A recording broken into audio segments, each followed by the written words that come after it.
See, what up, though?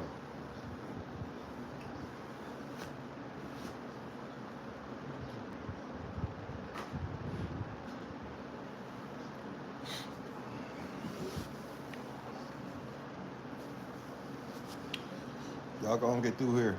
Get your cousin in there. Sport money, what up, man? 600 lost to fight. You 600 lost to fight. Who was 600? Crenshaw Vet, what up, man? You okay? Yeah, all my days okay. Oh yeah. All my days is good. You hear me? Yeah. The video upon entry. Right. Yeah. Tap that, y'all, get the likes up. That's what you do. Go and get the likes on up through there. That's what you got to get. Play my little favorite game I like to play all the time, you know. Do what I do. You'll see. You'll see. I run a very tight, knit. Yeah, I run a tight knit type of program on my channel, to where, you can't just get in where you fit in. You just can't. You know what I'm saying? I mean, you can't. I mean, shit. But I tell them, stand on your own too. Yeah, that's what you do. Stand on your own 2 feet, man. Boxing class, what up, man? Yeah. Y'all, hater. You know, if you ain't got no haters, you ain't popping, man. That's how I see it. If you ain't no haters, you ain't popping, man. And that's what, that's what a hater need to know. A hater, I say it in his face. Yeah, I say it to a hater's face. You know what I'm saying? Put something in his face. Yeah, I put something in his face. Yeah, that's what I do to a hater, man. But them people don't want, them people don't want them type of problems, man. You gotta beat me spiritually first. You gotta whoop me spiritually first, or you can get to me, cause I guarantee you, I could whoop them. I could whoop them in the spirit. I just said, get called me. Hey, the voodoo's out there, yeah. Hey, the voodoo god, so is. For attacks though, all my stuff come in defense. When I feel attacked, and I feel transgress, yeah. Then that's when I gotta put down some. You know what I'm saying? I gotta put my game down. Yeah. They play with me. When you play with me, you be fighting in the night. Most definitely fighting in the night. And Pew, I was over there today. I seen you in the chat. Yeah, I know you somewhere watching. Somebody go tag his ass, cause you in bad shape too. Hell yeah, you sitting over there on your A's. And you over there, you know what I'm saying? Lost in the game, dope fiend shit. The way you riding like a fiend. And you over there in the lowest of the lowest conditions, without a family member inside. I mean, you got some famo and shit, but you ain't tied in with them. You might go down to the fishing hole with them, but you ain't, hell no, you out there on the edge, living life on the wild side. So don't be going on no niggas' channels talking about real, you got to do it. You got to do them better. You got to do them worse at this time and that time and all that. Nah, hell no, I ain't got to do that. Niggas trying to ride my nuts. Can't ride my nuts. You ride your own channel, man. Ride your own wave, cuz. Real. Don't be promote. Don't be trying to do that shit that you think, you know what I'm saying? Don't do that. Just so you can get a laugh out the shit, you know what I'm saying? So you can have some entertainment tonight. This ain't the Entertainment Tonight channel. You feel me? For real. Whoever that is, happy birthday to whoever it is, birthday it is. But yeah, it's a sucker born every minute. You see what I'm saying? Hell yeah. So that sums it up with all you niggas, man. All you niggas stay y'all motherfucking ass off my motherfucking shit, man. Hell yeah, stay your ass on away from here, cause real do what real do. You do what you do. You know what I'm saying? And like I say, hey, another sunny day in your life, man. Real. All that aid in the bed and shit, I get your ass aided into some shit. Well, you be fighting in the night. So I got some shit over there. I got something rigged up for niggas that wanna, got a little play in their ass. See, I can get that play out of them. starting off with that nigga. Yeah, starting off with that nigga over there in the worstest conditions. Mm-hmm. Mm-hmm. Mm-mm. We ain't gonna do no talking. Hell no, we gonna save our energy and all that. We ain't doing no talking. We gonna work. This ass me over here, right.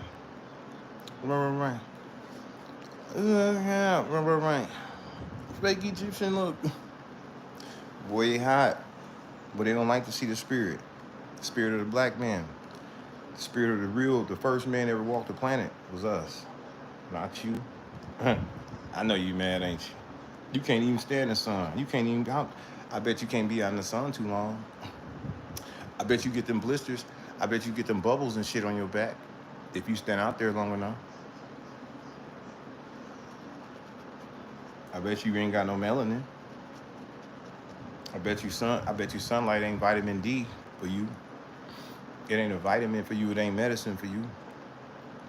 You see? So what that tell you? You ain't even up underneath the Lord and His children. You know what I'm saying? You gotta fall up underneath the Lord and His children to be able to be considered something out here on these streets. Hell yeah. Cause I bet you, me standing out there and you standing out there with our shirts off, like Gucci Mane say, my shirt off. Yeah, my shirt off, man. You take your shirt off, take my shirt off, and let's see how long we can stand out there.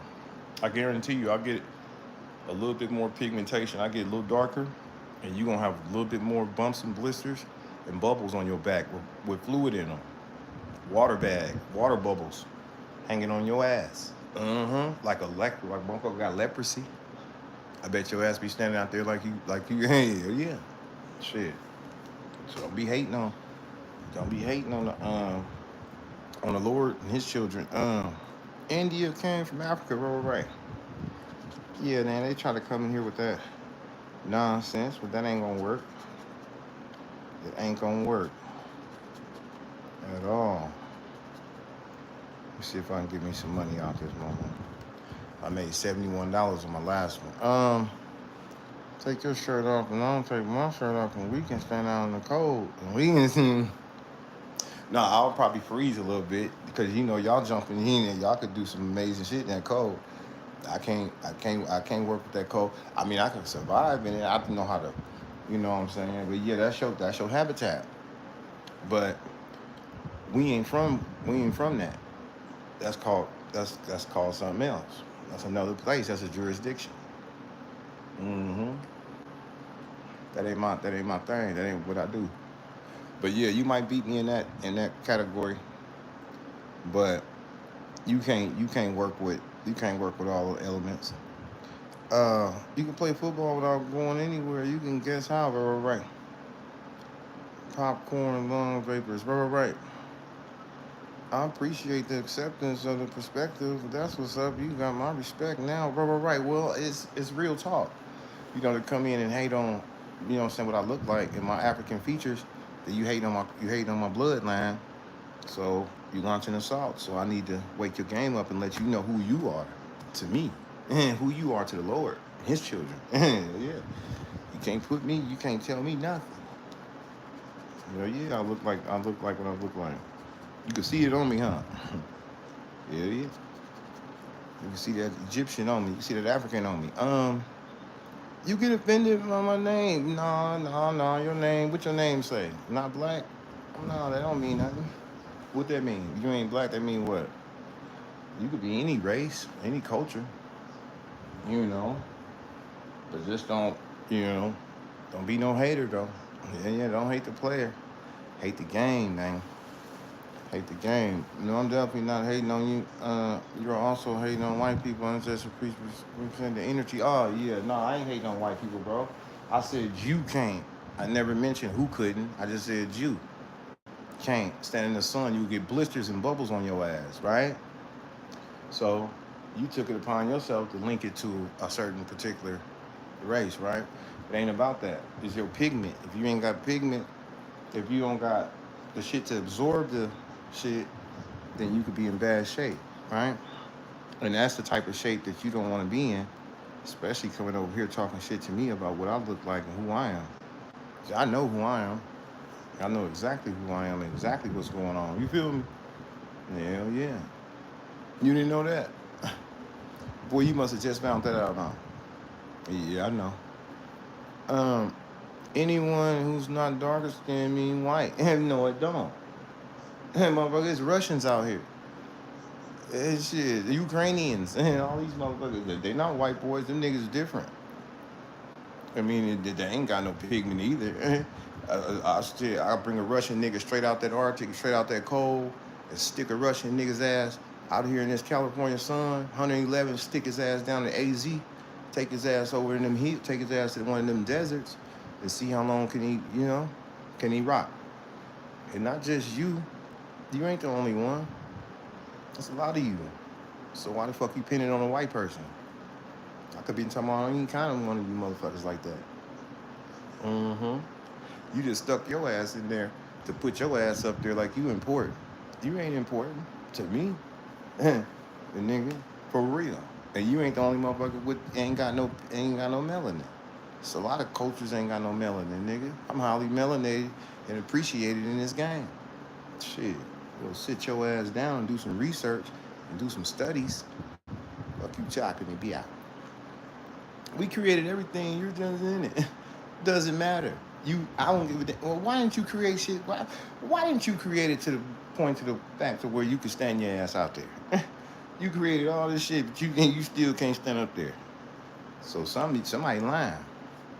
Somebody lying about something. Mm-hmm. You couldn't have been that one. Mm-mm. I know you couldn't have been that one. So don't come in here lying. Don't start lying and shit. Yeah, don't pull up lying, man. Talking about you did this and you did that, made it all this, and you making all that. You ain't did shit. You done stole something, man. Real. I ain't lying. Oh. Like riding around in a stolen car, talking about I bought this car. Wait no damn well, boy. You didn't stole that goddamn car. And just cause you riding in it don't mean shit. A lot of niggas they drive strikers. You heard of a striker before? Mm. Mm. Niggas good for that right now. That's what they doing out there these days. They riding strikers. What's a striker real? Well, when you pull up to somebody's shit, bust the window, go in with the computer, plug it in under their dashboard, hit the button switch by the gear shift, pull their shit out the driveway, roll it down the street, activate the computer, start up the Hellcat, and drive off like you bought that bitch for $100,000, knowing goddamn well that's a stolen car. And you riding around knocking bitches in it like it's your car. And you knowing damn well you strike for that, you struck for that car. But see, you got a good chance of getting away when they get on your ass because you got about 1,000 horse, you got about 800 horses. And you know them little 300 horsepower ass squad cars can't catch you, right? So you get up out of there. Then you go hit you a lick, get you some money, break in some shit, and you keep striking. Keep striking, knocking shit. But you gotta ride with your gloves on and all that old type of shit. You gotta take your gloves off when you know how it go. Shit, put some dealer plates on it, or just take the plates off. The hell with it, and just ride around like nigga, this me, yeah, in a stolo. So that's what I think of you. Hey, you ain't nothing but a motherfucker riding around in a stolen car till they catch your ass. Once they catch you, they're gonna tear your drawers off. Oh, it is. It's called grand theft, major theft, grand. Because the shit you stole cost some grands. Hell yeah. That's what you call stolen valor, right? Stolen property, shit like that. You know what they call it. God damn, boy, you ain't crazy. Now don't let me have to school you now. Don't let me school you. We oversees everything, no matter if it's popular culture, we ain't the co-founders, and it doesn't matter. What you find, you ain't found nothing. What you talking about? You found some shit. What my granddaddy told me a long time ago. Well, you go to somebody's house and you find $1 on the floor or some change on the floor, and as soon as you walk in, and you going to picking shit up, talking about, look what I found. How the fuck did you find something inside somebody's shit? boy, the game is still undefeated. Yeah, the game is undefeated, and the stories is untold, man.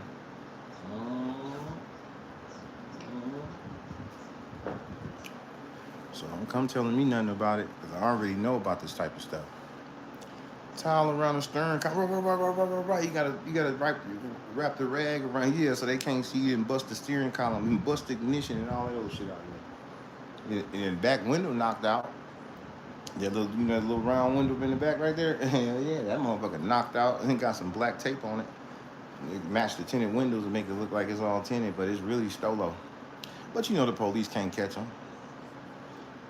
Allegedly. But sometimes they zero in. Once they zero in on your ass, but they'll take your drawers off. Yeah. And you be thinking you doing it, and you thinking you got it going on. Some people be just watching your ass, driving around in circles and that shit. Like, look at him. But they can't catch him. Oh, he over there right now. Send the boys. And they send, but they got a keen way of catching. They got a keen way of tracking. You thinking nobody watching? Shit. Motherfucker sitting there looking dead at your ass. Riding around in circles. That's all motherfucker doing, riding around in stolen shit. Stolen property like a motherfucker. I'm black again, another day of harassment and rage bait. Right. That's what they doing to me right now. But allegedly they trying to, but they can't. I just gotta keep it real with them. I give them a run for their money. That's all. The original founder has you don't. Well, that's what you say. Test it. Try it out. Matter of fact, go out there and steal a car and ride around it. See how long before they catch up with you. Well, some people strike to go hit licks and go get more money. Some people strike to take the motor out, the transmission, the rear end, the front axle, the dashboard, the column, the seats. Yeah, strip that bitch down, especially in Detroit. Yeah, I'm from the dirty. Yeah, they don't. And they gonna go hit some licks in it. They gonna get some money in it. Then they gonna go park it in one of them alleys, one of them fields, one of them abandoned houses. Take that motherfucker over there on the east side and cut that motherfucker in half and strip that motherfucker down to a piece of metal, cut the whole. Boy, the next thing you know, you'll find that car on the west side. In the car, they won't have no wires. Oh, they take the harness out of there too. The wire harness that run through there. Yeah, and they need that fuel tank too. They gotta have that. That's mandatory. You gotta have a fuel tank. So they gonna strip it down, and then they gonna put it in something what they call a retag.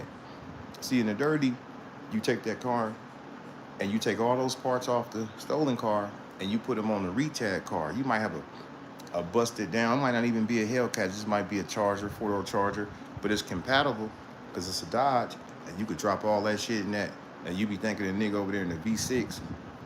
If you would hear that motherfucker growling, it ain't got no badges on it, no decals. No, yeah, you gotta take that muffler system too. The muffler system gotta go, and the headers. You gotta make sure you got the headers. You're gonna need them headers. Put them on there, and slap that bitch in there. Take that dashboard out that V6, and put that Hellcat dashboard in there. You hear me? Yeah. That's what you do. Get you a brand new key fob. Well, you be in the game like brand new money, and then you have a title. You can go get it registered and all that. You will have a 2024, 23 brand new shit. Yeah. You can go get the red eye or whatever you want. Put that in there. Put that red eye in there. Boy, you be riding. They wouldn't even know. They'll be looking for shit. They check the VIN number. The VIN number match the paperwork on the car. Hey, that car is a good car now. See, that's how you work. But you gotta hurry up and move. See, you just can't be riding around every day. You're gonna get caught. So you gotta make a move now. You gotta move fast. You gotta move fast and quick. You still for a long scratch. Because if you don't, they're gonna get on your ass. It wasn't meant to ride forever. It's short period of time.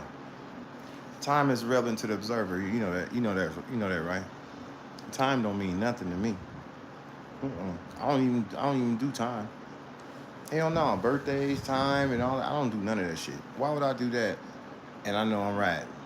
I know I gotta ride. So it's irrelevant to me. Like it's irrelevant to it's irrelevant to you. Yeah, yeah. But bullshit don't last long. Yeah, bullshit don't last that long. And then I get the pass. Let's go. Right. Are you coaching people into GTA chargers? No, I'm letting you know how it goes when you steal shit that don't belong to you, and you move around like it's yours and like you got something, but you really don't because you stole something, right? He ain't talking about nothing but a thief. Yeah, it's a thief born every minute. Ain't nothing like a crook. I don't like thieves. God honest truth. Tell you God honest truth. I don't like thieves. I don't steal shit. Cars, trucks, none of that shit. I don't do that. Hell no. I might steal your bitch though. Yeah, I might just ride off with your bitch, mine. But I ain't gonna steal your car. You hear me? Hell no, I ain't gonna steal your car. I ain't gonna kidnap your kids and none of that old shit. Hold them for ransom. I ain't gonna do none of that. But I might ride off with your bitch. I might just take your bitch, cuz. And that's real. I'm just being honest with you. Hell yeah. Mm-hmm. Mm-hmm. Only if she's stealable. Only if she's stealable. Because, a lot of them they ain't stealable. Yeah, yeah, but when I ain't gonna kidnap your bitch. I'm gonna, you know what I'm saying? Yeah. Yeah. Yeah. Yeah. Mm-hmm. And then I might end up with your bitch. I know you'll be mad, huh? Allegedly. Yeah, allegedly they say they don't get mad, but they do. Especially when they think I got they bitch. Are you YouTube boyfriend? Nah, it's right. Better go get you a nice suit. Right. Give me a nice suit, huh? Cause you would try to body bag me about her, huh? I know you would. That's why I keep that. Yeah, I keep that iron on me. I ain't gonna take your bitch. If I take your bitch, I'm gonna keep that. I'm gonna have that. An iron. Yeah, you think I'm gonna ride off with your bitch knowing you hating, and she don't, and she done chose up. Hey, I know you gonna be madder than three niggas, so I know I've got to be on the lookout for you. Hell yeah, I gotta keep that ride on me, man. Hell yeah. She said, I don't wanna go, hey, I don't wanna go in, no, hey, I don't wanna be bad. Hey, yeah, nigga, I done rolled off with your shit, man. I mean, that's probably all I get if I, steal some shit. Take something from a sucker. I might just take your bit, but that's it. I ain't gonna take your ring, your watch, or nothing. Mm-mm. I ain't gonna take nothing from you. I'm just gonna ride off real smooth, like, real nice. Pleasant. With some class. You know, with a little bit of dignity. With a little bit of dignity, and a little bit of respect. That's all. Who you talking to? Whoever listening. For real. See, some shit I can get away with, some shit I can't. But I can get away with riding off with your bitch. Call the police. My girl left, she ain't come back, and yeah, she done rolled off with him. What? Yeah, she done rolled off on the plug twice. She done rolled off on you. Yeah, I've been left 2 times. By 2 different, yeah. Well, we can't do nothing about that. She chose up. Yeah, she chose. She gone, man. Ain't no crime against it. You hear me? But to your heart, it's a crime. It's criminal to your heart. Why? I got a heart stopper. No, I got a heart stopper. I can stop your heart from being hurt. Hell yeah. Broken hearts. I know how to mend broken hearts. Hell yeah. Hell yeah. Might as well aim for his heart. Because it ain't there anyway. It'll barely hurt him anyway. He has come in 30 minutes. He gonna go psycho. Right. Exactly. Allegedly. According to the charts. According to the records. At least a motherfucker know how to click in a heartbeat. So a nigga, you gotta think about me in real life. He can be very professional 1 minute. He can be very kind and cool, for real. No, he could. And then he could turn up. Allegedly, but I don't have to all the time. According to the records, I'm known for, turning up a little bit. The people don't mind me turning up. Allegedly, some of them. But then some of them think, a lot of people rock shows different. I know how to rock shows, but it's a hot day today. It's a hot night tonight, you know. And I don't choose to go all the way. I don't choose to go to the next round with this shit, allegedly. But I could if somebody triggered my shit. hmm It's like a tripwire. You hear me? Hell yeah, like a tripwire. You trip that wire, I'll trip your ass. Hell yeah, right here on this internet. I don't give a damn. Get mad if you want to, you know. But I ain't got to do all that, you know. I'm just known for doing that type of stuff. And in real life, yeah, I don't play no games. I don't have I don't have room for error. I don't have room for games. That's why I'll get aggressive, I'll get mean, I'll get ornery, I'll get vicious, and I'll get destructive because you shouldn't be bothering me. No one should attack me in no way. On this internet, in real life, no one bothers me. And I don't take assaults lightly. I don't take attacks well. But I guarantee you, I can attack you in the night. And if you don't know how to fight in the night, there your draws go. There go them draws. Because they're going to get toe off. In that round, I could fight in that. I could fight in that field. And you hear me in that ring, you know. So it ain't all about me getting all doing all that. No, I go to work. I can go to work. I ain't gotta sit up here and do all that stuff. But I know you waiting on me to do it. But I ain't gotta do it. And you, little old you ain't nothing. For me to get all, you hear me? I just got the shower. And you know how it is when you get out the shower. And it's hot too. Hell yeah. But my brother said he had a brand new thing for me, brand new air conditioner. I was supposed to go pick it up today. But I ain't talked to him. I should call him and see if he'll bring it tomorrow or something. Or I go over there and pick it up. I mean, But if he bring it, I'll give him some gas for his time, So I ain't got to sit here like this. I'm a soldier. You know what I'm saying? I'm a soldier, and I feel like if it kills me, then fuck it. You know? I'll take myself to the fundamental. I was gonna go buy some shit like that. You know what I'm saying? 'Cause I was buying up a lot of stuff, and I thought about. I said, "Well, this the last month. It's gonna be hot." But then that's bullshit. It's gonna be hot a little bit longer than this month, allegedly. All right. But no, I'm cool. But no, I don't choose to. No, I don't choose to turn up and nothing like that because it's gonna bother me, right? And it's gonna allow me to get hot. Yeah, I'm get hot and bothered. And then get to sweating and all that other shit.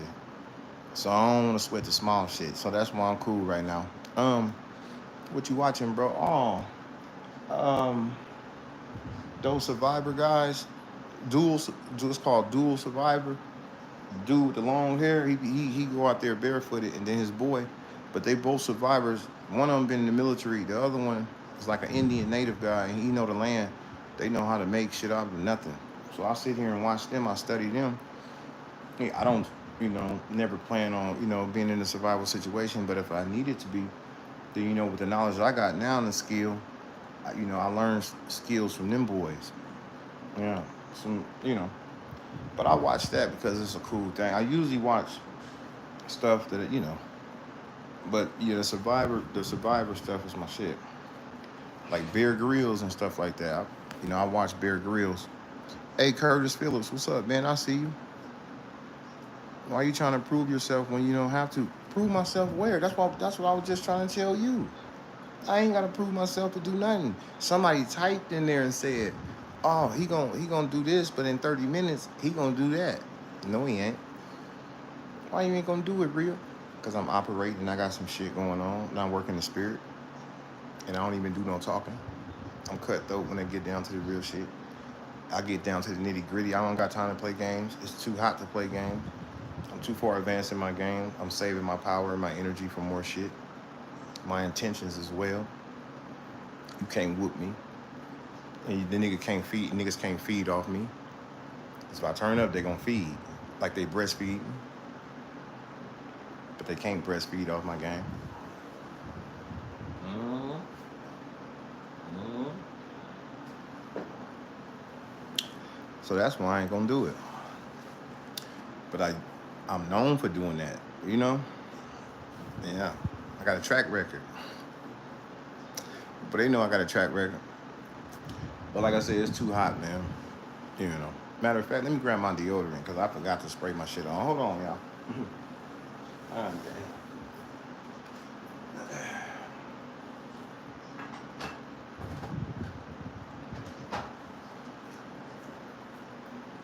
Yep. I got me some of that Axe. Some of that 48 hour. Y'all go get y'all some. Y'all go get y'all one of these. This called the gold. I think it's called the gold. Yeah, this the gold bar. Yeah, that's the gold bar one. I don't know if y'all never seen it, but yeah, they got it. It's out there. It's pretty good. I got me like 4 or 5 of them. This the 48 hour protect. This the new one. This the big one. This one costs a little more than the other one. But you know, it's supposed to help. But shit, I still find myself sweating. But they got another one they used to have. You know, the bar, the white bar. Now that's the one there that um you put that on. It's supposed to keep you dry. You know, you a civilian, yeah. All that, whatever you say I am. I am whatever you say I am. Remember Eminem had that song called "I Am What You Say I Am." Yeah, that's the way I am. You hear me? Hell yeah. I know how to work. I tell you what. Pay attention to what's going on around you. That's all you gotta do. Watch yourself. Yeah, shake your ass. Watch yourself. And y'all remember that song with Mystical? Hell yeah. Show me what you working with, nigga. Shit. Show me if you could fight. Cause I'm a silent. I'm like a ninja in the spirit. Well, I ain't bullshit. When you shit, catch your ass with your draw, catch you with your drawers down, boy. That's when you get hit. Mm-hmm. Mm-hmm. I don't do no talking. I let the spirits do the talking, you know? That's what I do. I know they want me to talk, huh? Allegedly, but I don't. Samuel Jackson's voice, right. Today I like him. He's real today. And screen watches go up. Yeah, they go up. Yeah. Never seen that show, but it sounds interesting. Yeah, it's called Dual Survivals. Two dudes, they get dropped off in the middle of wherever, and they get to hunting. They kill porcupines, cook them on an open fire. They kill, they go fishing. They eat snakes, birds. They make bow and arrows out of nature. You know, everything they do is survive off the land. You know, no money, no Wi-Fi, no nothing, just whatever they got. You know, and one dude he keep a little knife on him and a little thing. He strike, make some fire, or they rub sticks together like the Indians, and they make fire with the sticks, and they get the little shit, the little fire drops, and then they'll blow it into some leaves, and they'll build them a fire. They'll pitch a tent. They survive off anything. They eat worms, grubs, shrubs, anything. And you know, it's good to watch because, you know, when it comes down to certain plants, you know, I didn't really know certain plants you can ingest these plants, you know. So that's why I watch, so I can see which plants is ingestible to allow me to see. So if I'm ever out there, then I know what kind of plants and shrubs I could eat.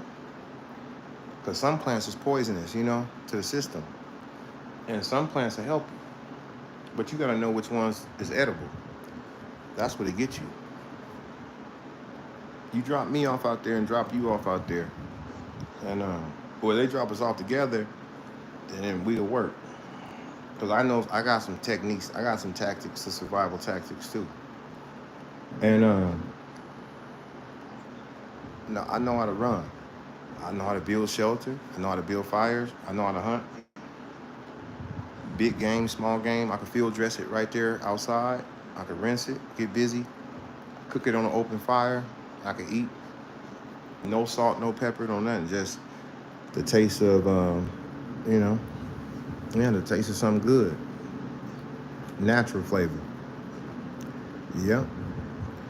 Hey man, I'm going through a tough breakup. Do you have any advice? Right. Somebody done rolled off at your bit.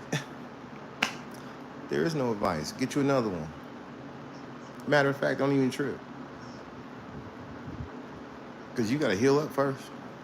So my advice is to heal your mind and body and soul, right?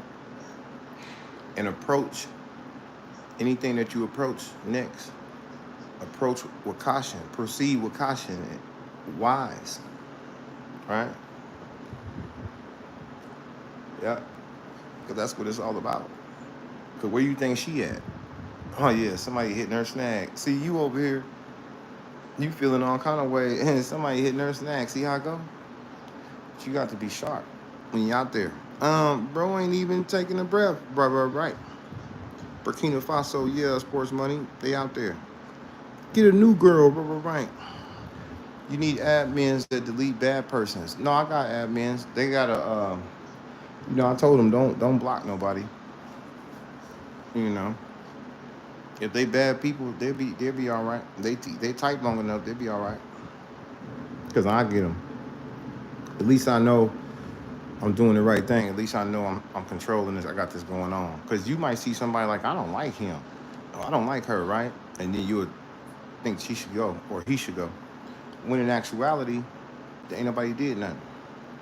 So I have to make sure that it's the real deal. You know, some people come and try to interfere and get in here, and it's a no go on them. Allegedly.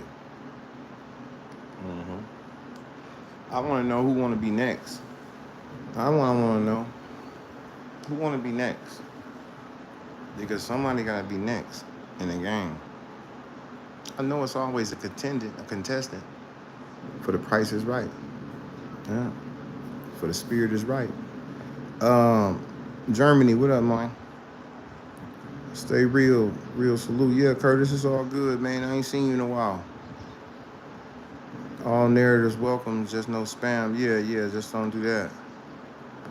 In Germany, it's 9 a.m. about 19 degrees. What's 19 Celsius? What temperature is that? It's winter time over there? God damn, boy. 19 degrees, so it's snowing on the ground.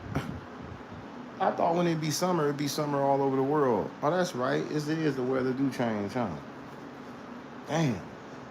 Well, it's hotter than boy, it's goddamn hot. Boy, it's hot in hell out here in this American shit right now. Cause you know, well, I wouldn't say America, cause some cities and states is flooding. They got rain. I see JT be in the car. It be raining. Sky is gray. And Mississippi shit is gray, windy, rainy. The weather is different. I'm a West Side superstar. So right now I'm in the real deal. I'm in the heat. Yeah, I'm in the heat, man. hmm That's why I'm trying to be real still. I'm trying to be real cool. Nah, motherfucker don't pay me. I don't get paid enough to be on this motherfucker going through the fundamentals. Mm-mm. I got a problem. I know how to solve it. They want to talk. They want to play. I show them how to play. I can put it in their life. 'Cause if this ain't the internet, this ain't to do it on the internet channel. Can you fight in the night? Let's go. We go to war on the battlefield in the night. If you know what I mean. In your city. Mm-hmm. I'll be sitting right here in my city. You be out there in your city against all odds. If you want to go, if you act like you like, if you act like you like that, if you ain't got no protection in this round, your ass is grass. You know, all that talking and shit can get you hit in your own city. Can't blame it on real. What real was that shit? Real was where real been the whole time. Real ain't never went with him. Real ain't even moved. Real been on deck. Yeah. America's hot right now. Yeah, you're a girl, baby. Right. Can you fish? You like outdoor? Yeah, I can fish. Yeah, I've been fishing since I was a kid. I'm a white chocolate bear, and you are a brown chocolate bear. Oh, what up, though? Chocolate bear. What the hell is a chocolate bear? I ain't never heard of a chocolate bear. A white chocolate bear. Oh, some white chocolate? Oh, you know, I heard of some white chocolate. Yeah. And the white Hershey's. Mm-hmm. Yeah. Yeah, I seen some white chocolate before. I think you talking about that white Hershey's bar. Yeah, white chocolate. Yeah, it's kind of. Now, I like white chocolate better than I do milk chocolate. Yeah, I like that better because that's a better taste. Smooth. It's more smoother. You know.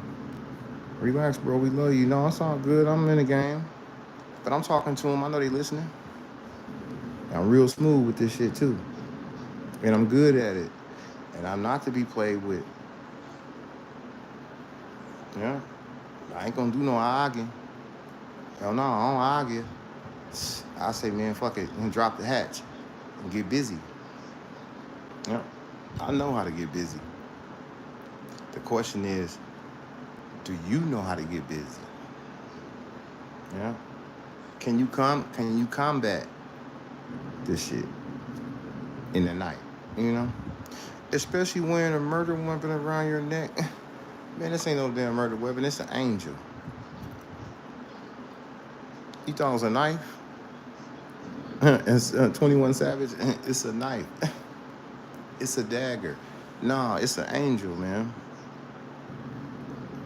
See? All that thinking. Mm-hmm. Yeah. Got a whole angel on me. That ain't no damn weapon. God damn. Look at this human looking, acting like he a human. Everyone else walking human likes human. Must be some type of weird dimensional being, right? Exactly, Dick Nixon. Yeah, I know you. Yeah, I know you, Dick Nixon. This ain't your first rodeo. You've been here before, huh? Yeah. Glad to see you again, man. Mississippians, yeah. Who auntie is it? Right. I thought that was show. I thought that show got canceled. That show is still lit. No, I'm watching it on Discovery on the app on the computer. I mean on the TV, but it's in the app on Discovery Channel. You can go in and get the old shows like Bear Grylls. Bear Grylls, that was my favorite survivor. Bear Grylls is I don't know what that nigga said. He fought in some war, Kosovo or some shit. Bear Grylls a bad motherfucker. If I was to be stranded anywhere in the world, I would want to be stranded with Bear Grylls. Cause shit, boy, he could show me how to work. But shit, he might fuck around and leave me. That nigga be jumping off mountain cliffs and then diving in the man shit. Bear Grylls don't play, you know. When it comes down to survival. Yeah. Oh, 34, I won. See that? That's why I don't scratch tickets I don't do no talking when I'm scratching tickets. I was finna throw this ticket away. But this ain't nothing but a winning ticket. 34, okay. Well, at least I'm starting off winning. That's a good sign when you start off winning, you know? That's how you want to approach it. You want to approach with caution, but you want to approach with some power. And that being the first ticket, being a winner, that's pretty good. And that heat is kicking up. Liquor kicking in. You hear me? That liquor kicking on in there, y'all. Yeah. But it don't matter. Talking to lock my fan on me. There it is. Yeah, I got a remote control to my fan. All I gotta do is hit it while I want to do it. Yeah, I'll be all right. Dual survival. Two dudes do some Brokeback Mountain. Act like Bear Grylls when they camera on. Man, I don't know if they doing Brokeback. I don't know, but I don't know about that. But I know them boys eat good. I watch them drink water out of bamboo sticks.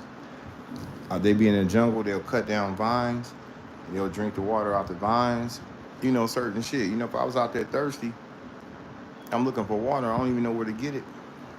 And they'll show how to get water out of plants and certain shit, certain cactuses. And they drink water from the cactus. Mm-hmm. Everyone needs to learn about foraging. Yeah. Farming and hunting. Yeah. Yeah. What up, Lex? I saw a bird, sucker. Oh, God. Right. Bro, you vaping talking about health. No, I didn't. I ain't say shit about health. I said survival of the fittest. My motherfucking health, nigga. Health is wealth, and it don't mean shit in the jungle. You kill or be killed in the jungle. You survive or stay alive. You see what I'm saying? That's what it's about. It's not about health. Health is now. A lot of you motherfuckers ain't even healthy. A lot of you motherfuckers is not healthy.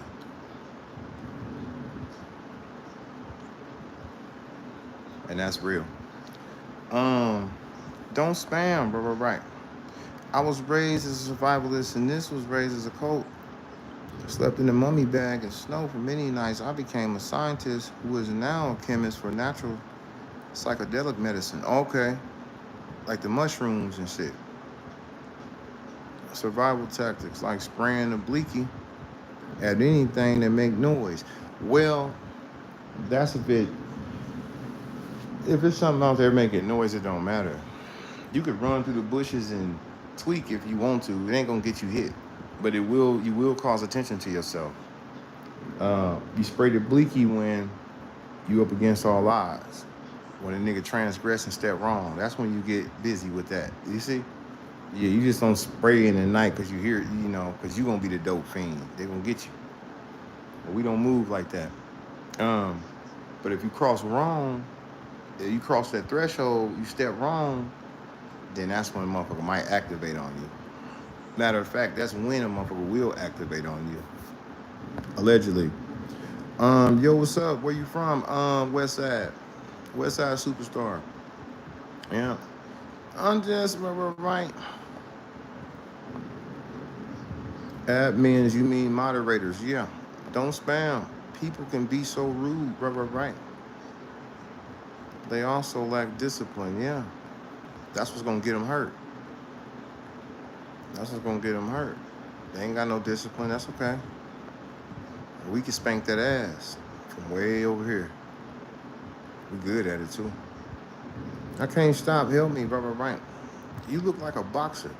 Well, no, I used to box when I was little.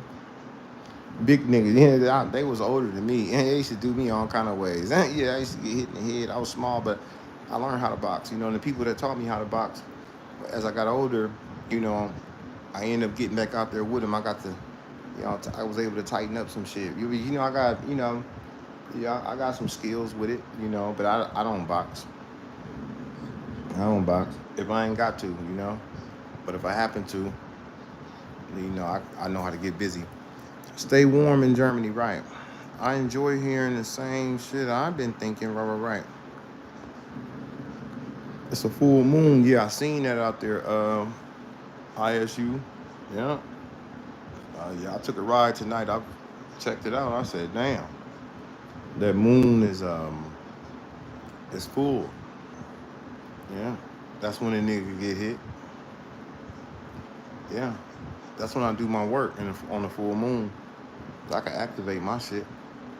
That moon allowed me to do it. It changed the frequency in the ocean. Mm-hmm.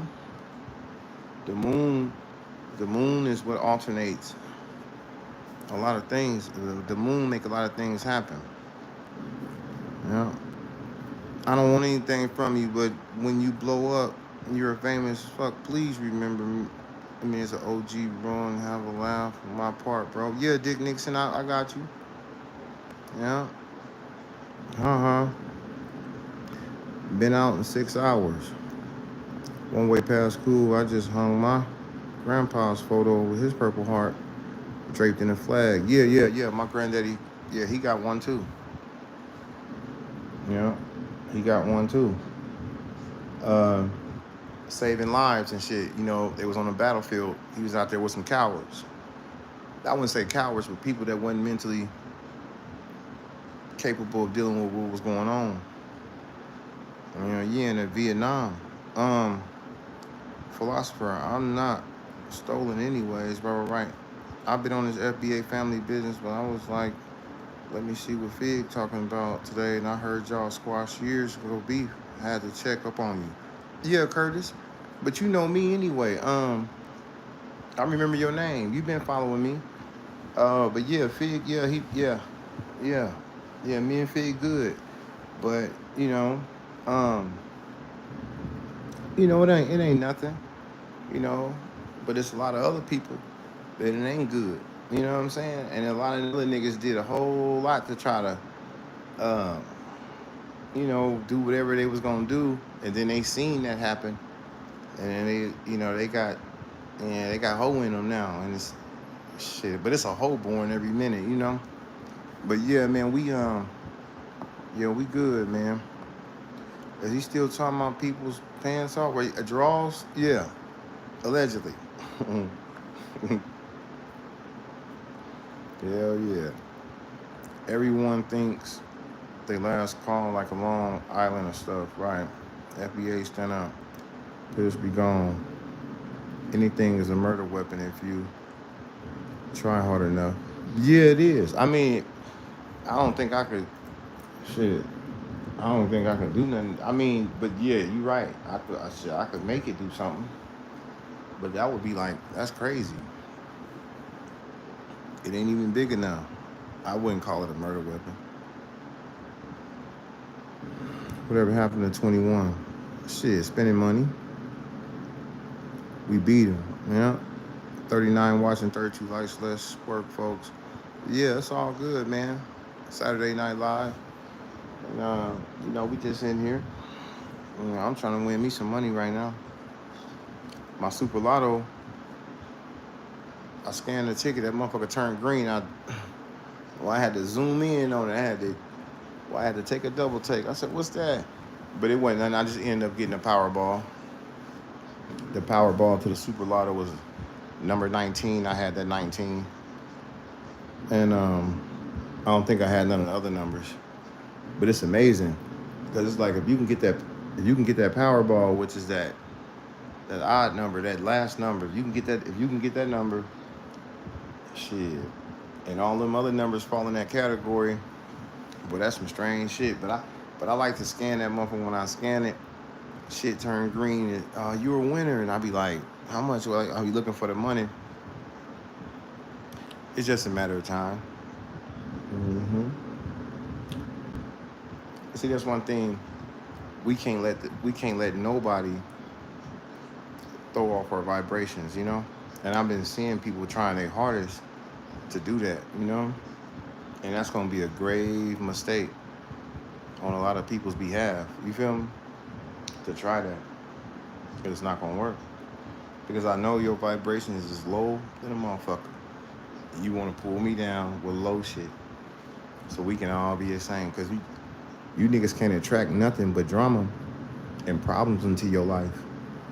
And I'm here to see about it, and I'm here to see about it. But to alter my perception that's a bad move on your part, on their part. Yeah, allegedly. Bear Grylls out the British Army. Yeah, yeah. Wasn't he in San Francisco prior to doing survival challenges? I bet he got stories too. Yeah, Took a honey pack in a blue chew about 30 minutes ago. Okay, Angel, yeah, that honey pack, I don't know about that shit. I seen somebody pour it in some Hennessy one time. I think this girl poured some in my Hennessy.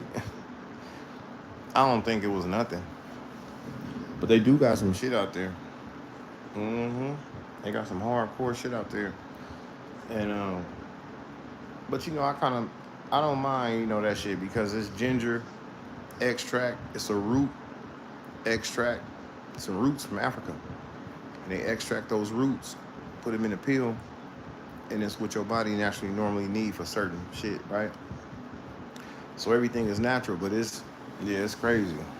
But some of it is more intense than others, so you got to be careful when you're out there.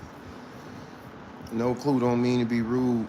Took one month, damn near 4 or 5 years to pick up 4 or 5 stories. Damn. Anyone can go see a Geico, right? Keep going, bro. Been edging my shit for a minute. Don't be a minute South Central drinking juice in the hood, right? Y'all ever met moon daddies, right? Need protein, water, immediate shelter. Yeah, immediate shelter, protein and water. And if it's cold, you gotta have a fire because hypothermia will set in. And you do not want hypothermia.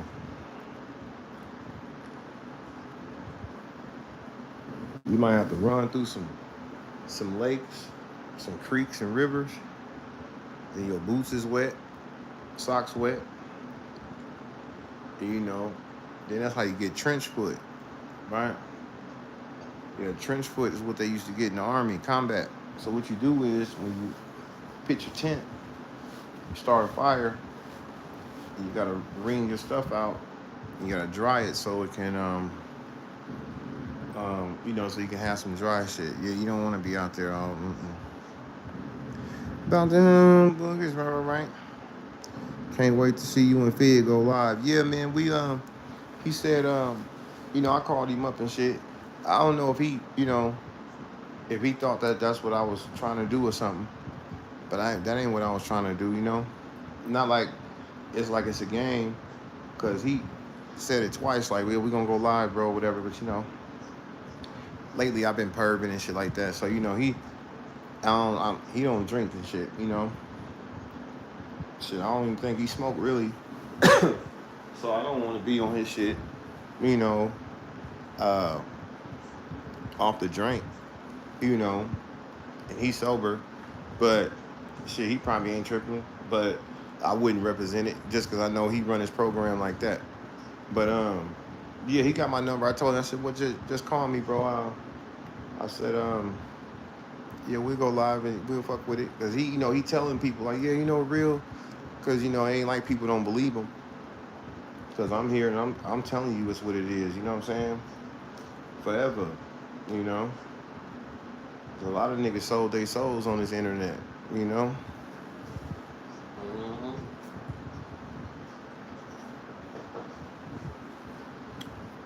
But I didn't. Um,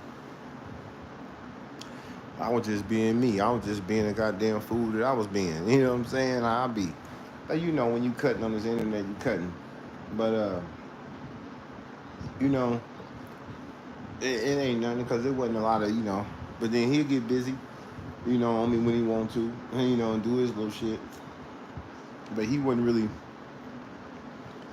like that. He ain't never really tripped. You know what I'm saying? I was always the one doing shit. Dealing with all these other people. And, a lot of people, you know what I'm saying? Yeah, a lot of people got what they calls for, what they asked for. A lot of niggas is suckers. A lot of niggas do sucker shit. So, we'll treat a sucker that we'll do a sucker nasty. If we can get on you, we'll show you. How we handle suckers. But yeah, man, he cool, man, and he got his little channel going. I guess he got the what's that shit called? Roku TV. Yeah, he got it. So he got it hooked up. I was reading it. I was trying to see what he was saying. He was, you can get some shit and have some shit. So I'm like, hold on now. But once you got some shit on TV, he done tapped in with some money, you know, or it can be some real shit going on. Cause shit, you got TV shows up there now. I'm like, damn. Hell yeah, I'm scratching my motherfucking head trying to figure out how the hell, boy, goddamn boy, and he ain't got no Hollywood films and none of that. It's all black B movie shit, but you know, underground shit. But to be able to take that and place it on the internet, or place it on a, you know, one of these computer movie screen things, Tubi and shit like that, and he can get that. Yeah, you can get something pop. But Curtis Snow, I think he sold Snow on the Bluff to Netflix, and they just bought him out for some small bands. They made some millions off that. And Curtis Snow a damn fool, man. But that dope ain't shit though. That dope don't mean shit. That dope ain't good for you. The Lord said they messed up, right? First religion, sun and moon, replaced with artifacts, statues. Mo and Mo. Chat W's, chat, honey packs. What up, Scott? What's up, man? I see you. Pickled eggs guy, yeah. Pickled eggs. I ain't got no pickled eggs tonight. I ran out. I gotta get me some more. But I do got something pickled. Yeah. I just bought this tonight. Big old motherfucker. Real pickle. This ain't the pickled egg. This the pickled cucumber. So it's really a vegetable. It's really yeah. Now imagine being stuck and you got a big ass jar of these for survival purposes. And all you could do is eat these. These will keep you alive. Yeah. So it ain't all about pickled eggs and shit. It's all about certain shit. Looks like it's just us. Yeah. Show the jar of pickled eggs on your bed. It ain't on my bed, bro. It's over there. Ain't nothing in it. It's just vinegar. I'm gonna pour it out and throw it away because ain't shit in there. But I like the juice. I like to drink that, whatever that juice is, whatever they made on it. I like the taste of that. Hey, thanks. He lived. He was shot down in the Korean War. He spent 2 weeks in the ocean. Dog food in Chicago. Dox me if you can. Peaha. Yeah, I don't know who you talking about. Some peace to your old man as well. Yeah, granddaddy. Oh, you talking about your grandpops or your pops? Damn, he was shot down, but he still got the heart, like they gave it to y'all. Hell yeah, he probably was saving lives when they got him. Yeah, there was a lot of brave men out there, man. You know, motherfucking brave, motherfucker with honor. He'll stick his head out there, stick his neck out there for you. Yeah, ain't no cowards, you know. Yeah, that's when you know you with some real soldiers. Well, motherfucker put their life on the line for you.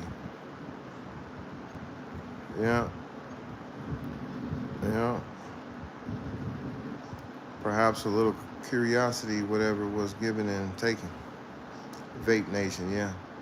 Well, I just don't want to smoke cigarettes. And I got some I mean, I don't even like them.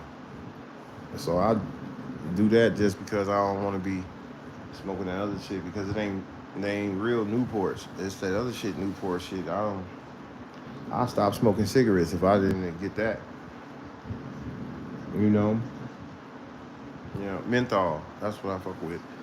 But I ain't got them, so I don't even think about it really like too much. Like, nah, the shit ain't right. So, I keep a little vape and shit. Throw my mind off a little bit. I'll be cool. I ain't got to jump up and move around. But shit, I will. But, man, it's probably 80 degrees outside right now. Play Xbox. Play 369 box. Oh, yeah. I was checking that out today, bro. Sports Money. 369, huh? Yeah, I was checking that out. The numbers that dropped yesterday or today was 971, 719, but it came 971 straight.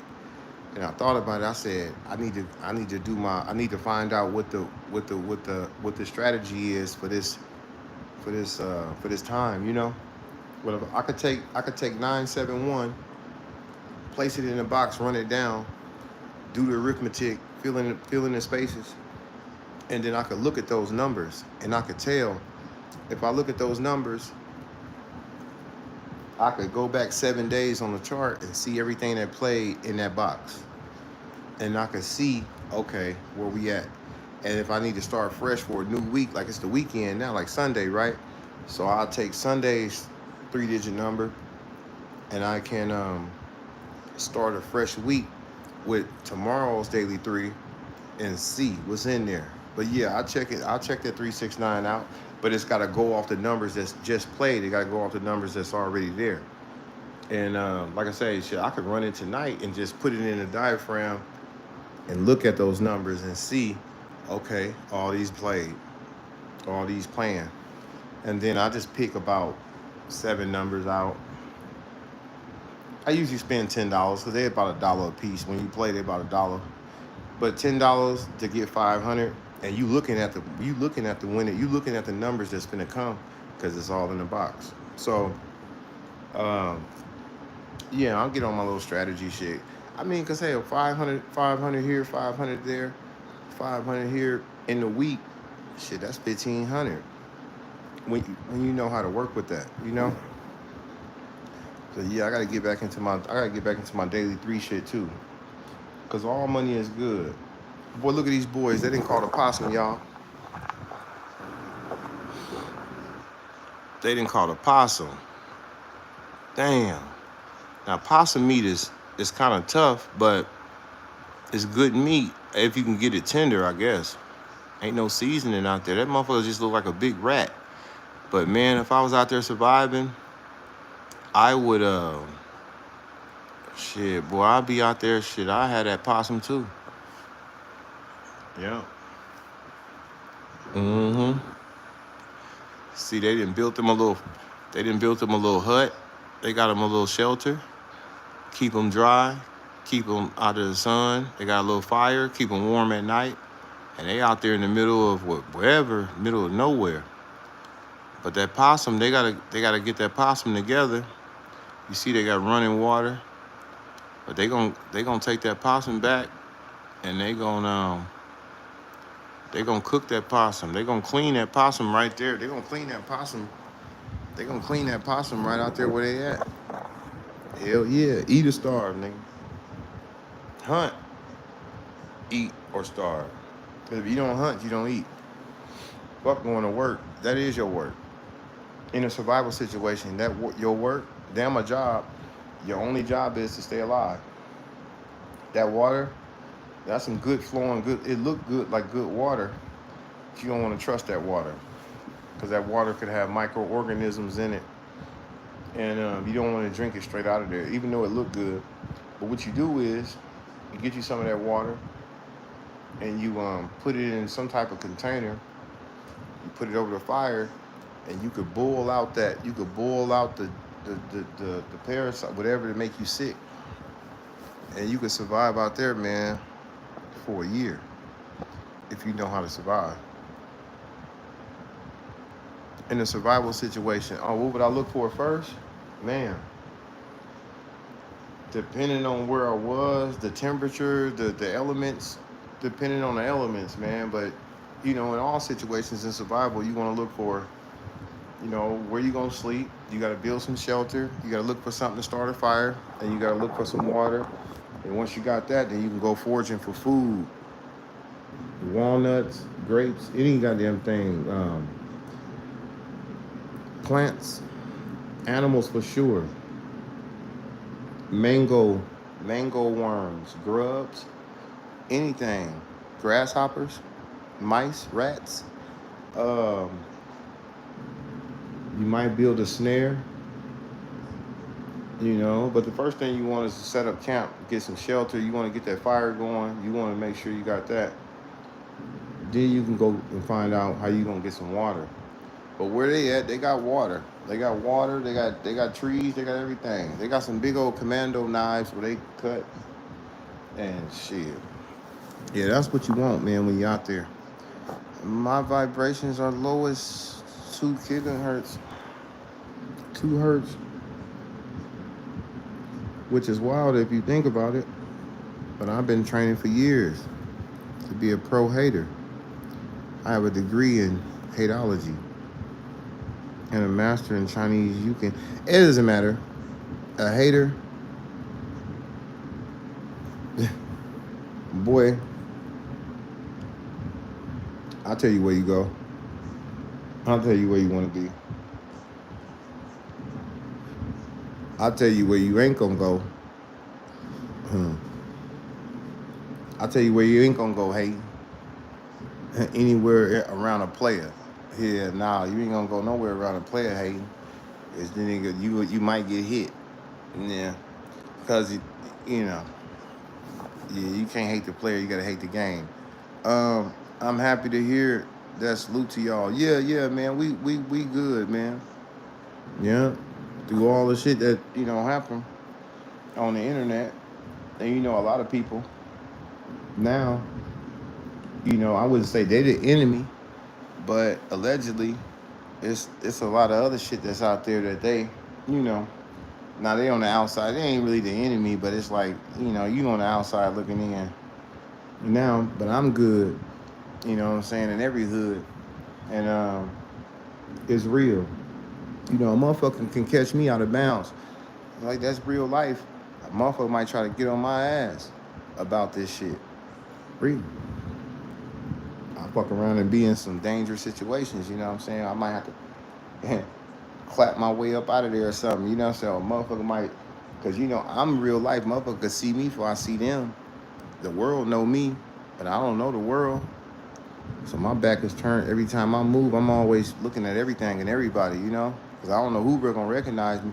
So I always go places. I'm always recognized sometime. Shit, I was down at AZ one day. The lady stopped her car, and somebody was in the back seat. Was like, real life. I was like, who was that? I'm like, hell no. I'm like, I don't even live down here. I'm like, you don't even know me. I'm like, no, I know you from YouTube. And she was like, yeah, that's my daughter. Oh, that's my son or whatever. And I was like, oh, okay. And it was like, yeah, nice to meet you. So I went over there and said what's up to her. You know what I'm saying? Him and his mom and stuff like that. And I was like, damn. But yeah, I think I ran up on a couple times in the streets. When people recognized me from the internet. It was a good thing that it was cool and it wasn't up underneath no bullshit, Yeah. What's up, Real, in the chat? What's up, Viral? I see you. You drooling, Big Brown. Asian single women contact me. Right. White boy named the Lion of Fallujah War Hero. Real life, you heard of Tariq Nasheed, Black Alpha Network? Yeah, I heard of Tariq Nasheed. We need all FBAs on deck, tapped in, yeah. Marcus Sanders. Ain't nothing wrong with a little possum if you gotta live. Yeah, they got the possum. They didn't clean it and everything, man. I'm like, damn. But I like to see him. I like to see him cook meat on an open flame. That's why I barbecue a lot, because I have wood. I cook my meat under the wood to give it a smoky, woody, a nature taste. All them pots and pans and shit, that shit don't mean nothing. The Native Americans, that's how they used to live every day. Wasn't no such thing as a kitchen and a stove. It was always, outside working. Just like in Africa, I mean, even though, they got stoves and shit, but back in the days, it was outdoors. Now the natives, shit, they out there in them reservations. So they just, I guess they just cooking inside of trailers and shit. They got them hooked up. They on drugs and shit. They got the natives all fucked up right now. But I've been to some reservations up in the mountains with them boys. But like I said, they dope fiends and they alcoholics. The natives is crazy. But they keep them away from us. They keep them away from society. They pay them to stay in the res, and they don't have no contact with people. What's the best water to buy? Natural spring water or alkaline. Disease rats or watermelons? Um, well, watermelons. Cause fuck that. What you talking about? Like a New York rat? One of them sick rats? Hell nah. Yeah, you just give me some watermelon. I could eat that for some days. Cause it's got it's got something. But you need some protein too. So shit, but I picked the watermelon over that diseased rat. Shit, hell no. Next thing you know, I'll be sick. Yeah, bear. You could eat bear. People be tripping off bear and shit like that. But what they gotta do with that bear, they gotta smoke. They gotta smoke that bear. And once they smoke that bear, then they gotta tenderize that bear. And they gotta season that bear to get the best flavor out of it, you know? Yeah. Brother, I'm hating out of love. No, it's all good, Dick Nixon. A lot of people do, you know, a lot of people come, they hate. But they, you know, motherfuckers squeeze me. They try to see, you know, what's in me. You know, motherfuckers squeeze me, they see, you know what I'm saying, I got real in me. You know what I'm saying? I ain't with none of that. But they finna cook that possum right now, y'all. They done found some shit on. Let me show y'all. Hell yeah. They finna cook that possum right now. They found the pot. It's up there in the tree. They was up there in that tree hunting. There was some hunters out there. So they found a hunting spot. And they I don't know what they finna do with that pot. But allegedly they finna put that possum in that pot or something. But they got a fire. I don't know what the hell they doing. They need to come on with that possum.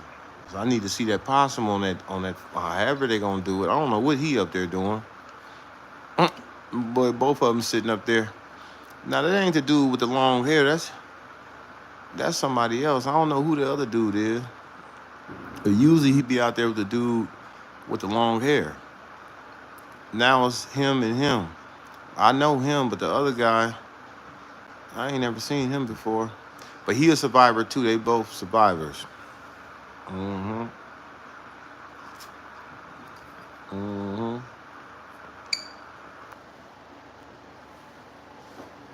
But they just started a fire. I know they got that possum. That'd be all I want. I'd be cool. A nice sized possum.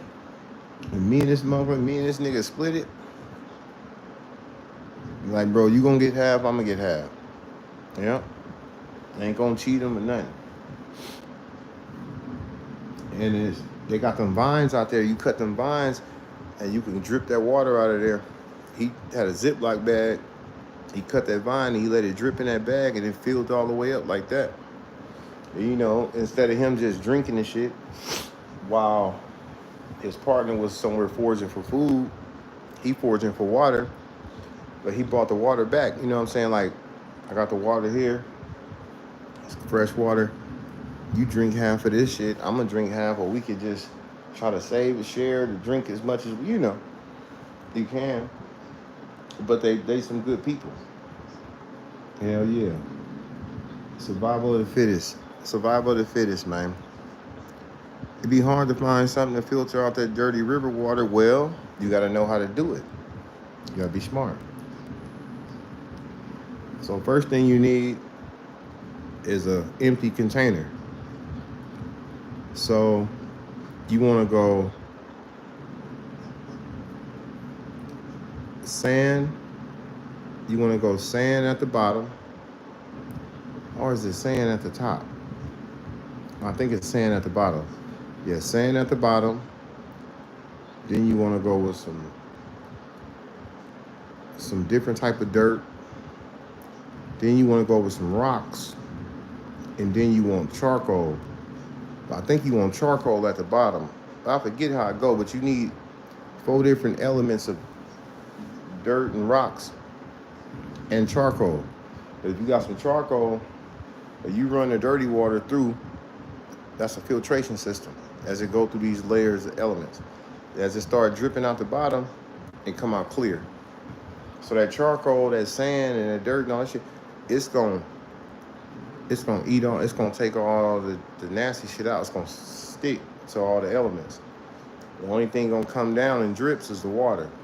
And you can have some muddy water poured through the filtration system by nature, the nature filtration system, and it will it will filter that water.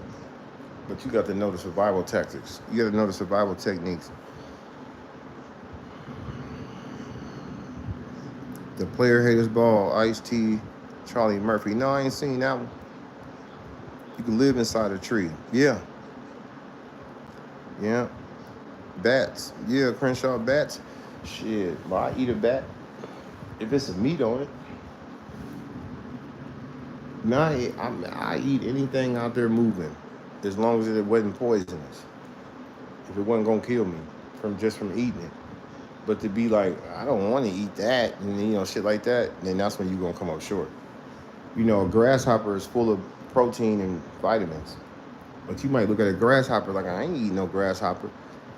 Meanwhile, you over there whittling away, or you ain't got no energy. Hell, we can eat a fish. That fish gonna give us some energy, some nutrients, some protein. It's gonna give us something where we can, because the object of the game is to get out of there, get some help, or get back to civilization. But to be able to survive while you're out there. But ain't no, you don't want this and you don't want that. Like, it ain't McDonald's. Yeah, nature is not McDonald's. It's different. Big old guy, what up, man? I don't even live here, right? You cook your meat on wood, you say, gay, right. We West Side superstars, right? Eating watermelon right now, yeah. I was supposed to got me one. I don't know why. I ain't got it yet, but I'm gonna go get it. I got some tahini, got some of that seasoning, that Mexican season. Put some of that shit on there, boy. But I eat the watermelon now. I eat the seeds and the watermelon. But you know what I was gonna do? I was gonna save the seeds and let them go through the process, wash them, let them sprout out, put them in a paper towel with some water, put them up there in the window, let the little sprout pop out, then plant that in a little container. Then once it stuck out as a big plant, then I planted it in the yard, and I was gonna plant some watermelons. Yep, fresh off the seeds. Yeah. Maroon Energy. No, 713. What up, man? Damn, my Britney shit. Whoops. I did it again. Right. Damn, on my way, DJ Khaled shit. Right. You gotta appreciate the stop the hate. Yeah. Show us the possum cook. Yeah, dig. That's what I was trying to do. But I guess they'll be better. They out there hunting for something else now. I don't know. They might be looking for some vegetables to go with it. Because they don't just eat that. They go forage and get all kind of stuff. They get fruits, vegetables, berries, anything they can find out there. Plants. They'll come back and make a meal that night. Man, shit. That's what they do. $5 Indians, yeah. Ain't no way. New York rats or something else. Yeah, that shit. You gotta be careful. Manifesting.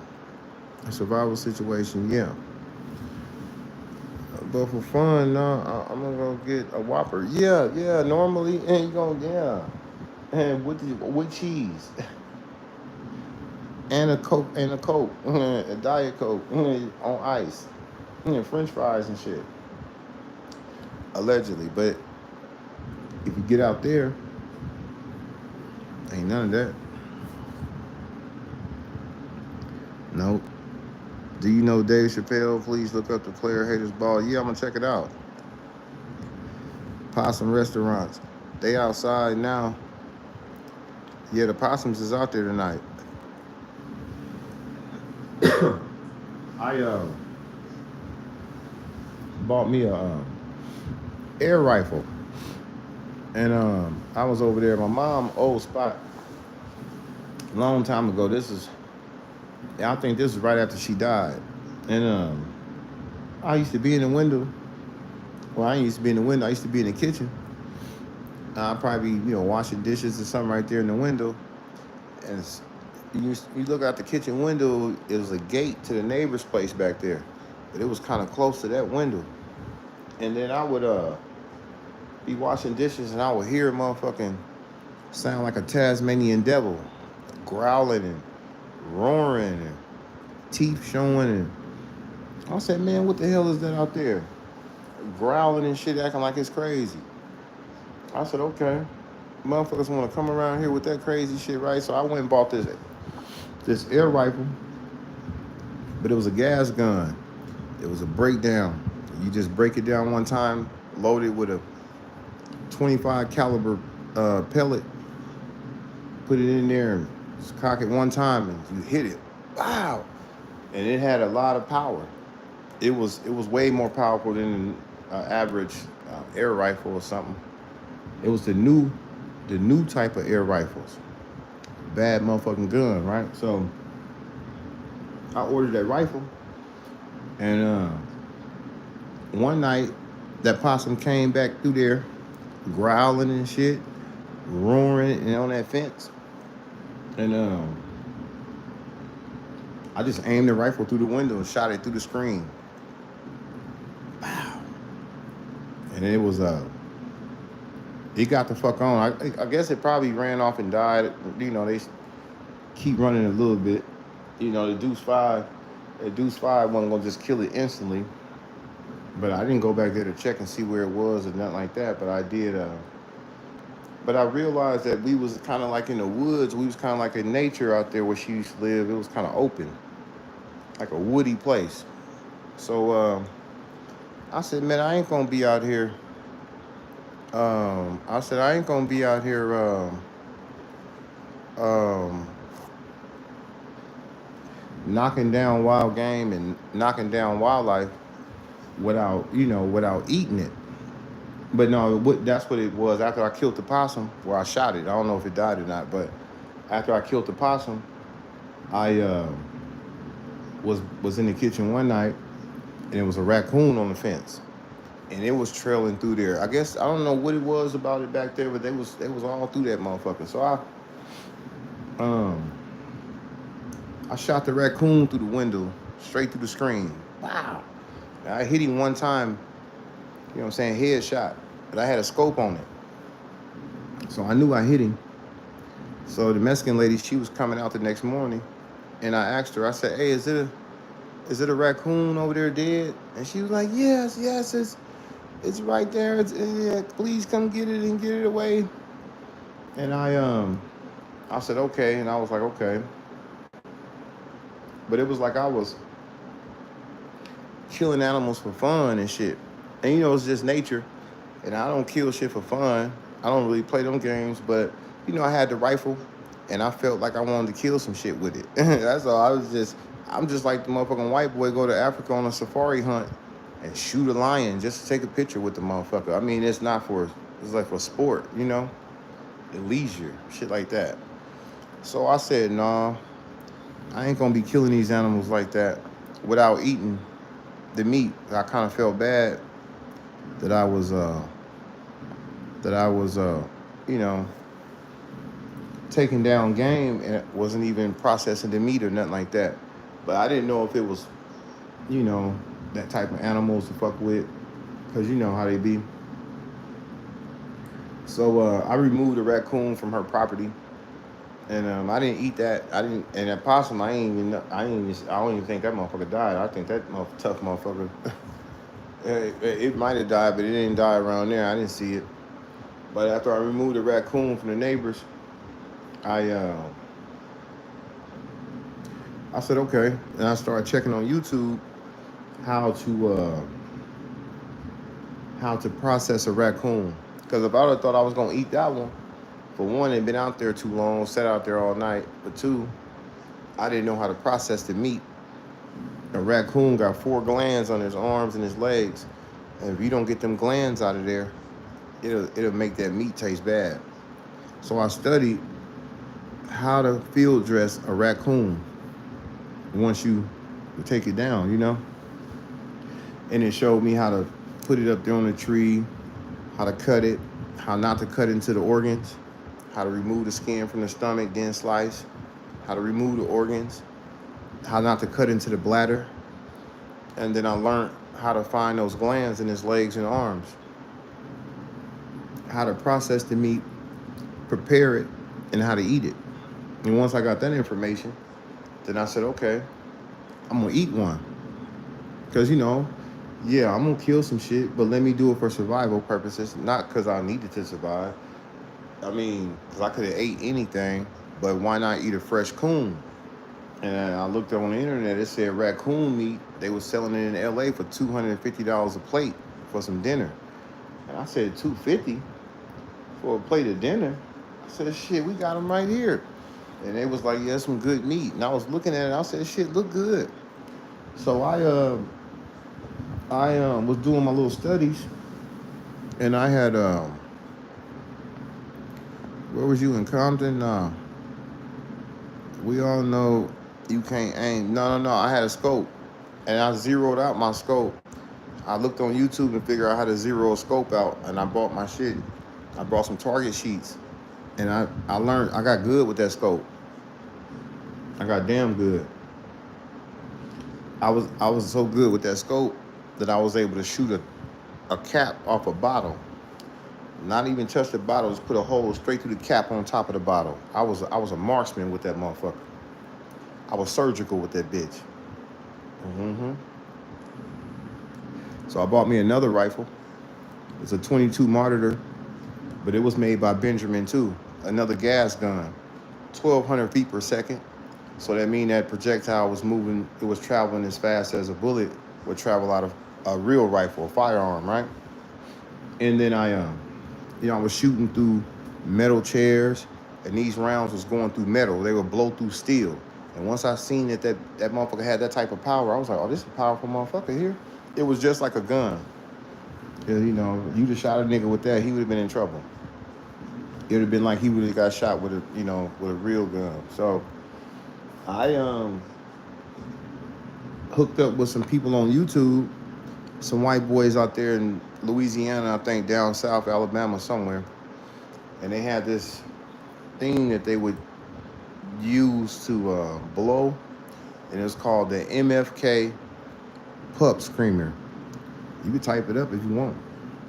So the MFK Pup Screamer was just like this little piece of plastic, but you blow in it, and it make a sound like a baby raccoon in distress. And it irritates and it bothers the raccoon because they thinking that one of their young is in danger. And when they hear the MFK Pup Screamer go off, they coming, right? So instead of me ordering the MFK Pup Screamer, I took my speakers. I had some JBL's speakers, some damn good speakers, and I plugged them into the computer, and I just played the sound from the MFK Pup Screamer that when they was blowing it. Then I just cut it on. I cut it up kind of loud a little bit, and so it sound like a baby coon in distress. So I'm calling, but I know what's coming. When that MFK, when that Pup Screamer go off, then they got something that's called a big bore coon. So a big bore coon is the leader. He's like the king of the pack. He's clean. He don't get dirty. He don't do shit. Only thing he do is come to defend and attack. But this coon I cut the MFK on one night. Yeah, I had bought me a tent and everything. I was outside in the driveway. I was in the night. Boy, I was aiming out the tent. Boy, I thought I was in. Boy, I ain't know. Boy, I thought I was in the jungle some damn where, which I really was, because that was the type of area we was in. And I let the MFK go off, and we had this redwood tree. It go up about 100 feet up in the air. It was about four of them, and they was close to each other, but they all go up. And I had this flashlight, and with this flashlight, it had certain type of lights on it. It had a red light, it had a flashlight, had an LED on it. But if you cut on the red light, if you flash it up, whatever animal you see, their eyes glow red. So the MFK. I let that play for about 30 minutes. I looked up in a tree, and I could see that raccoon looking at me. And I threw that red light up in there in the tree, and his eyes lit up like glowing red. I was able to see him. I'm like, okay, there you go. It was a big coon. I didn't realize how big he was until he came up out that tree. So I told my uncle, I said, keep the light on him while I, zero in on him. I put that scope on his ass. And he all the way up there at the top. He looking down at me. He trying to find where the baby at that's in distress. But it wasn't no baby in distress. It was the MFK pup screamer, because I was calling. That's why. But the big boy coon didn't know. He just heard that distress call. But he came. And he was the king of the jungle. He was the king of who he was. So I told my uncle, man, keep the goddamn light on him. He was scared and shit. He didn't want to fuck with the wildlife. But I made him fuck with it because, I was fucking with it. But he said he knew about that type of stuff and he was whatever. But I'm like, nigga, I'm hunting, bro. But I was also getting doves, turtleneck doves, speckled doves. I was shooting those in the day. I'll start my grill up, put them on the stick, and I was eating doves straight off the grill. I hit a squirrel one day, and I put that squirrel in there and put him in there on some gravy, and that squirrel was good. Those doves was good, and I was also killing sparrows, those brown birds, the little bitty ones. They taste like beef jerky, and they hella good. And I was killing doves and sparrows and shit like that. But that night I had hit that coon, right? Mm. He was up there. So I got the scope on him. I'm aiming for the head. I ain't aiming for the body because I don't want to rupture his organs. I don't want the meat tainted or to taste something in that meat different. So I wasn't aiming for the body, but he kept moving and shit. And a couple times I hit him in the body, but I was really aiming for the head. But the first shot was a head shot, and I got up there, bow, hit him, and he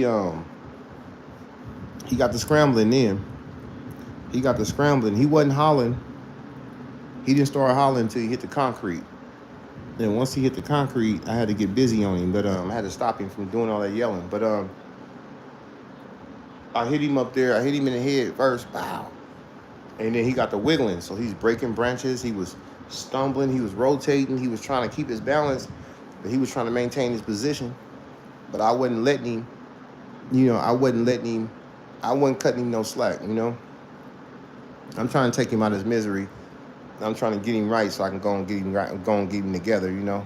So I hit him in the head once, pow. I shot him again, pow.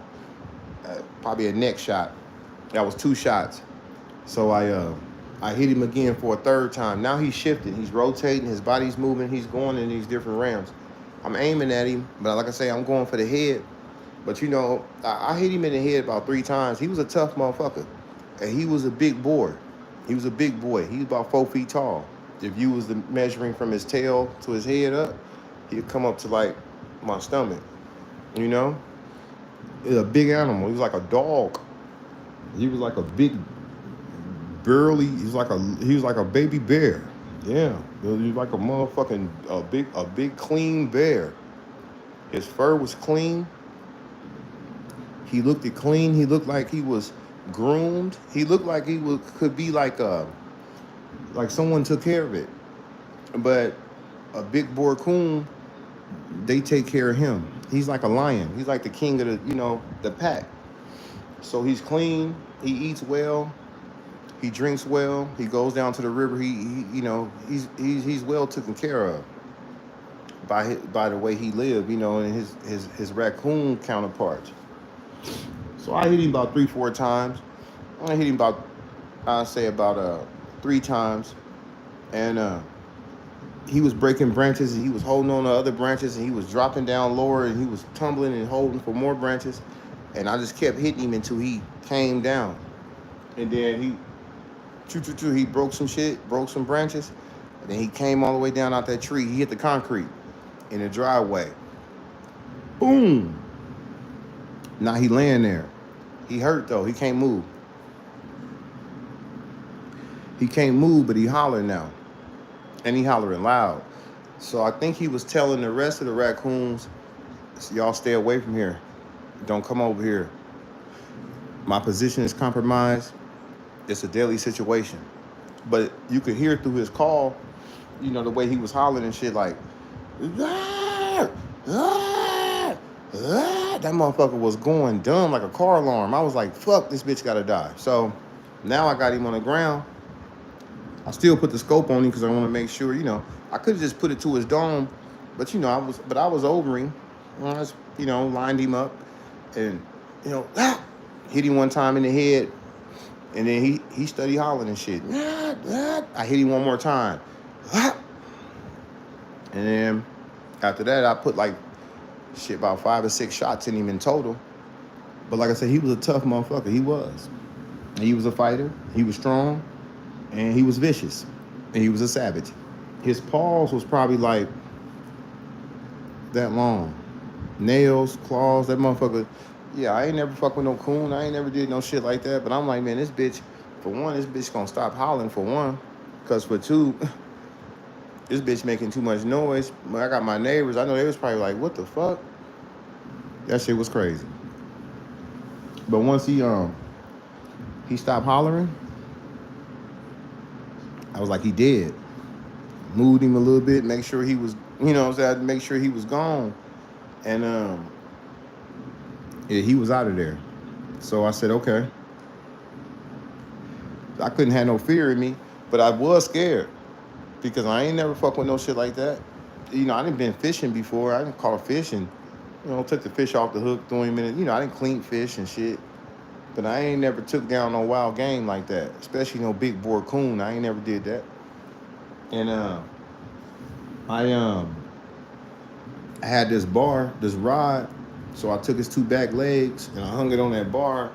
He had his legs up there, his back legs, and I got him on that bar. I tied his legs up on that bar, his back legs up, and then I cut his throat so he could bleed out. He wasn't living no more, but by him being upside down, I could drain his blood fast, I could drain him because I didn't want no blood in his blood turning toxins in the meat. So just like all animals, like a tuna, you want to hurry up and bleed it out.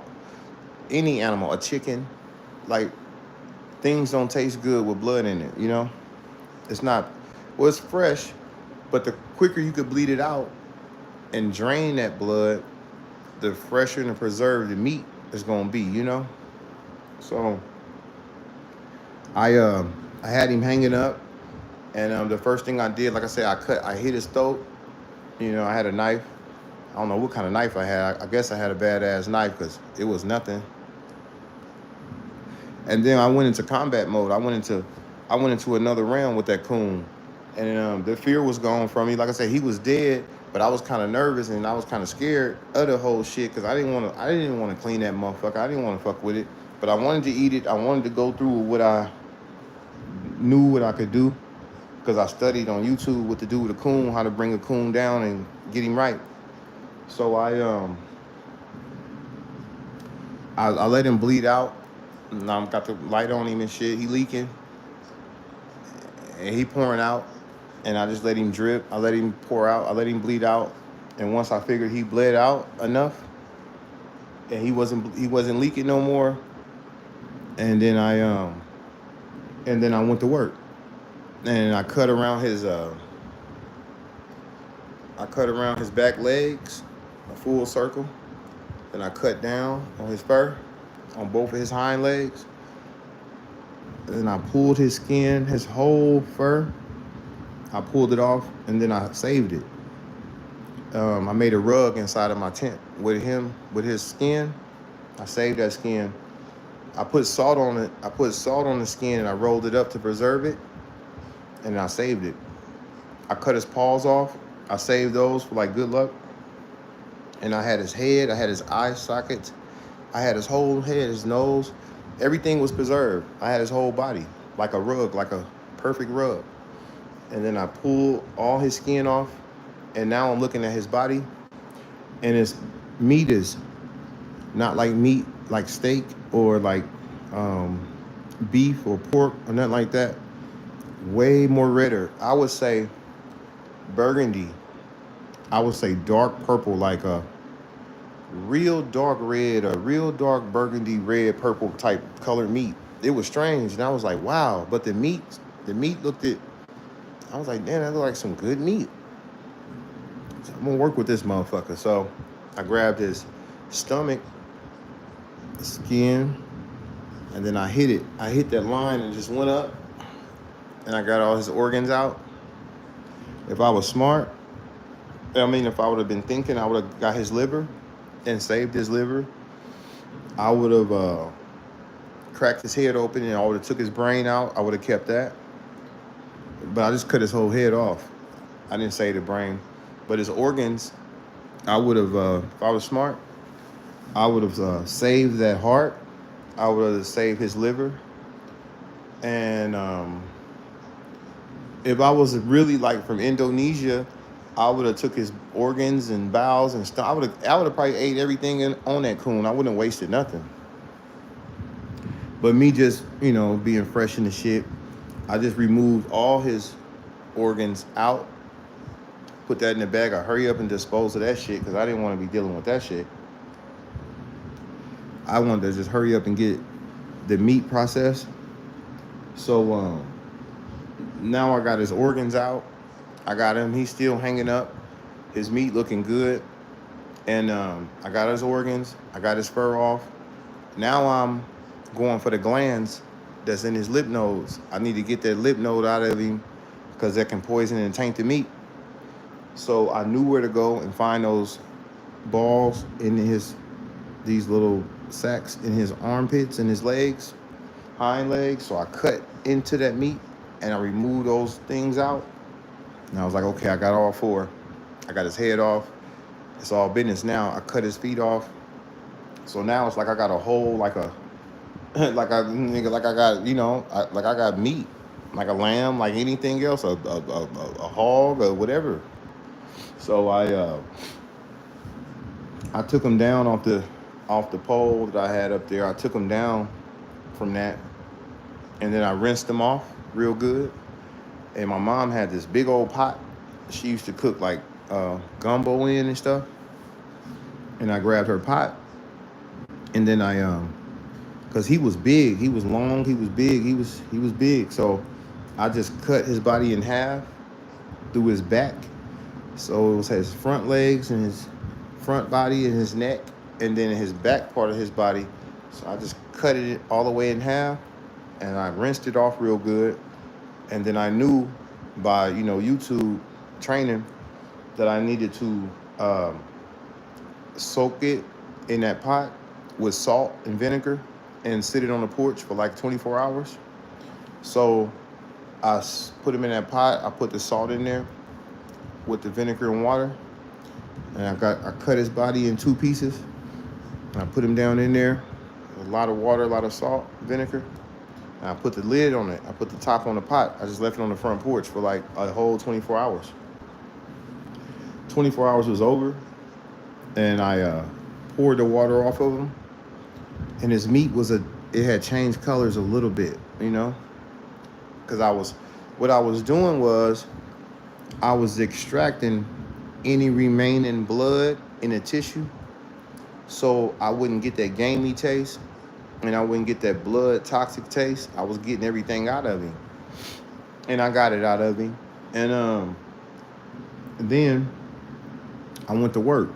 So I took him in the house then, and then I cut him up into pieces. Well, I took the one portion of his body to cook first, like his neck and his legs up top body. I cooked that first, and I put his other half in the freezer. So I said, I'm gonna work with this first part. I'm gonna see what it do, right? So I cut it up into pieces. I got me some sweet potatoes, because YouTube told me to put some sweet potatoes on his ass. And I got me some carrots, some sweet potatoes, some real potatoes. I think I had some cabbage too. And I made cabbage in a pot separate. But the potatoes and the carrots went in the oven with him. But first I boiled him first, seasoned, boil. And then once I figured he boiled enough, then I, got rid of that water in the pot, and I placed him in the oven pan. And that's when I decorated him with the sweet potatoes and the carrots and onions and stuff like that. And I cut him up into pieces. I cut his arms off and cut him all down and cut his neck up and shit. And I got him in there. I seasoned him down, and then I decorated him with the vegetables, and then I covered him up, and then I put him in the oven, and I let him rock and roll for about 3-4 hours. Then I took him out of there, and I threw my cornbread. I threw my cornbread in there in the pan. So my cornbread was going, he was going, and then everything was ready, and I had my cabbage and shit like that, and then I pulled him out of there, and then I made a plate, and I put him on there. I got me some vegetables. I got me some potatoes, sweet potatoes, some stuff. Got me some cabbage, and my children was with me at that time, stuff like that, and my baby mom and shit, and then my uncle, and rest in peace to my uncle. But we ate that coon, man, and everybody ate. I fixed the kids a plate. Her, I tasted this shit. I was like, boy, this is $1 million shit. That motherfucking meat was like no other meat I ever ate before in my life. And that's when I said, damn, that coon ain't no hoe. That coon is a bad motherfucker. Like I was in the South. And we all ate that dinner. And then somehow we all fell asleep at the same time after we ate it. I mean, we all went to sleep. Unc was asleep. I was asleep. My kids was asleep. My baby mama was asleep. And everybody just dozed off. Everybody dozed off and went to sleep after they ate. And then we all woke up. It was some more coon left. It was some more cabbage and cornbread left. And we ended up eating the rest of it. We cleaned up. And the very next day, I did the same exact thing I did that day. And I put the other half of his body in through the same process. And then we ate that, and we was like, yeah, we felt real. We felt something. It was a good experience for me and them. But I got survivor skills. But I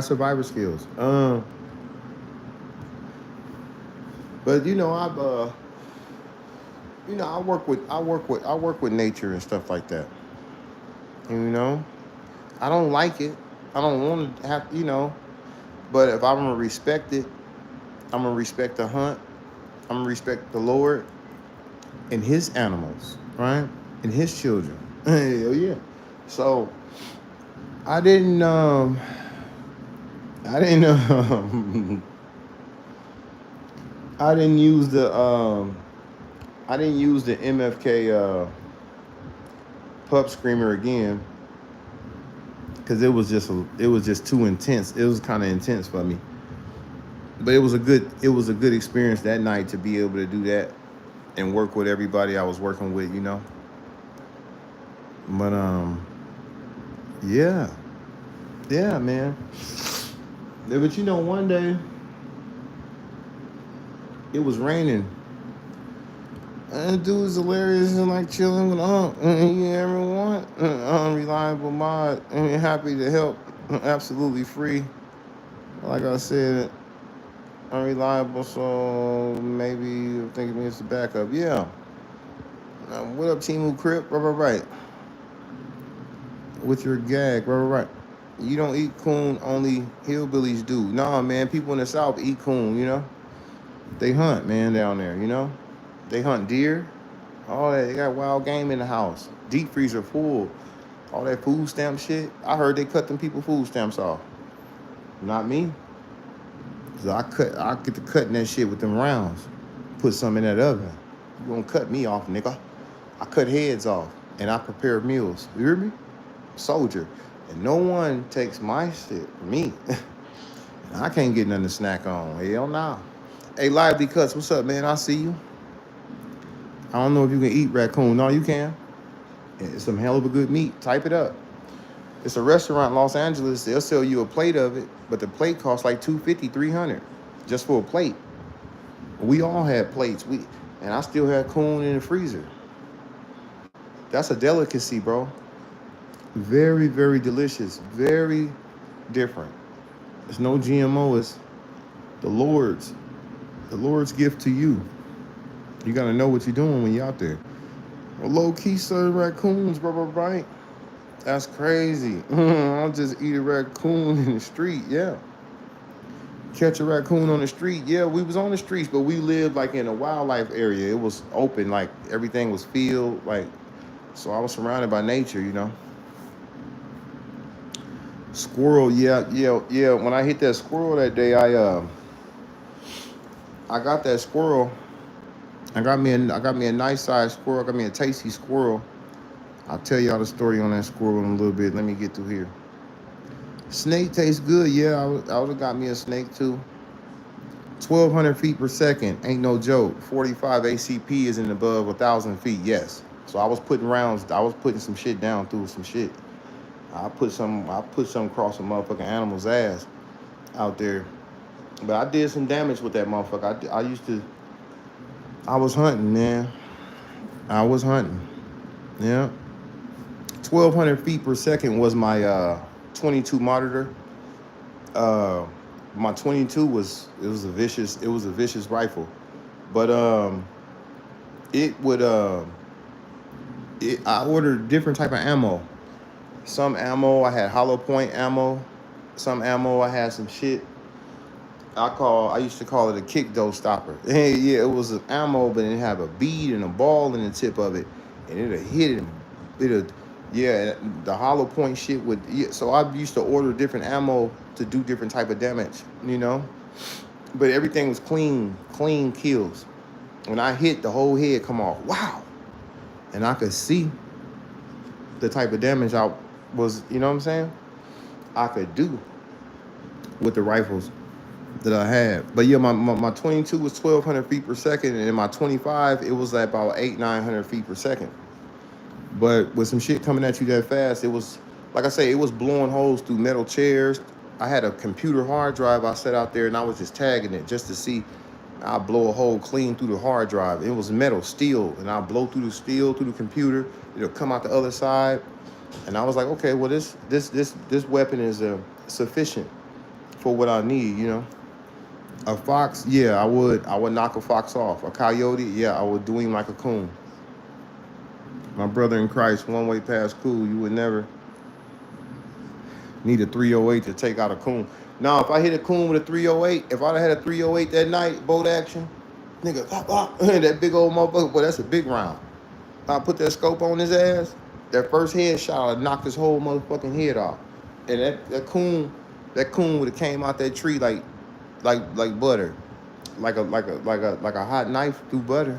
That's how it would have slid. That's how it would have slid. It would have slid right through him. It would have opened him up. It would took him. It would have been a clean shot. One shot, one kill. 308. That's hunting shit. Big boat, big boat action. But that's when you hit 308. That's when you hit a big old moose or elk, or you could hit a deer. Yeah, hit him in the heart, and yeah, get busy with a 308. Yeah, one way shit. 308. Boy, 308. Boy, take down a monster. I believe that 308 could take a goddamn what you call them? An elephant down. Boy, that's an elephant gun. Boy, that ain't no game. No, 308 boat action. Yeah, 308 ain't no hoe. Mm-mm. Yeah, country fried frog-legs. Yeah, they make pellet guns that shoot 15. Yeah, if you go to a place called I bought my rifles from Air Gun Depot. Type it up. And they got some shit in there that costs $3,000-$4,000. Oh man, and they got tanks. You hook them up to tanks, or you fill them up with tank air. And they got some shit called monitors. They got a 50 cal in that bitch. It's a 50 cal projectile, the lead, but you put it in there, and it's a 50 cal round. And I was thinking to myself, like, damn, what I'm gonna do with this 50 cal? And it was like nothing I, could really do with it unless I were gonna take it to a higher realm and go out there and go get some big shit and bring it back to the house. Like a whole, I would be hunting for real, but I ain't have my hunting license. I was just hunting off the land. I was just foraging off the land, but I was interested in more powerful weapons and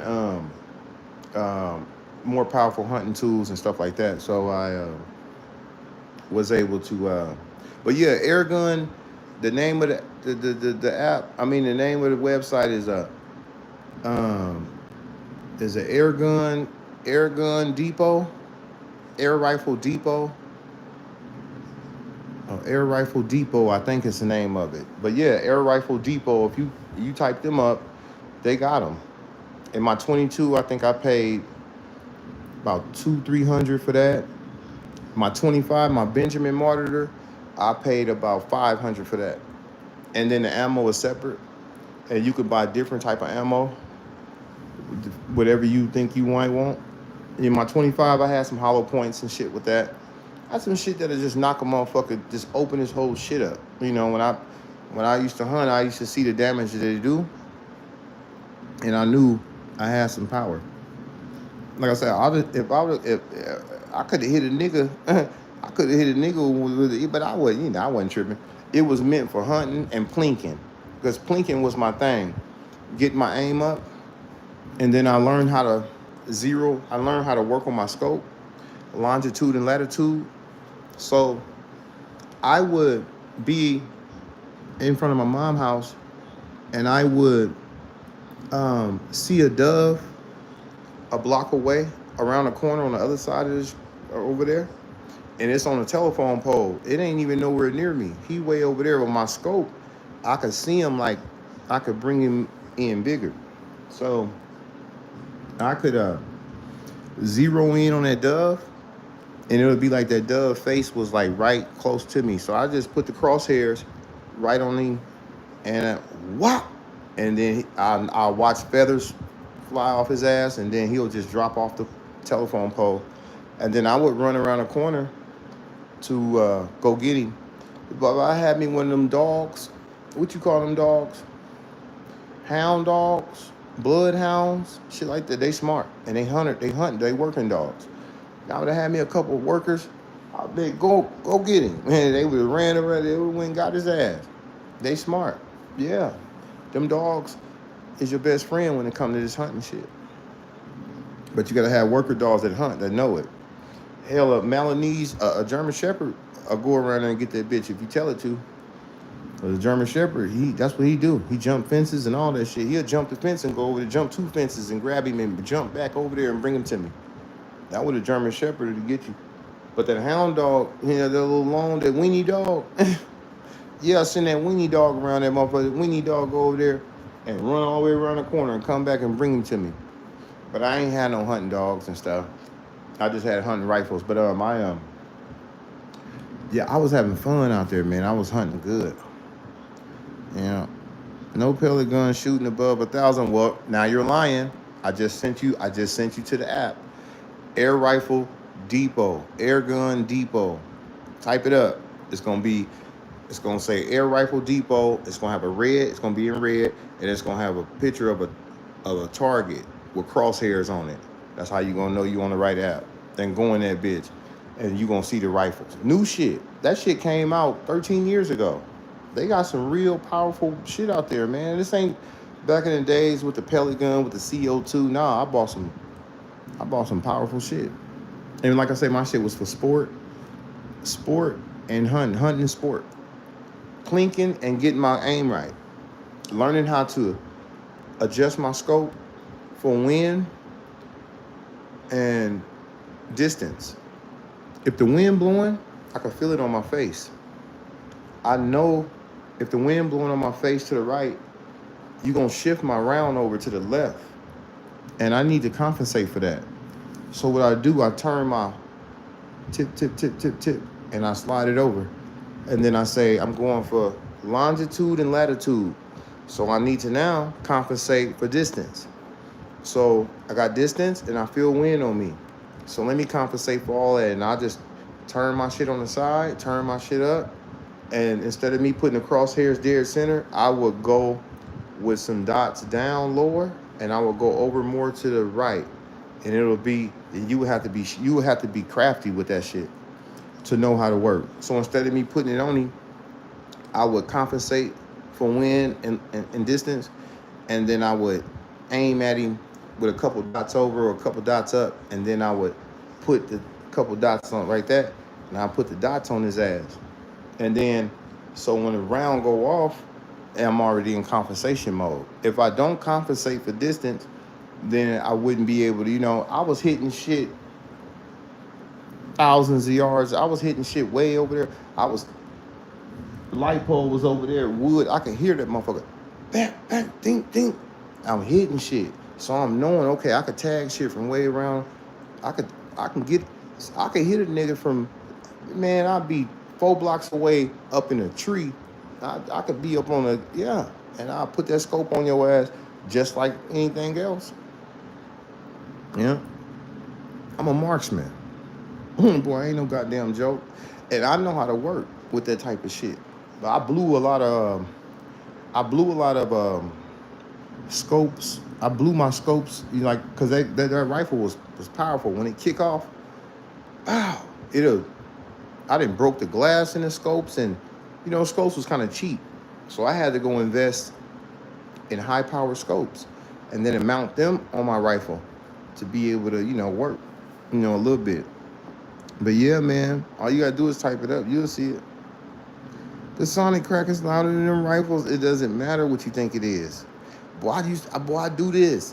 Boy, hell yeah. Boy, you got to get out there and you got to try to do it so you can find out what you could do with it. You got to learn like me. That's all I used to do was train in the yard all day. And I used to use shit for targets. And I used to hunt. I used to go get certain animals at a certain distance. And I'll get in different positions to get it. I'm good at it. I'll lay down on the ground and get your ass. Prone position. I could lay on the concrete and I'll lay down flat, straight out. And I know how to breathe. I know when to hold my breath. When I fire off, that's when I'll take a deep breath. And I won't fire until I get ready to exhale. Because breathing has a lot to do with aiming. You don't know nothing about this type of shit, boy. Yeah, I breathe on your ass. That's when motherfuckers say he'll breathe on you. He don't mean like, yeah, because he talking about that scope. See, you don't even know what that is. You don't even know how to breathe fucking with this type of shit. Felipe, what up, man? I see you. It's all good. Okay, supersonic air rifles. Now, I ain't never heard of a supersonic, but maybe they got it. But I know Air Rifle Depot got some shit or whatever. I was thinking about getting me one, but what I used to do is I used to go to Safeway grocery store, and I would get this bird feed, right? And I would sprinkle some outside in the morning by the fence, and I would build a little thing. But they had a places they will come and perch, or they'll come and they will hang around the vicinity because birds could see really far away, and I will watch to see. I wake up about 5 in the morning, 6, and you could hear them all out there singing and chirping and flapping and dancing, and they used to be eating that bird feed. And I'll just get my rifles together, and I'll come out, and the birds would be thinking it's just a normal day. And I have my doves lined up on the telephone wires up there, and I have my sparrows flying in, and my doves hanging out, trying to be sneaky to come in and grab shit and wiggle. And I used to get busy. I fire my grill up, and then I would have breakfast and lunch right there, fresh off the land. Yeah. And Navy SEAL sniper, I don't know what you talking about. Right. Yeah. Navy SEAL sniper. You got to know you got to adjust. Them boys over in Iraq, you got a target. It's thousands of yards away. Miles. Well, about a mile or, something like that or less. But he could be in the building way over there. And you just got to feel for the wind, and you got to compensate for the distance. And as you practice with this shit, you get good at it, And you get good at it. Anywhere, brother, I could be in the range, in a field, or a backyard breaking the sound barrier. Man, you could do all kind of shit. But what matters is if you can hunt, if you can catch game, and if you can, my job wasn't to try to get the shit that was furthest away from me, but I did hit a couple birds from a distance, a pretty nice distance. But that scope, there's no such thing as distance with a scope, because with that scope, distance ain't shit. I could make it'll look like you sitting in front of me when I look at you through that scope, versus me looking at you regular. It's like, oh, it's way over there. But I put that scope on you, it'll bring you to me like crosshairs. I put the crosshairs right on you, like easy. And I can get busy just like that. Yeah. You talking about breaking sound barriers and shit, breaking the speed of sound. Yeah, that's cool. But your main thing is to be able to, get what you're going for, and be able to know how to do that. But if you got some distance on that animal or that target, then you need to know how to get with that program. You need to know how to get to that. You know how to hit your target. And everything ain't gonna be easy to where you could just zero your scope out and just have it normal and just line it up like it's just right there in front of you a little bit, kind of like, because what's the use of having a scope? I could hit you from the front and rear sights on it. I could use my front and rear sights. I don't even need a scope if it's that close. A scope is for long distance shit, Yeah. The MP5 SD exists. Trying to lower the round speed, supersonic, subsonic. Boy, I'm trying to tell you, not as loud as my 9mm, right. I had 1,600 feet per second plus air rifles ring my ears. Yeah, the air rifle, that gas gun is loud. And fire come out of it when you fire it off. You will see smoke and fire. And it will be some shit. Because that gas that was in there, it was only one shot. It was a breakdown, so you only get one shot. You break it down, you put it in there, you hit it up, it's ready. And you didn't have to pump it up with nothing. You didn't need no CO2. Once you cock it once, and it would take some strength to cock it, because you would need both hands, and you would have to cock, and then you'll click, and that bitch, whatever power that was, whoever made them guns, shout out to them, because that was a good invention. It was a pretty damn good invention. What's up, Jennifer? I see you. Yeah, obviously you're hearing the explosion behind the gun. Yeah, and you feel it. Wow. And it had like a silencer tip on the tip of it to kind of reduce the sound. Because without the silencer tip, it would have been louder than that. So both of my rifles had a silencer tip on the tip of them, like that long. And even with that silencer tip, it was still loud as fuck. So yeah, you right. Mm-hmm. Yeah, yeah, but supersonic air rifles, yeah, I ain't never seen that. But I don't know, Air Gun Depot might sell them. But I know they got some 50s, they got some 50 cals, and they got some different caliber rifles that, you know. But that 50 caliber rifle will take down a deer easy.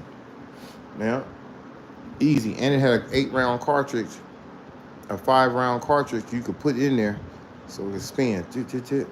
So they went one by one. It had a cartridge that put it in there.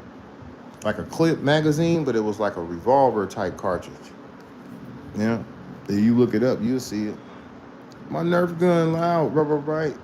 Hell yeah. You're a good man. Steak tastes better with the blood. Well,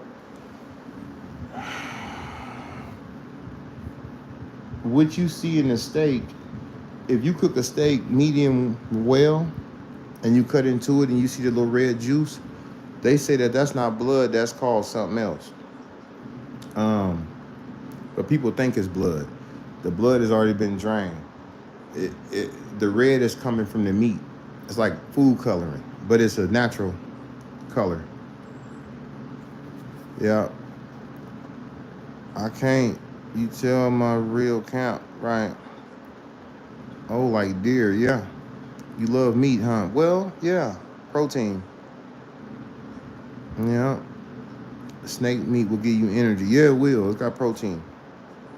Bro, you sounding like Hannibal Lecter right now. Game meat is dark.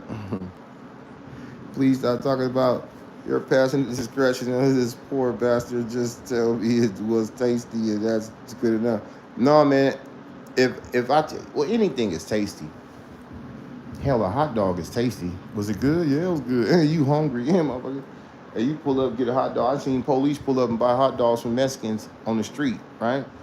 And they hungry as fuck. But to them, the hot dog wrapped with the bacon, with the jalapenos, with the onions, and a hungry motherfucker, everything good to a hungry motherfucker. You can eat some cardboard and you know what I'm saying? And think you got something good when you're hungry. But something that's really good, that's better than natural shit that's good, then you got to let it be known. Yeah, deer meat has a dark color like that. Yeah, yeah. That deer meat is burgundy too. Yeah. And it ain't got no fat on it. You put that deer meat in the skillet, it'll fry, it'll cook, but it won't produce grease. It has no grease. It's all lean. Deer is all lean, 100. Not no, it won't get oily. You put some bacon in the grease in the pan, you could fill up the pan with this much bacon grease. A steak, it'll produce grease. Yeah, a lot of animals will produce grease, but a deer, it won't produce no grease. It'll get done, you will eat it. I put A1 steak sauce on my deer. Yeah. Or that back strap. Yeah, if you can get that, that's the tenderloin. Yeah, that's the, yeah. That back strap is good in all animals. I guess that raccoon had a back strap. If I was smart, but we end up eating it all anyway because it was all tender. It was all baked. Get rid of the organs, shit, dude. Nah. In different countries, they eat all the organs. They eat the heart, the brains. Boy, them people don't waste nothing. I didn't waste the fur. I didn't waste the animal. Well, I did waste some organs, but according to the record, I eat that. I eat chicken gizzards, I eat chicken hearts, and I eat chicken liver. I eat beef hearts, I eat beef tongue, I eat beef liver, I eat beef organs, chitlins, pig intestines. That's a chitlins. Hog maws is the stomach. We don't get rid of food, bro. Everything is a delicacy. Everything is to be eaten, and nothing is to go to waste, bro. You do not be wasteful when it comes down to animals. Allegedly. Yeah, you don't waste, man. Yeah. I mean, that's what I learned dealing with dealing with different people. Yeah, that deer jerky is good. Pig brain tastes like mayonnaise. Yeah, I ain't never ate that before. Striper. Stripper eyes taste like lobster tails. Yeah, I eat fish eyes. That's what I will eat. Like the tilapia when I get the whole tilapia with the head on it. Cause I take the eyes, I eat that. It's a lot of vitamins in the eyes. Very, very nutritious. It has a nutritional value. Those eyes have a high nutritional value. You want those eyes. Yeah. Striper and sturgeon. Yeah, that's what I used to fish for. Yeah, I used to. Yeah, man, we used to. Yeah, we do that. We do that striper shit. Striper bass and black bass, largemouth bass, all that. Slice them up, cornmeal. Yeah, I get busy with striper. Sturgeon. That was one of our things too. We'd go out and get sturgeon too. We'd go out there on that Navy base. We used to go out there on that Navy base and get those sturgeons off those piers. But you couldn't get in there unless you was military. My granddaddy had clearance to get in there. But yeah, we go get sturgeon, man, all the time. Sturgeon is good. Damn good. That's some of the best fish I think I've had. I love sturgeon. They sell it, it's kind of expensive, but I'd rather get some grass shrimp and I go out there and pull them in. I go out there and wrestle with them. Take you about an hour to get that big motherfucker because he gonna roll with you. He got them spikes on his body. He might roll your fishing line up, so you got to make sure you got you some 50-pound tests, 40-pound tests. You got to have sturgeon leaders and all that shit. You just can't catch a sturgeon with no regular hook. He'll break your pole. He'll break your equipment. But you got the proper equipment. You fishing for sturgeon, you be all right. Yeah. Shit, I don't care talking about cool meat. Does it taste like chicken? Nah. Just tell us where the bodies are and the families.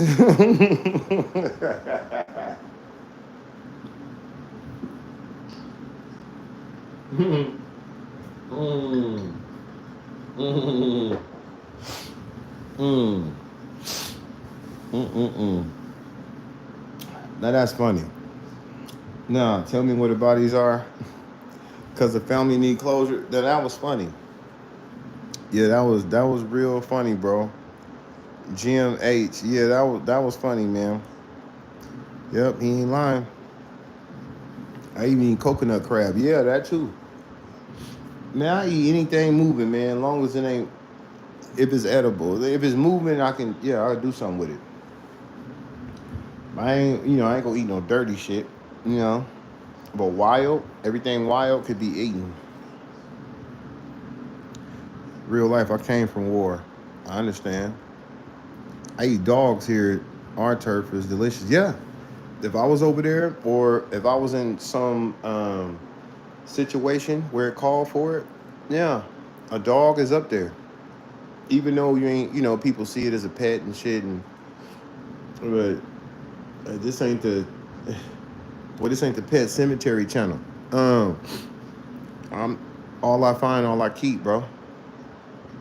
You gonna eat or you gonna starve? Imagine me eating dog. I got onions, a little bit of salt, a little pepper, maybe something, or maybe not. Right?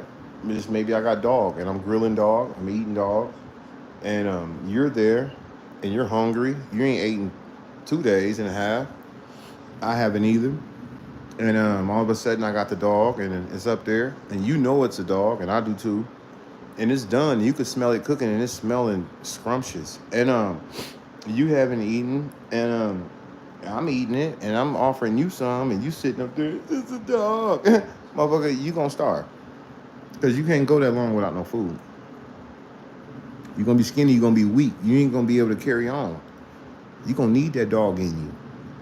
Yeah. Cat, any damn thing. I don't give a damn what it is. Some niggas be like, I ain't gonna eat that. Well, starvation will take over, it will consume you. You will succumb to starvation. The dog will be delicious, yeah, probably is. They said it's sweet, but I ain't never tasted it. I ain't never hit a dog. That's crazy. No, I wouldn't just pop a dog and be like, I'm finna eat this motherfucker. Like that. I kind of let the dog, get a little bit more leeway out there. Especially, but shit. But a wild dog is good. A coyote, a fox, all that shit is good. It's all dogs. They all dogs, really. Everything got a dog. Everything got a little dog in it. Nothing but the dog in me. God damn it, shit. The human got a little dog. And no, I ain't never ate human, but if I needed to, I would. Sure would. You ever seen a movie? It's called Alive. Yeah, about the soccer team over in Brazil. They showed me that movie when I was in junior high school. I didn't know why they showed me that movie, but maybe they was trying to show me something. But yeah, I seen that movie, man. It was brutal. It was brutal. But yeah, yeah, humans too.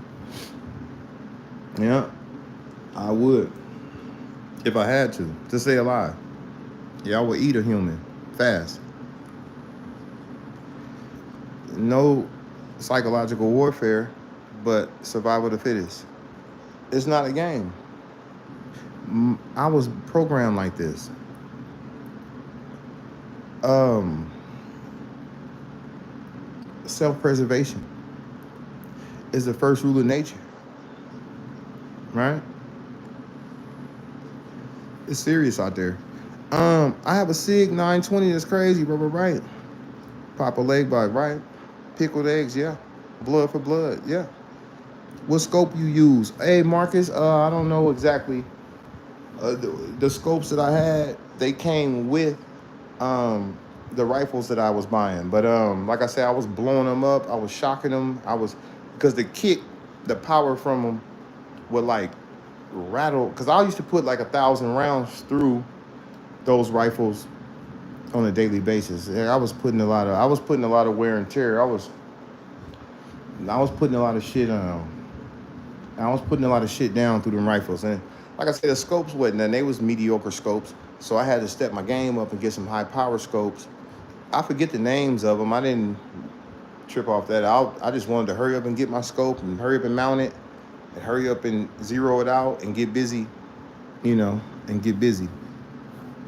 ACOG, I don't know what that is. Is that a scope brand? Yeah, high clowns. Right. He mad now. He like, damn, these motherfuckers. He's scratching his ass because he trying to figure out, damn, what would I do when I need to survive in my family? What would I do at the brink of starvation? What would I do as far as being a man and I got to hunt? But you've been eating Taco Bell, but you don't know nothing about this shit. I'm talking about, homeboy. So it's bothering you. Well, you better get busy and you better find out how to not be bothered by it. All right? Because I'm pretty sure a lot of you all ain't single white females and single fathers and just a single man. And pretty sure a lot of y'all got families, a mother and brothers and sisters, pets. Because if I got my dog with me and I'm hunting, my dog could eat too. So I got to take care of my dog. And I know how y'all feel about y'all dogs. And your dog has to eat food. Hell, your dog need dog food. And you running your ass around making sure you got cat food and dog food, right? So imagine you got your family and your dog or your dogs. You might have 3 dogs. And they all looking at you like, we fucked up and there's nowhere, it's nothing, and we got to get busy. So you have to take care of your dogs, right? So what do? And you can't die on your dogs because they depend on you. You can't die on your kids and your girl. They're depending on you. So what do? You get busy, right? Or you die. You ask yourself, what do? You don't scratch your ass over here and act like you crazy over here because this ain't that channel. Because I know what it takes when you're out there. Not easy to do either. No, it ain't easy, but you can get accustomed to something fast. You can adapt. I can adapt to survival. I can adapt to my environment fast.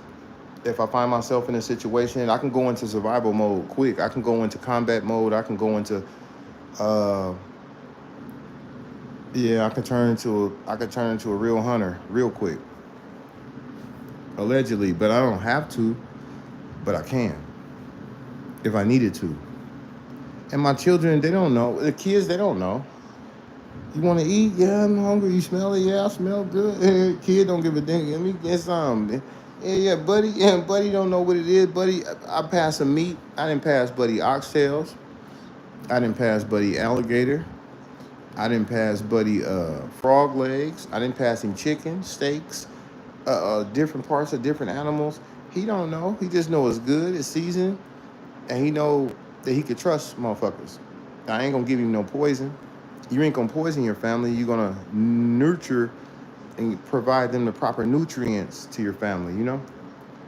So they trust you. But hey, it ain't for everybody. Like I said, a lot of people might be out there. A lot of people might fall victim to not being able to do what it takes. You know, but it get deep when you're out there. Do you know how to get a 3000 and make bullets curve? Rubber right? No, yeah, bullets gonna curve on their own because they lose. They start to lose power when they go out. They'll go straight, but then they'll start to lose. They'll, as they come in, they go out.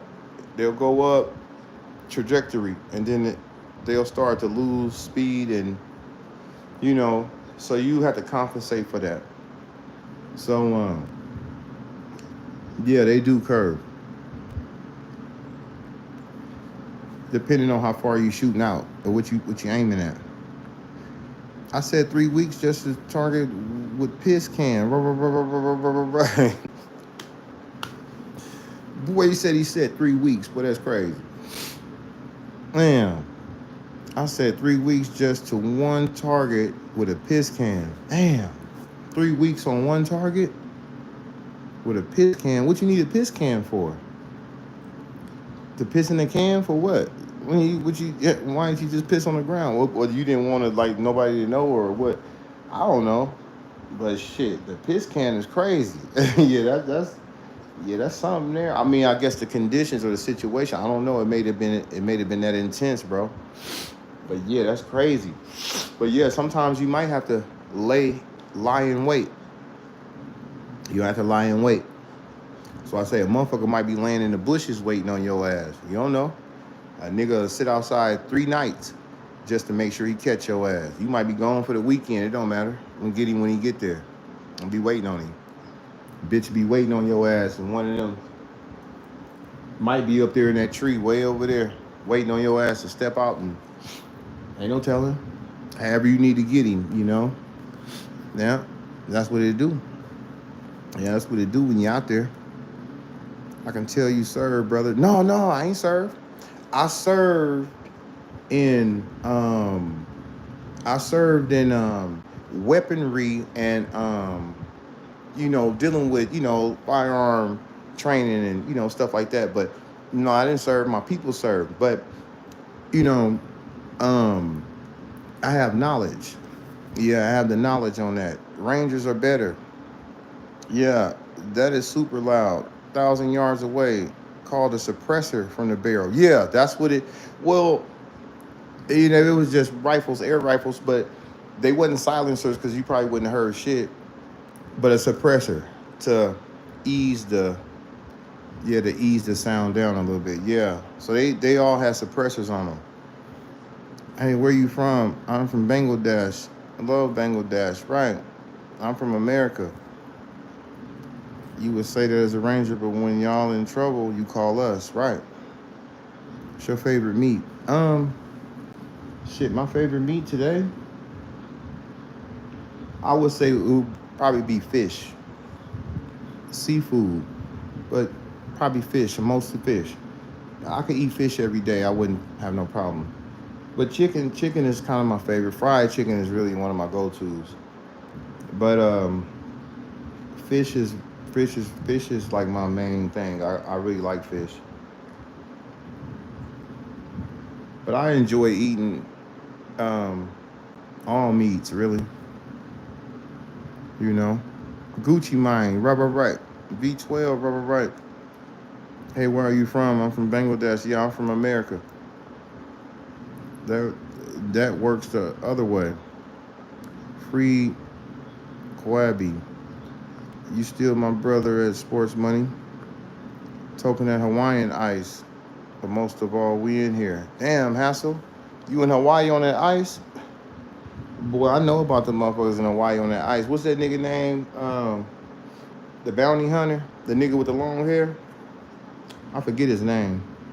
Did he wear the cowboy boots? Him and his son and his wife. You know, his wife got the jugs and white girls. And what's that nigga name? The bounty hunter nigga. Yeah, he took me over there to Hawaii and shit. And he was going after them dope fiends, and they was on that ice over there. So you ain't lying. Well, I ain't know you was over there, man. Me too, real. We don't waste. Yeah, we can't waste, but we don't know when we gonna get the next animal, and we don't want to disrespect. You know, it's kind of like bad luck. You know, it's disrespectful. That's what it is, disrespectful. But back then, I didn't know that I should eat those organs and pick through there and get all that stuff out. But now I know, and now I don't waste. Now I eat everything. Yeah. If you was making hot dogs, it takes you down hungry, right. This ain't the dog fried rice channel, right. He said, I got onions, right. Dog, listen to DMX. Yeah. Already did. What up, man? Alive is wild, yeah. If your white side heifer show up on the wrong right, she get a backstrap, a back slap, or talking to. Yeah. I think this guy's a black prepper with not combination. Yeah. I don't prep, but I do, but I don't. I should have my rucksack and my duffel bag already ready and my weapons ready at the door. But I don't. But I do. But I don't have them all. I don't have everything I want. My shovel, my tent, my survival tools to be ready to go out there and do what I need to do, you know?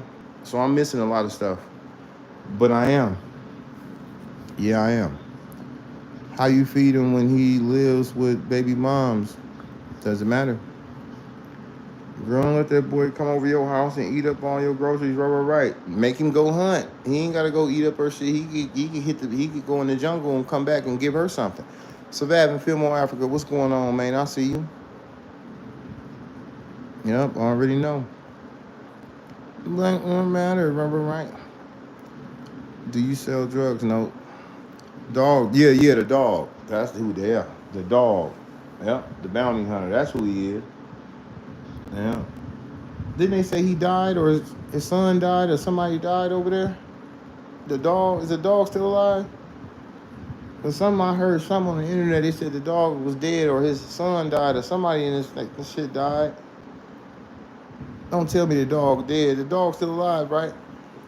Because I heard something about the dog and them. Somebody over in this camp, somebody died over there. Yeah. But yeah, the dog, he ain't no joke. Bad people destroyed the universe. Well, not necessarily. The Native Americans did it for years. That's how they do it. It wasn't no grocery stores. It was the Lord and his children with his animals. So that's what it was all about. 100,000 rounds. 100,000 AK rounds. Yeah, that's correct. Okay, 100,000 rounds. Yeah. Now, if you got 100,000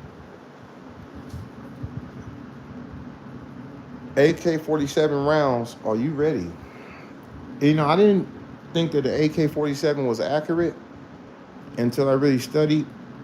And that AK-47 is damn good. It's damn good. It's very accurate. No money for crack tonight. Well, that's what you said. My pocket's fat. I got a whole bankroll over there. Thousands on me. On my mama. And I ain't sweating the small shit. I ain't looking for nothing. I don't need nothing.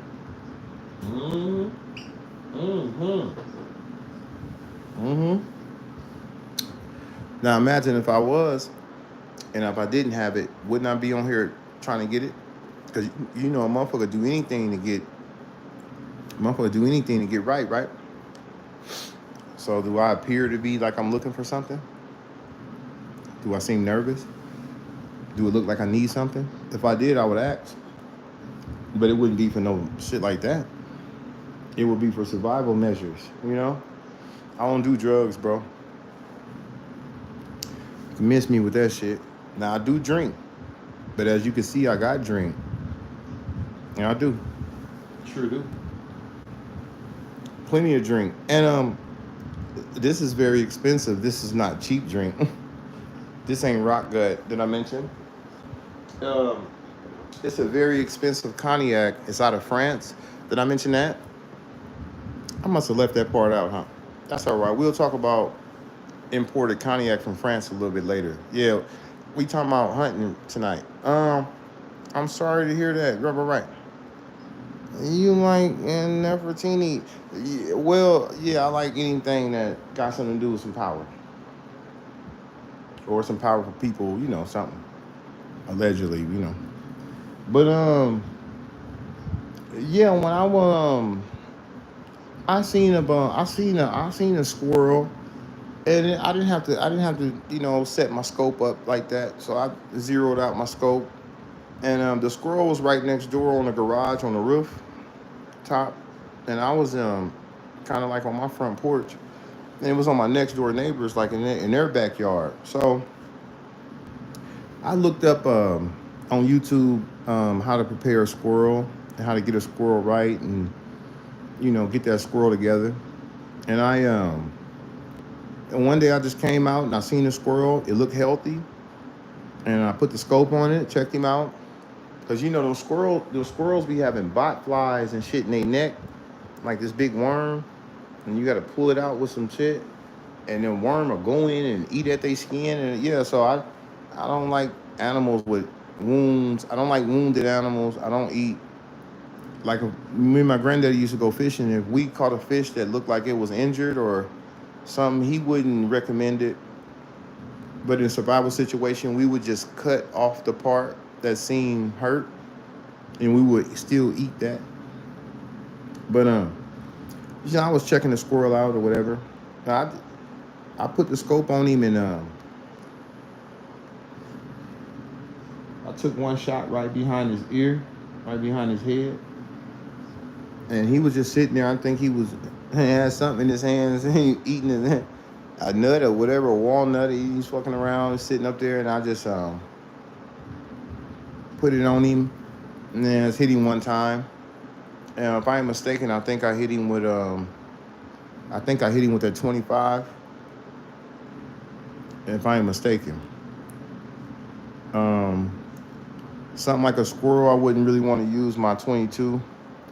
Because my thing is, I don't want shit to move, and I don't want to have to hit it twice. I don't want to have to fuck around and chase it, and so I don't want to do all that. I want to hit it, you know, one shot, one kill, and be done with it. So I lined the squirrel up, and then I tagged it, and then it just laid down right there on the roof in the backyard. It didn't run. It didn't have no more life in it, and I knocked his lights out. So I just went over to the neighbor's house, and I knocked on the door, and I told her I was trying to get the animal from back there I had hit. She was like, "What? You got a squirrel in the back? You want to go get it?" I said, "Yeah, I want to get it." She was like, "Go ahead." I went back there, I got it, brought it back. I did it the same way I did the raccoon. Cut him up, got his fur. I put that in my tent, you know, for decorational purposes, for wildlife and wild game and, you know, purposes. Yeah, because I had the spirit of a hunter. So I just put that in there, and I got the meat. I removed all the organs. Like I said again, I could have kept the liver, I could have kept the heart, I could have kept the mostly all the organs. I could have kept it, but I didn't. I removed all the organs fast, head off, um, bled him out, rinsed him off. You know, a squirrel is small. It's kind of, it ain't too much to handle. It ain't got that much blood in it. And I cut the squirrel up in pieces, and you know, rinsed it down real good. I sauteed it, and then after I sauteed it, I made a gravy, and then I laid it in that gravy, and I let it cook. And I think I cooked it. I think I should have let it cook a little longer because it wasn't as tender as I really wanted it to be. But I guess I was so eager to eat it that I kind of ate it a little earlier than I should have. But that squirrel was good. The little bones and hey, squirrel bones. Yeah, it was damn good. And I said, okay. But you know, you need you about 5 or 6 squirrels to you need you about 5 or 6 squirrels to be able to make a pretty decent sized meal. But I wasn't tripping. I was just taste testing, um, different variety of foods, a variety of animals is out there. Squirrel nuts, right. You hit Alvin and the Chipmunks, cuz, right. Yeah, yeah, I did, man. But I had to get that. I had to get that squirrel. But those doves is damn good, man. I'll tell you. You look up turtleneck doves or speckled doves. It's a limit on them. You only get 2 a day, but they will come around. I will always see them on light pole. And one day I went out there and I took my rifle and I leaned on the barbecue pit and I got down on one knee and I locked in on that squirrel. I mean on that dove. So I kind of shot him from underneath him because that was the trajectory of the position.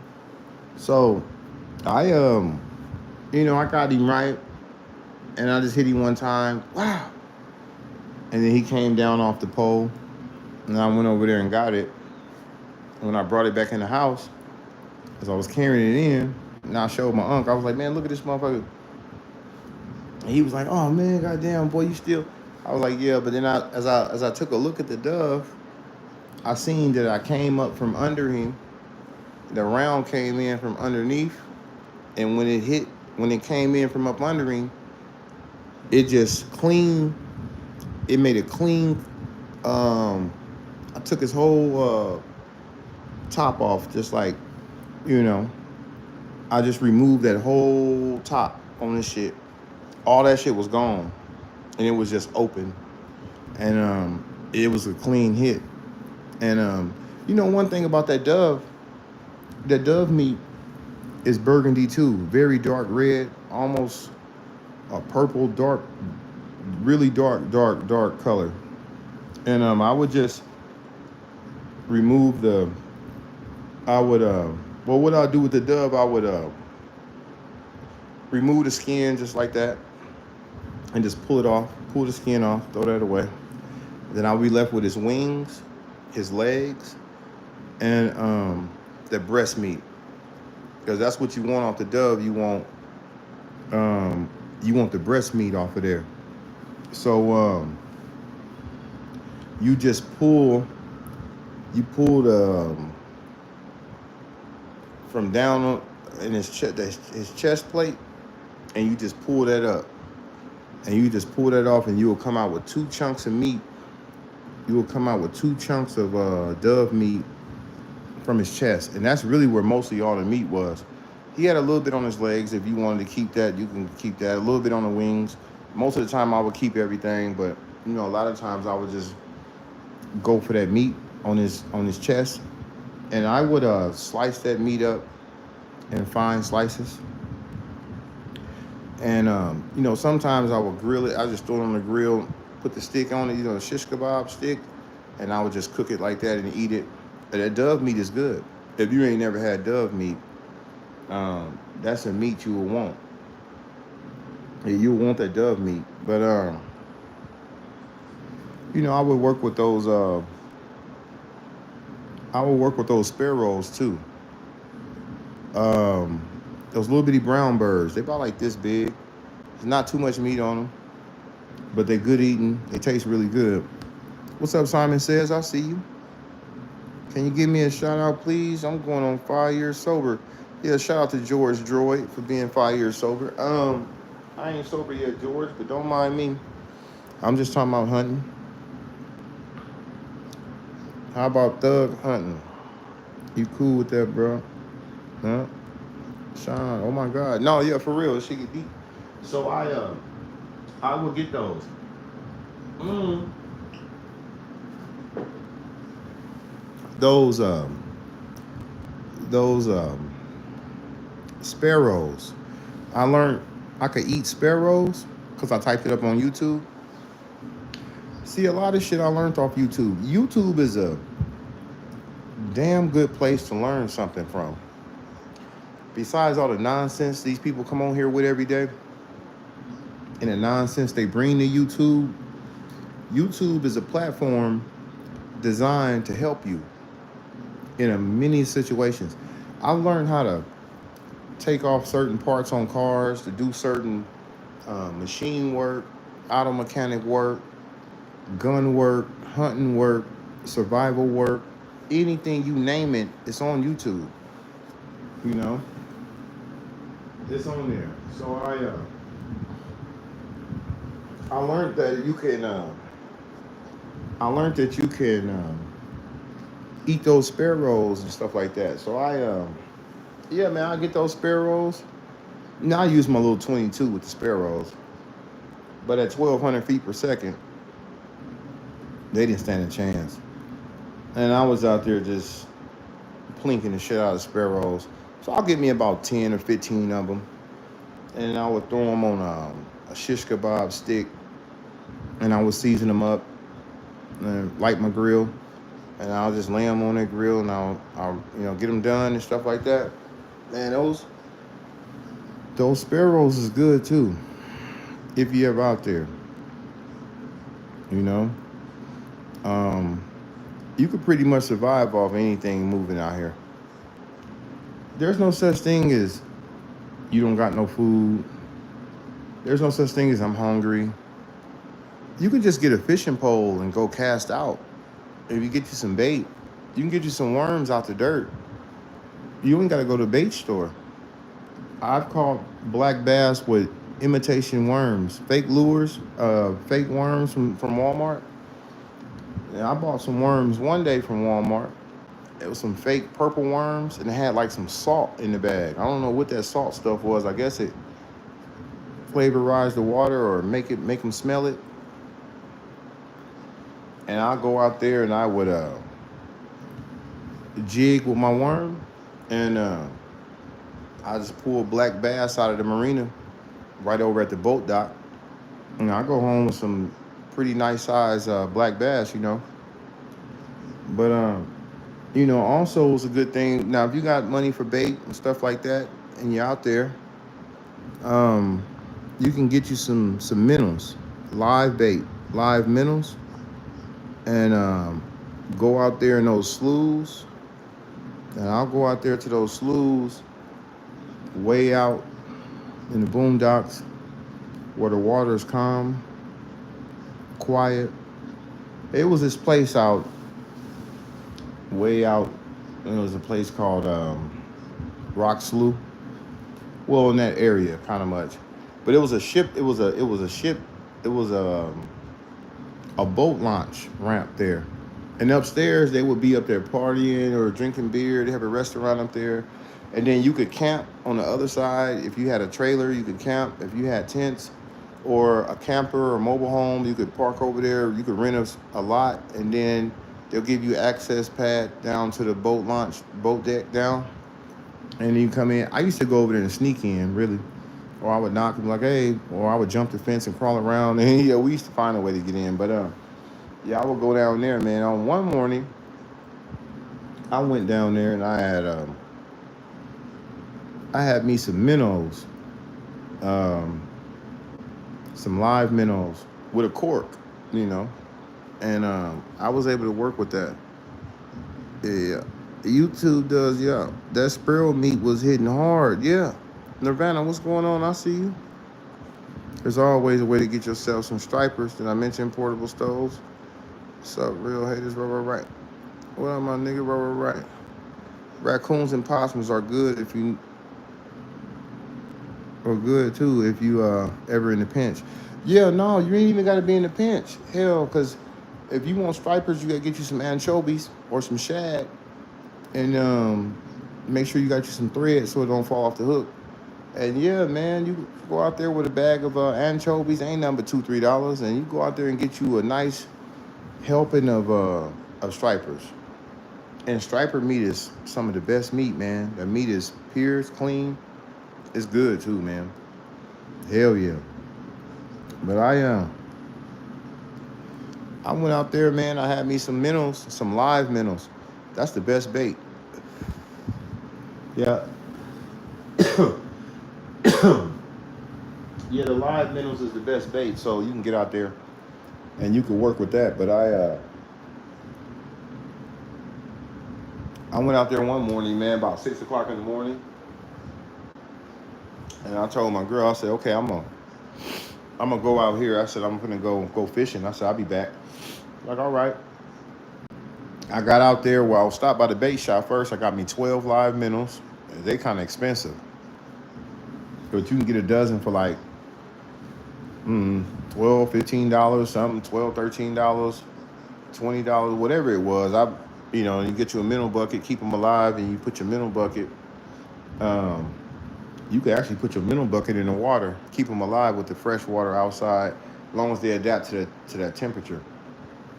You want them living, because they're gonna be swimming on the hook. But you got your barber, you got your cork up top, and then you will measure you can kind of measure how deep you want them down in there. However you want. Put your lead shot on that line, a little bit above the hook. And you got your lead shot, and you slide your cork up as high as you think you're gonna need it. And, I like to see my minnow moving. I like to see the bass come up and swallow that motherfucker. And one morning I was out there, and they had a bass tournament going on that day, and it was early in the morning. And I was on the dock. I was by myself. There wasn't nobody out there. The water was calm. The sun was beaming into the water, so the light was cutting through the water to where you could kind of see in there. Man, that minnow was moving. Boy, a bass, that motherfucker was probably 15 pounds. 12, 13 pounds. Big bass. That bass was probably this big. About that wide. Fat motherfucker, big mouth motherfucker. And I put that minnow down there. As soon as I set it down in there and it just got to swimming, it got the attention of it. That bass was there. It hit it. My pole bent, but it was all right there. So I hooked him and pulled him in and brought him up. I looked at him, but I grabbed him by the mouth. I pulled him out, and the guy was out there on the boat. He was like, "Hey, man." He was like, "Put him back." He said, "Put him back so I can get him, so I can win a tournament and all that shit." Man, hell no. Boy, this ain't the tournament. Boy, this ain't the fishing for the tournament channel. And this is not the catch and release channel, because I don't release when I catch. I release in that grease. For real, that hot grease. And that cornmeal. That's the only place I release that motherfucker. Yeah, I'm going to release it all right. I'm going to release it right into that hot grease. And I kept him. I hooked him up. I put him back on the line. I set him back in the water. And then I put me another minnow on. And then I dropped him out there. And then I grabbed another big ass bass. And I pulled him in. Now I'm sitting there and I got two big ass bass. It ain't even 8 o'clock in the morning yet. It ain't even 8 or 9 yet. I got there about 6, 7. And I was just there for a short time. And I said, man, there's no sense of sitting here no more. I'm going to go home and I'm going to have bass for lunch. So that day I grabbed my 2 bass and I got the hell out of there. But they was keepers. They was nice size. They was some heavy duty motherfuckers. If I was in a bass tournament, I probably could have went over there and got me some thousands of dollars, because I had some nice size shit. Yeah, I'm talking about the Delta, bro. But I wasn't in Stockton. Before you get to Stockton, if you coming out of Oakley, California, You come from Antioch, and you get through there to Oakley through Brentwood, and then you go back up into them sloughs before you get to Rock Slough. And I was, I get busy. I get busy over up in there at them boat launches and shit like that back up in there. But yeah, way before you get to Stockton. Yeah. But yeah, Delta, it was the Delta water. I was fishing out the Delta, yeah. Yeah. But way before Stockton, way before that. Yeah. Over in the Oakley, Brentwood area. All that's water, that's nice fishing over there. That's good meat. What is it? Straight saltwater brackish fish? No, it's freshwater. Low tide, high tide. I think the tide was high. I think it was low, if I am mistaken. Let me see. Yeah, I think the tide was pretty low. It was early in the morning. When you fish, you always go out early. Yeah, you never go fishing midday, because you got to think the fish are already full. Because you're going to eat breakfast, right? You ain't going to wait to eat breakfast. Well, me, I might not eat all day. I might wait to eat till night. That's just me. But a fish, no.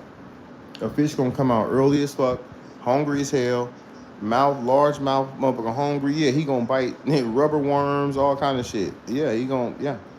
So, yeah, you want to get out there early. But I think when you come out early, it's low tide. And then as it gets further in the day, then the tide come back in. Then later on, that and then goes back out. But you could snatch some shit at night, too. It's some monsters out there. Yeah, it's some monsters out there, man.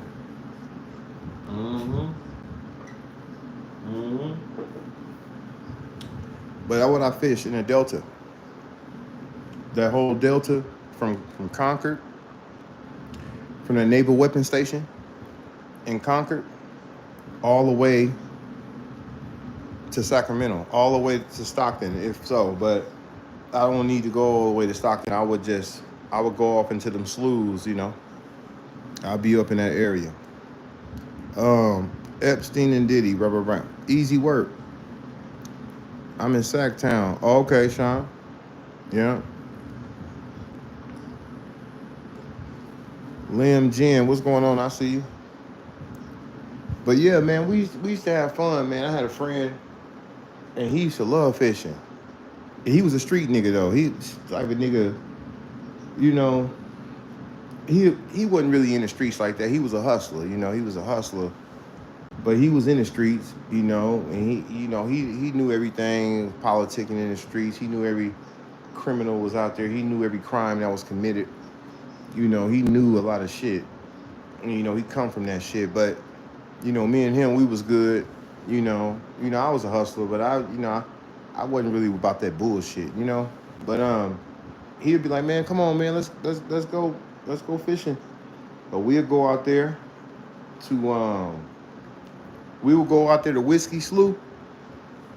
You come over that bridge. You go over the Antioch Bridge, and you come around them bends, and them sloughs is over there, and they got that mothball fleet. That mothball fleet is a channel. It's a channel where ships come in at. So that water is deep. It's a deep drop. It's a deep drop in there, and you're able to pull ship cargo through there. So you would try to get that pole. When you cast out, you would try to cast and get that pole down up in that fleet to get down in that drop. And man, we shit. It was some monsters in that drop, but we didn't pull some monsters off the bridge, the pier right up underneath the bridge. Yeah, we go out on that pier. And boy, we'll have fun on that pier. And yeah, it get deep. One day I was out, and I was in my car and stuff like that, and I was going through some bad times, I guess, allegedly, I would say. And it was a pretty bad time I was going through. Yeah, a lot of shit be going on, man, sometime. But I was one day I had passed by a house, and they had a garage sale. And I said, well, let me stop at this garage sale, see what he got. And the guy had a lot of, when I see garage sales, I be looking for fishing equipment because when I look for when I go to garage sales, I look for fishing equipment because that's something that, fishing tackle is expensive, and from leaders, weights, hooks, um, corks, anything like that is needed. And me, when I go to garage sales, the first thing I ask them when I pull up to a garage sale is, do you got any fishing poles or any fishing equipment? And they would say, sometimes be like, no. A lot of people like, yeah, I got some fishing shit, and I be wanting it because I know that fishing tackle is something that you want. And I pulled up, and he said, I got a couple poles, and I got some line, and I got some sinkers. I got a bag of weights and some stuff like that. And I said, all right, how much you want for it? He was like, man, shit, give me $6 for the shit. Something small, something like that. And I said, all right. And, I like garage sales because you could, the one man's junk, you hear me? It's the next man's treasure, And he's trying to get rid of this stuff. And I'm trying to use this stuff, But I had that stuff for a little while. And it was in my trunk. But then, like I said, one day I ended up going through some bullshit and dealing with bullshit people. And it was just all bad. And it was a time I was kind of down. And I was hungry. And I didn't have really too much money for, I didn't really have too much money for shit. but I did have, I had my car and shit like that. Brand new motherfucking car. So I said, man, let me go down here to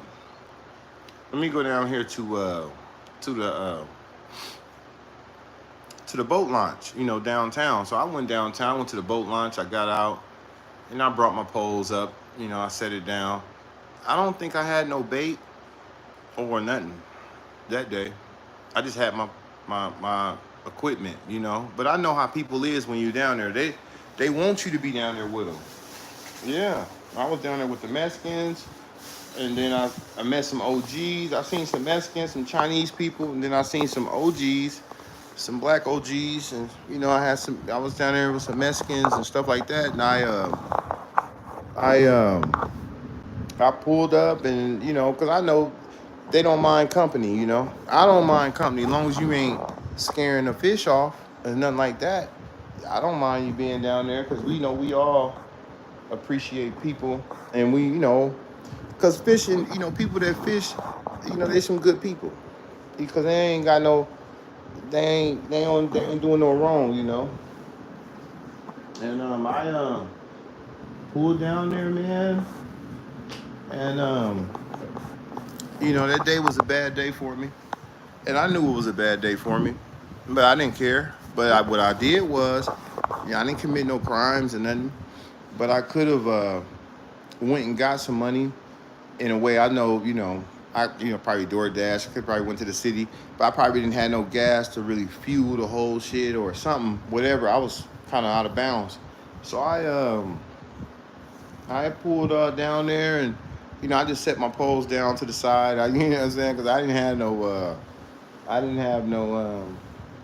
no bait or nothing like that and shit. So I just played it off like I was just, chilling and shit. I got acquainted with people. Chinese dude was there. He was like, hey, man, Mexican dude. And there was some two OGs, some black dudes. And, they probably seen me like, damn, what this nigga doing? But they was cool. Everybody was cool. So they offered me to let me use some of their bait and stuff like that. And striper day, catfish at night. Yeah, stripers in the day. Them cats, them channel cats, hell yeah, them blue ones, or the mud cats. It don't make a difference. I had some of them too. Yeah, and I had some stripers, and them motherfuckers was illegal. I didn't give a damn. I was with the shit that day. Now, I was survivor. When I tell you survivor of the fittest, and I tell you before you starve, you can hunt and go. I mean, you can go in a store and steal some meat, or you can go ask them.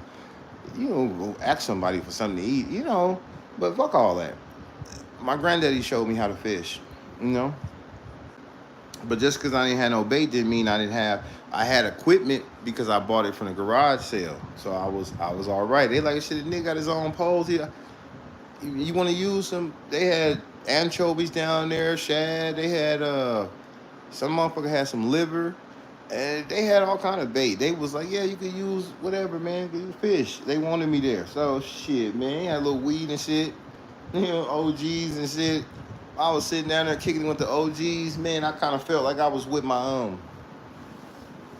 I kind of felt like I was with my granddaddy and them and shit like that, man. It was all good. It was some good people. But I started fishing and shit. And, you know, I got my thread and shit. They let me work, and I was hooking them in, but they wasn't 16 inches. You know, in California, a striper is a keeper, legal by law. It's got to be 16 inches. You know, um, but I wasn't. I didn't get 16s, and I wasn't throwing them back, bro. Couldn't. I could have, but shit. You know, a couple I played it off like, you know, I threw a couple back like you know what I'm saying, but I was really keeping illegals. But I was gonna eat them, you know. But it don't matter what you gonna do with them. They don't want you fucking with it unless it's 16, you know. But shit, I was hungry that day, and I was like, okay, well tonight I know I can go, and I can go to the park, and I can, cause I had some shit in my car like that. Like I had some charcoals, I had lighter fluid, I had cause I was doing some work and shit like that. So I was like, you know, if I'm doing work, you know what I'm saying, if I got an animal, like, you know, one day I had an animal and I was doing some work, but I consume the animals that I work with. I just don't work and throw animals away, you know? So I had that in my trunk for that, and I had seasonings too. So I was like, man, fuck it, today is a good day. I'm just gonna go fishing. I mean, I sat down there with them. Hey, motherfucker had weed, joints and shit. Man, I was cool. Had a beer. Yeah, yeah, drunk a beer and all those shit. Smoked a joint. And I was down there all day with them, man. And I caught about, I guess I had, and other people was catching shit, and they was like, "You want this?" And I was like, "Let me see it." And I look at it, you know, a little nice size, little motherfucker, you know, make a sandwich. Shit, I had a lot of sandwiches, but I'm like, "Yeah, let me get that." So I'm taking in shit that people they asking me, "You want it?" I'm gonna throw it back. I'm like, but I'm covert with my shit. I ain't just got my shit. What's up, Deborah? I see you. Yeah, I'm looking dead at your ass. Mm-hmm. Scuba selling equipment, the radios, and the list of things to ask for. Yeah, yeah, you gonna need all that stuff. The scuba. Nah, I ain't. Nah, I ain't no scuba. I ain't no scuba dive. Hell, I'm scared to get in there and then put my hands on it. Yeah, because that water is open. Ain't no telling what's in that bitch. It could be an alligator gar in that motherfucker, or a whole alligator, or a whale. I remember when Humphrey, y'all remember Humphrey, the humpback whale that came into the Bay Area, and then he wouldn't go back to the salt water. He stayed in the fresh water, moving around, doing his thing. His name was Humphrey. They gave him a name. Hell yeah. Boy, Humphrey. Boy, don't let Humphrey catch your ass. Shit, you be like, what's that story in the Bible where the whale swallowed the nigga and then spit him back out later on? Man, shit. Hell nah, I ain't going to that motherfucker scuba.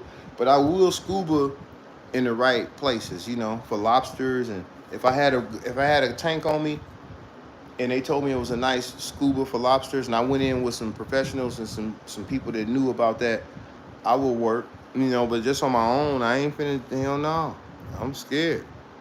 Hell yeah, I'm scared than two niggas just to jump in there.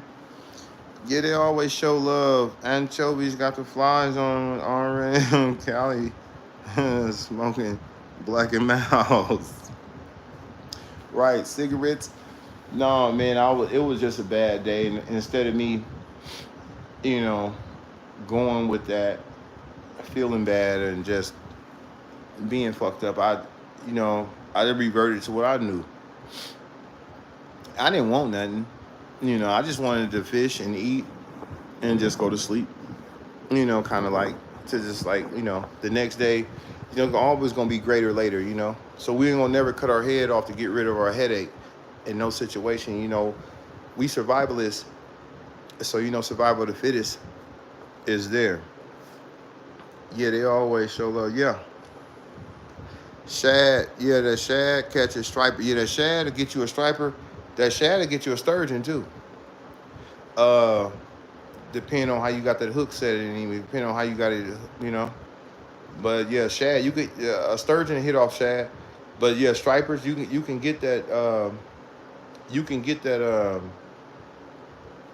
Yeah, you can get that striper with the shad. There's them anchovies too. You know, mud shrimp, ghost shrimp, and grass shrimp. Guaranteed sturgeon. You got to have your leaders. You got to be prepared. You know, sturgeon. You got to have some. You got to have $1,000 setup.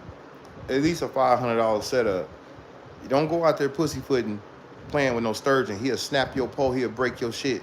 He'll get on your ass. Because you gonna wrestle with this motherfucker, and you got to be ready to roll with him. It's gonna take you about an hour to get him in there. But shit, I would have got me a sturgeon. Shit. But somebody caught a pike, right? So I was down there today. The Mexicans caught a pike, and you know, pike got some bones in it, right? But pike got these fine bones in a pike, you know, and you know, people call it, you know, something undesirable. Most of the people do. They don't care for it too much. But a pike is meaty. A pike ain't nothing but meat. And a pike gonna wrestle with you. A pike is strong. A pike is a yeah, he's a hard hitter. But you know, some people don't desire. You know, my grandfather was like, a pike ain't shit. You know, bone. Fuck them bones. Well, I'm gonna spit them bones out. Yeah, eat the meat, spit out the bones. Shit, you know what I'm saying? And, you know, the Mexican, he had the pike. I was like, yeah, man, they got. I was trying to talk him out. I was trying to talk him out of this fish. I was like, well, I wasn't trying to talk him out of it. I was just saying, you know, yeah, it's bony. You know, people don't even like that. I was like, you like that? You eat that motherfucker? That nigga was like, man, now that pike was big. Because if they would have gave me that pike, I would have left. I would have went straight over there, and I would have got busy with that pike. But no, Mexican dude was like, no, we gonna eat this bitch. I was like, yeah, he like me. Yeah, I didn't trip, so I just yeah, Cal, if you can get a, you know, can of sardines and pour the juice on the bait, that sardine juice will wake that water up. Matter of fact, if you can marinate your bait in sardine juice, marinate it for some hours, freeze it, go out, hook it through, thread it, that bait gonna be saturated with the sardine. It's a very potent, yeah, and it's gonna bring it. Yeah, I used to work with the sardine juice on the bait a lot, you know. But you know, they got that stink bait too. That stink bait, I don't like that shit because you gotta have gloves on when you work. You know that stink bait shit that you catch a catfish with? That shit got a strong smell. That shit smell like, it made me want to throw up when I smell it. But the fish love it. The catfish love it. But I don't like that stink bait. But shit, I use anything when it's time to survive. Shit, I don't give a damn about no stink bait or none of that shit. Can't show the heathen, got your tied up, man. Right. What's up, Deborah? I see you. Preach, cat. Right. So, you know, we was down there and they, like I say, I was catching them. And when I was catching them, they had a little water faucet up there where you can cut the water on. It had a sink and it had a cleaning tray where you could clean them right there. But I had to be on the lookout for game warden because, you know, the game warden, what the game warden to do, Department of Fish and Game, they'll sit back with them binoculars over at the boathouse or in some place and they'll watch. And they'll zero in on your ass and they catch you with them small motherfuckers. Man, each fish is a $1,600 fine. So for me to have all them fish, that would have racked up. boy, they would have hit me upside. But I probably went to jail out that motherfucker shit. So I had to be smart and careful that day. So every fish I caught, I knew it was a legal fish, but I'm doing it for survival.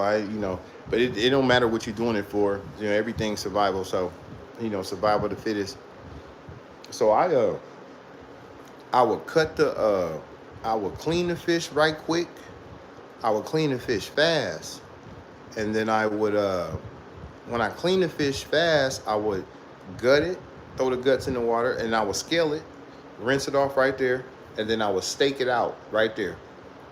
And I kept the heads on and kept the bodies and shit like that, but I would cut them up in steaks. And then I would, somebody down there gave me some ice, in the bag. I was like, let me get some of that ice. And yeah, I had a little bag of ice. And then I would put my steaks on ice, and then I would wrap it up in plastic bag and put it in another bag, and I would get it, and then I'll stick it under the garbage can, or I put it in the garbage can, like something like that. Because when they come, when the game warden pull up, for one, where your fishing license at? I didn't have fishing license. I could have got hit in the head for no fishing license. But I used to act like I would have left that shit up there like I wasn't even fishing. But like I said, they put the binoculars on you. They know you was fishing. But I could take a fishing with no license hit. I could take that charge. But I couldn't take no illegal game charge, So I put my fish on ice and I tucked it away from me and other people. So I didn't want to put it on nobody else, you know what I'm saying? Like, but I wasn't going to take it either. Hey, bitch, it's garbage. After I put it by the garbage can, whatever. So every fish I caught, I clean it right quick, and I would stake it out and ice it up and tuck it. And then they would, hey, you want this? And I said, let me see. I said, yeah, let me go and get that motherfucker right quick. I'll scale it up. So they knew what I was on. They was like, oh, this motherfucker on one. Yeah, they was like, this nigga on one, but he, they might have felt my hustle, that day. I didn't give a fuck that day. That was the only day I didn't give a fuck. All the other days I played by the rules.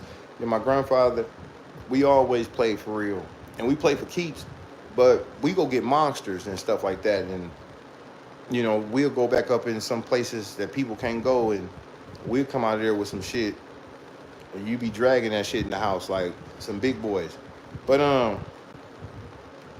man, I cut up a lot of fish that day. They gave me a lot of fish. I caught a lot of fish. I threw some back because a lot of shit was just really small, and I was just like, nah. But I had fun out there, man. I saluted the OGs for fucking with me. I was like, thanks, bro. You want some? He opened this shit, gave me a joint, shit like that, and I was like, okay. So I had me a little joint. Probably drank the beer or two, but I was out there for some hours. I was out there all day with them boys, and I had my fish, I had my ice, and I had enough. I had about, 10, 13 fish, and I had a nice sized bag of cut up stripers. It was all striper bass, and I said, damn, bro, you gonna be greedy, or you gonna wait till this bullshit, you gonna wait till some shit crack off, or you gonna get the fuck up out of here and crank the car up and go on and get busy, But, I was having fun and shit. So I chilled out there all the way. I didn't wait till the sun go down. I kind of left before the sun almost went down and shit like that. But I did wait till it wasn't dark, but it was probably about 5 or 6 o'clock. No, it wasn't. It was about 3 or 4, something like that. Later on in the evening, because I still had to go to where I was finna go and prepare the fish, right? And it's gonna take me a little while to prepare. Like I say, I had some shit in my trunk. I had foil and all that shit because I was working and shit too. And I was doing work.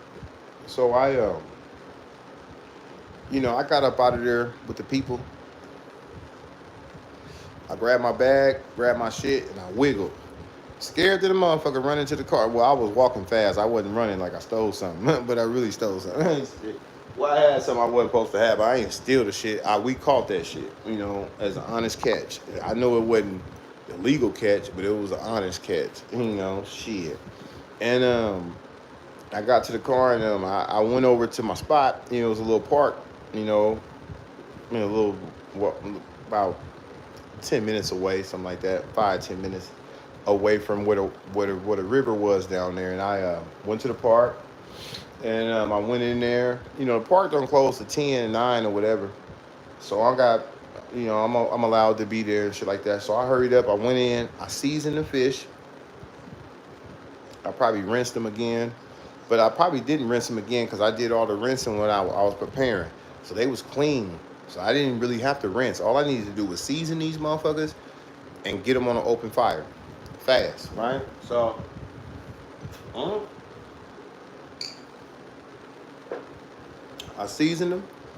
I bought my foil, and I seasoned everything, and I wrapped it up in foil. I started a fire at the park, and then I put all the fish in one pack, one big pack, and I wasn't gonna burn up nothing. Cause you know fish small like that, and you throw them on an open fire, you know they can get hard, they can get dry, they cannot be as good as you know they could be. And I wanted to savor every flavor on the motherfucker. You hear me? I didn't want nothing dry. I didn't want to waste. I wanted to taste every morsel of every fish. Cause I was going for the gold that day. Sacramento got the monster stripe. Yeah, they do. Sac got the monster. Cause that channel, Rio Vista, and then go back up and through there, that's all water. The Bay Area, but that bay turn into fresh water and it connect to that salt water. They're all river fish, you know. But I was um I was over there chilling. I cooked the fish in the foil. One way high school, you talking about nonsense, don't mind him, bro. Right. You know the show Wicked Tuna? That's where my big lies, bro. Right. Yeah, Wicked Tuna's, that's some shit too. Yeah. One way past cool, love real man, fuck with him. Cool dude, I blame him.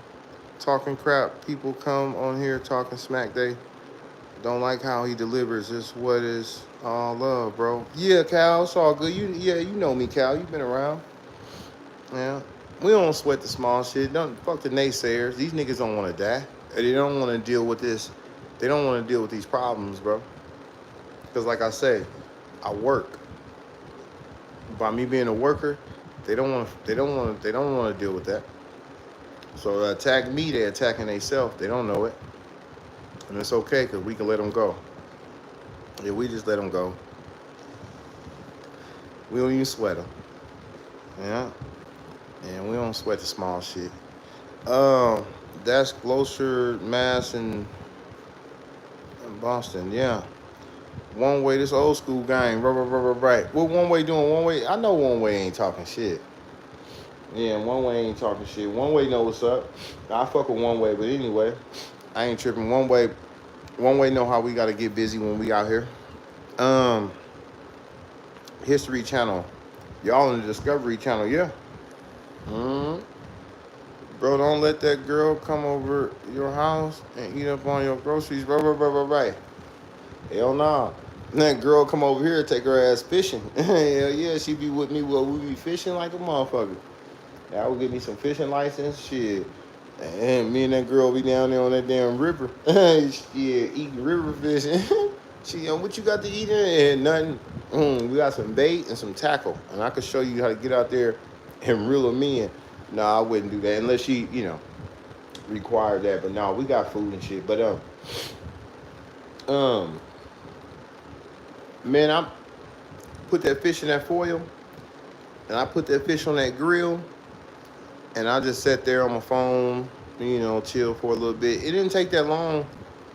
It ain't take about an hour or something. Cause like I say, it was double wrapped in foil, and it was and they were small fish, so it didn't take that long.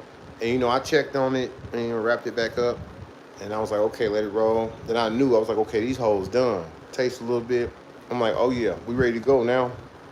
I packed my shit up. And then I drove off and I went over and, to a little spot I'd be at and shit. Man, I sat down, man, and I was in that car. And I thank God that day. I was like, you know what? I was like, this some real shit. I mean, because I didn't have to be like that, but I ended up in this sucker shit. Fucking with sucker niggas and sucker hoes. And it was like that. Yeah, it got like that. But it was cool because God is like that. I'm like that. My people like that, There wasn't no blame and nothing. Shit, I blame myself. I was gonna blame anybody for the sucker shit. Because I should have been more aware of these sucker niggas and hoes.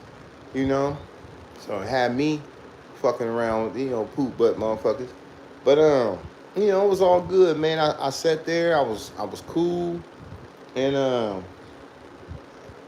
I was calm, and it was nighttime by then. It was about like 8. Yeah, it was probably about 8 something.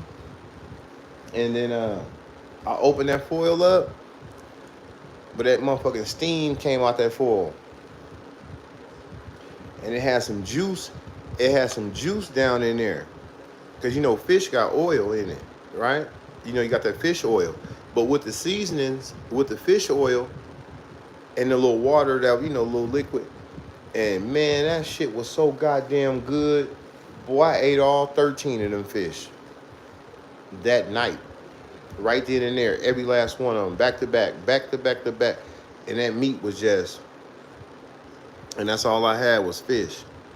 I ain't had no French fries and none of that. I know she got EBT card. No, they cut everybody EBTs off. And they stopping people from buying sweets, juices, cookies, and cakes. These motherfuckers ain't got sick, man. Eating that shit. That's a good thing they did when they cut that sweet shit out. They helping these people. I know they think they hurting them, but bitch, how you gonna get full on cookies? Matter of fact, why you putting all this sweet shit in your ass? It's making them sick. So they can't buy that stuff no more. They gotta buy nutritious meals, meats and real stuff, vegetables, waters, no fruit juice, none of that shit. They cut all that shit off. And they shut the food stamps off on a lot of them niggas. The bitch said, I got 900 stamps. And they went over there with grocery. Shit. They shut it down on you motherfuckers. A lot of you motherfuckers need to learn how to go out and hunt and go out and survive off the land. It's 15% land. 15% of land is 85% water on this planet. There's nothing out there but food. There's no way you could be hungry. There's no way you can. The Lord is your shepherd, and you shall not want. Psalms 23 is serious. If you really look at it, I ain't leaning on motherfuckers. Go knock at the church. The fuck I'm knocking at the church for? I can knock on that water and cast out and bring something in. I bring in one monster, and I can eat shit. I remember, hey, put this in the freezer. I may have shit in freezers and all kind of shit. But I'm gonna take some steaks. I'm gonna cut some chunks off this one. We're gonna get busy tonight. I'll come back tomorrow. I might, grab some more shit or whatever this is. Hell yeah, man. I went down there. I ate that fish. I ate every last piece that was in there. And like I said, they were small fish. They was probably about like that big. It was a different, there was different sizes, but they, like I said, they wasn't 16, but it didn't matter. I had 12 inches, I had 10 inches, certain type of inches fish. But the meat off the steaks, the bones was in there. I didn't give a fuck them bones, but I was eating that meat. And that was a damn good thing. After I ate it all, I thank God and stuff that I was able to go down there. I thought about my grandpops for showing me this shit.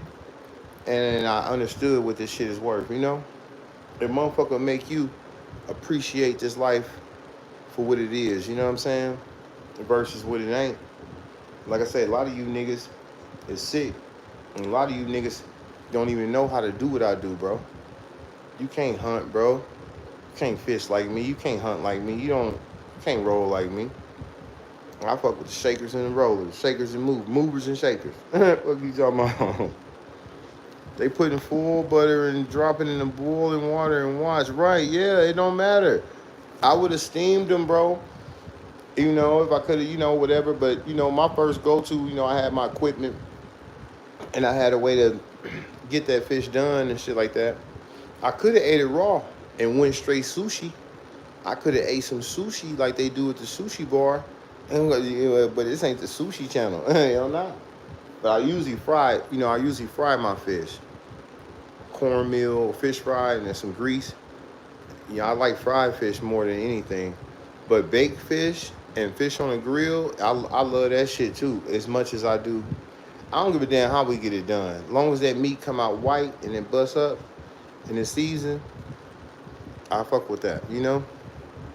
But all them bluegill, boy, and them crappies, shit, boy, them crappies, boy, you catch a crappie long as your motherfucking hand, big as your hand, fat, motherfucker this wide.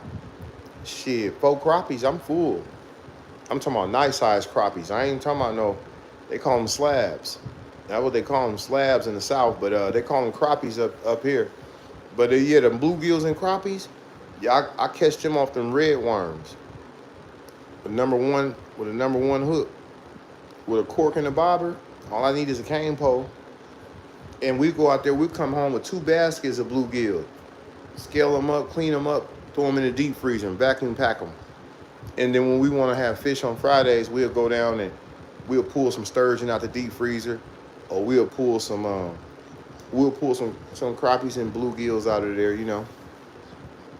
But yeah, man, you just woke me up with them bluegills. Boy, them motherfuckers is good. Ain't nothing like a bluegill. I'm talking about some big old bluegills. You know, they got them little bitty baby motherfuckers that, you know, but ain't no size limit on the bluegill.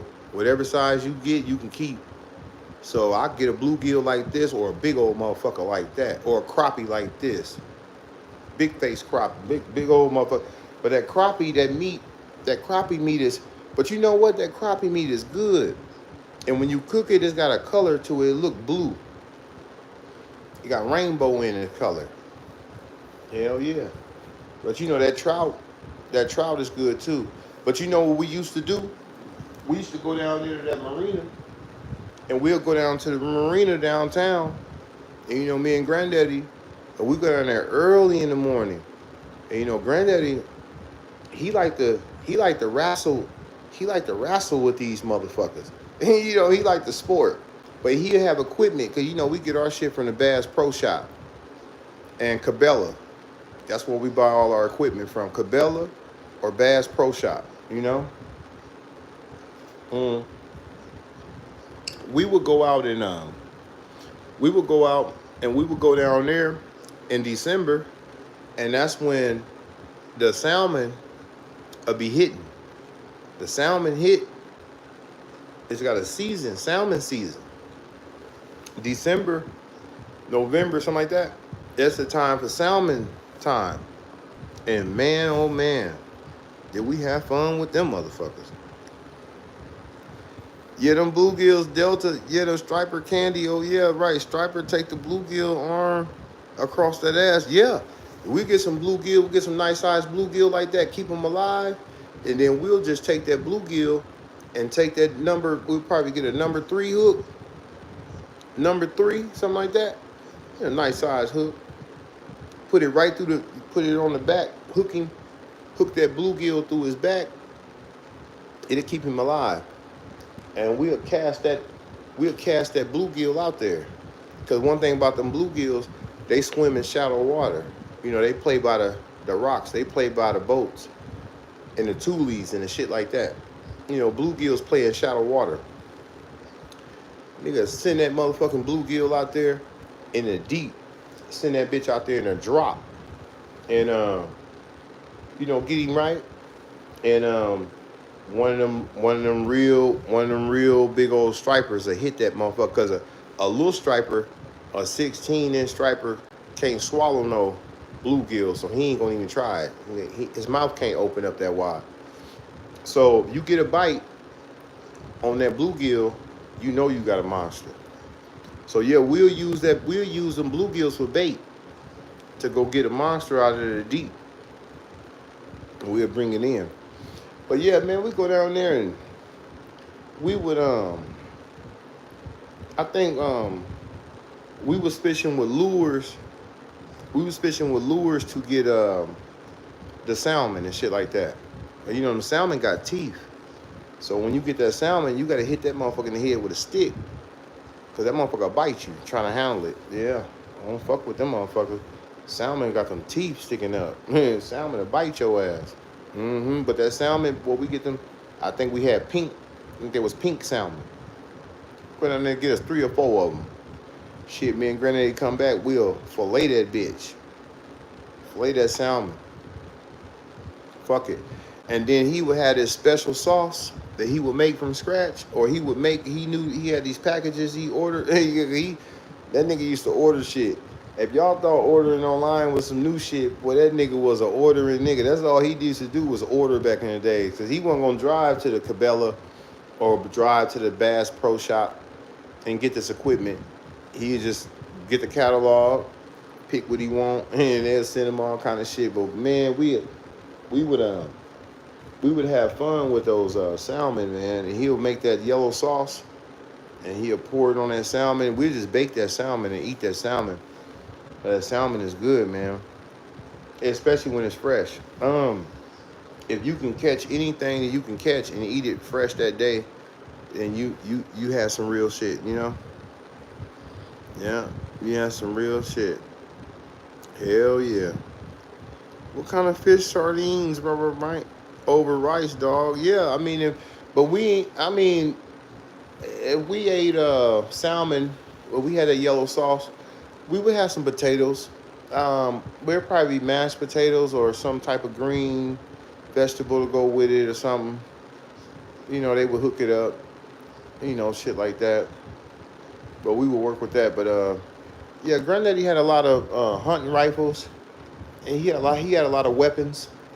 But he was charged with murder when he got out the military, and he moved to the projects, and somebody tried him, so he shot cuz and killed dude, and dude disrespected the household. So yeah, he left dude stinking, and then after that, he had that on his record. But they let him go. He did like 6 months, but they let him go for the murder, self-defense. Yeah, Granddaddy had to come up out that coat on that nigga.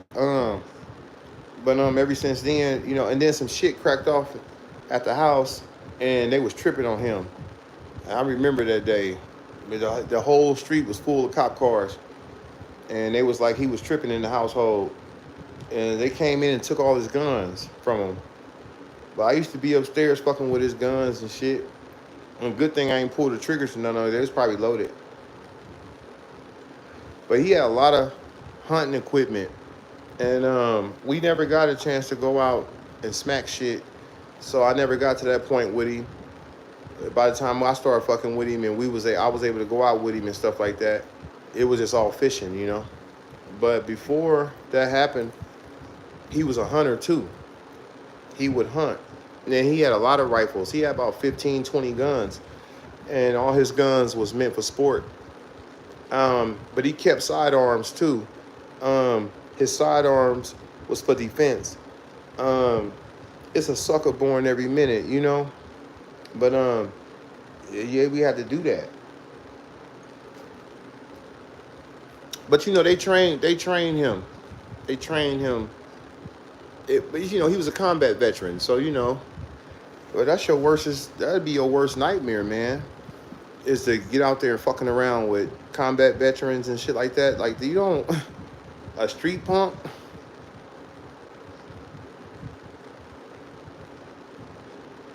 Shout out to the street punks that think combat veterans is gonna play with you, cause they not gonna play with you, you know. But yeah, that's how that. But I wish he could have. We could have went out and got busy, cause he would have showed me how to get. But he used to shoot rabbits, and he was more into a lot of stuff. You know, he taught me how to shoot too. When I was small, you know, he would take me down to. He would take me out there past the power plant, and they had a place where you can go in so far, and we would have to park, and then we would have to walk out into this marsh. It's like a marsh, water, muddy water kind of. But then outside of the muddy water was this open river, and then we would catch flounder, halibut, and shit like that. But we would target practice too. But he was, you know, he'd put a 4.4 in my hand as a little nigga. The gun was too powerful for me. But he didn't give a fuck. But he was trying to train me to shoot with a 4.4 mag, Smith and Wesson revolver, big pistols. But I wasn't I shit I couldn't fuck with him. He said aim at that box, aim at that box down in that ditch, shit like that. And he was getting me ready, for to get my aim up, you know. But shit, he kept a pistol. Yeah, they took his rifles and shit, but he kept it. My grandmama, it was my grandmama pistol. Really, it wasn't her name. But he held it down with a weapon most of the time. But she had told iron too. She was vicious too. She come from the dirty. And she wasn't about no hunting and none of that shit. She hunt niggas' ass. That was all her shit. If she fished, it was with him and shit like that. But if she fucked with a weapon, it was about a nigga's ass. She put the iron on your ass. That was her thing. But he kept it. He held it down. So we was out of the hunt. It wasn't about. But fishing was what we was. We was the ones that fished good. Wait, for real, they cutting them off. I thought it was a joke. Right. Eat to live. Yeah. Yes, they do. Who going with me? Veggies. Facts. Psalms 23. Tell them. Bro, still on the first comment. Right. R.I.P. Hulk Hogan. I miss the old days. Real. Quarry Lakes in Fremont, California. Good time. Fat rainbow trouts. Yeah. They had a place called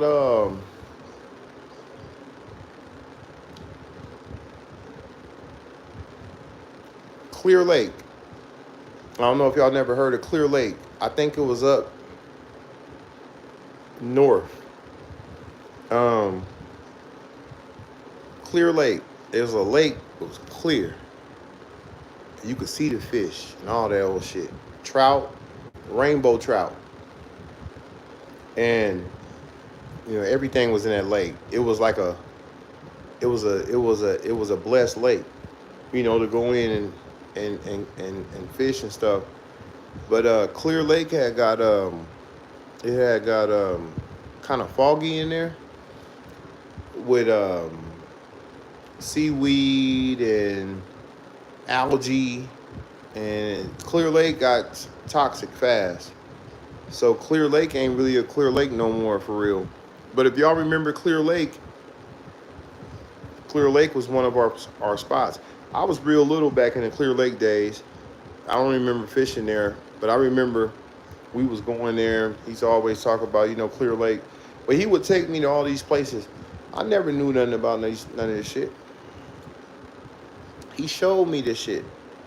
That's where I learned all this shit from. I learned from my grandfather. My mom and them, my dad from Detroit. You hear me? So my grandfather was the one that showed me this. And then after, what he showed me, then I took my own, and then I, did my own thing. But, but lately, man, I ain't been fishing, bro.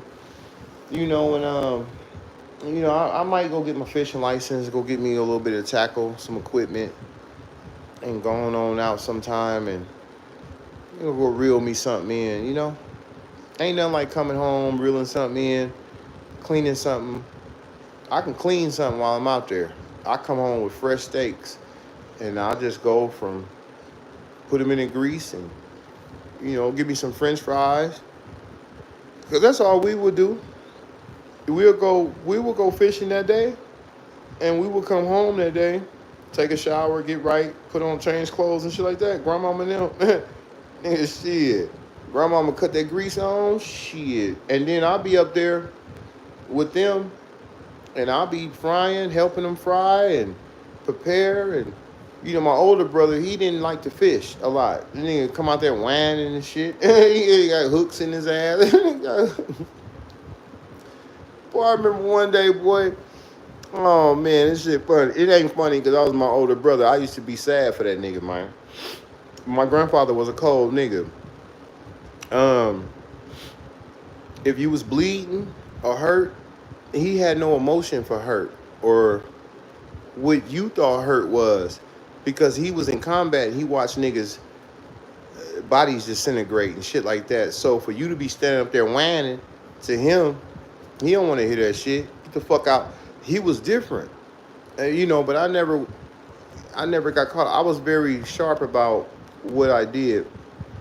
But he used to feed me fish when I was little, and I never choked on bones, But my brother, my older brother, he would always end up in those situations. And, my grandfather, he didn't take kind to sucker shit.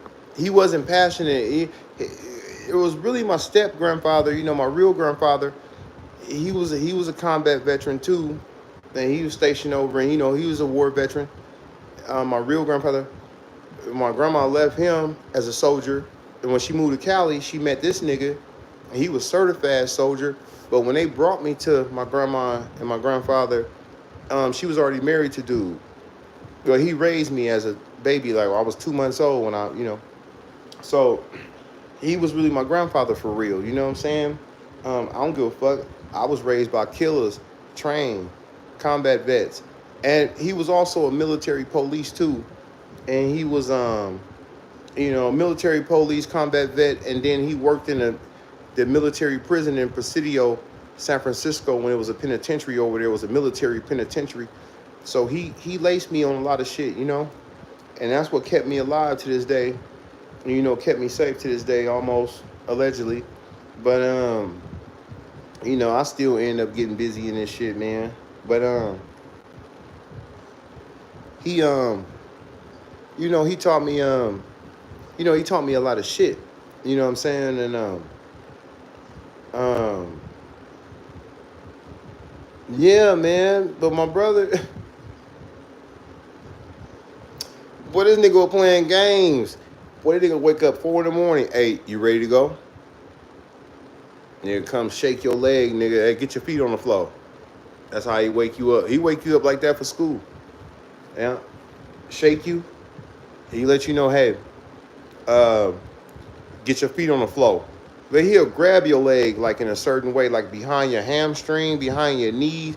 You know them tendons right behind your knees, right up under your knees. You know that little tendon, that hamstring?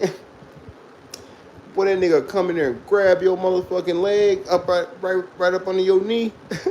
Squeeze that bitch with a certain type of squeeze. I don't know why that nigga used to do all crazy ass shit. But that motherfucker was crazy. Why I ain't lying? I ain't give a fuck. I got right because I knew if he had to come back up there and I was still asleep, then it would get deep. It would get deeper than that. The nigga squeezed me. I'm like, okay, I'm ready to go. What we on? It's time. And motherfucker come squeeze your leg. Hey, it's time. You ready to ride? Oh yeah, I'm coming. I'm up. Okay. He'll go on down there and get ready and be down there fucking with his tackle boxes, smoking a cigarette. Military. He had that gun on him. But we'd ride. He asked my brother and shit, you wanna roll? He was like, I don't wanna roll. Boy, that nigga already knew it was crazy. Boy, that nigga go down there and get a hook stuck all in his shirts. He get a hook stuck all in his stomach and all kind of shit. Now I used to sit there and look at that nigga. And I used to be like, damn, that nigga got a whole lure. How this nigga get this lure? And we wasn't fishing with lures. That was his shit. He fished with lures. We don't even fuck with lures. We get a blue hook, get the red worm, put it on there, and we'll go for the bluegills, wrestle with some shit. Or we'll go out, catfish or whatever was out there. Mealworm, put the mealworm on there, the little yellow worm, the mealworm. That mealworm would get you a big old cat. So we had our stuff. But I was wondering how this motherfucker up there on the rocks, and he up there, this nigga whining and shit, crying. And his shirt all toe up, and he ripping and pulling. He trying to get this lure off his shirt, right?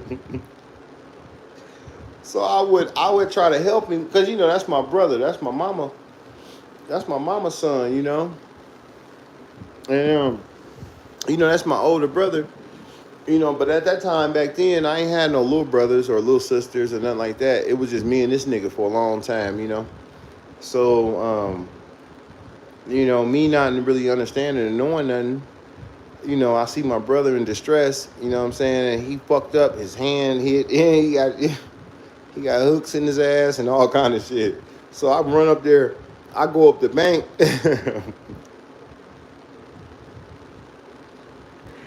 No, it ain't funny, man. This shit, it ain't funny. It wasn't funny then, I could say, but it ain't funny now. I shouldn't be laughing at his ass, but I gotta laugh at his ass. I gotta laugh. You gotta laugh sometime, man. Fuck it. But I would go up there to try to help him.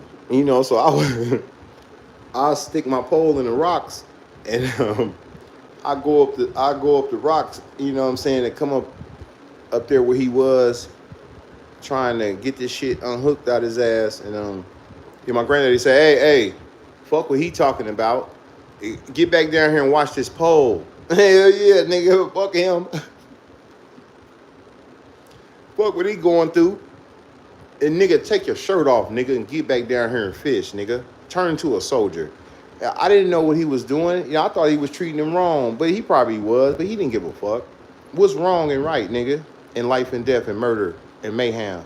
What's wrong and right in killing and warfare? What's wrong and right? I don't even know what this is, bro. I'm a little nigga. I was small as a mile, my brother was 4 years older than me, so if I was, I was a little bitty, he had a couple years on me, 4 years on me, so he's bigger than me, but I'm smart. I'm little, but I'm smart, so I'm small, but I'm very observant, and I'm watching, and I know I'm around killers, and I know, I say, okay, that's granddaddy, grandmama. I knew my grandma. That's my real grandmama. But I come to help my brother, but granddaddy say, nah, fuck him.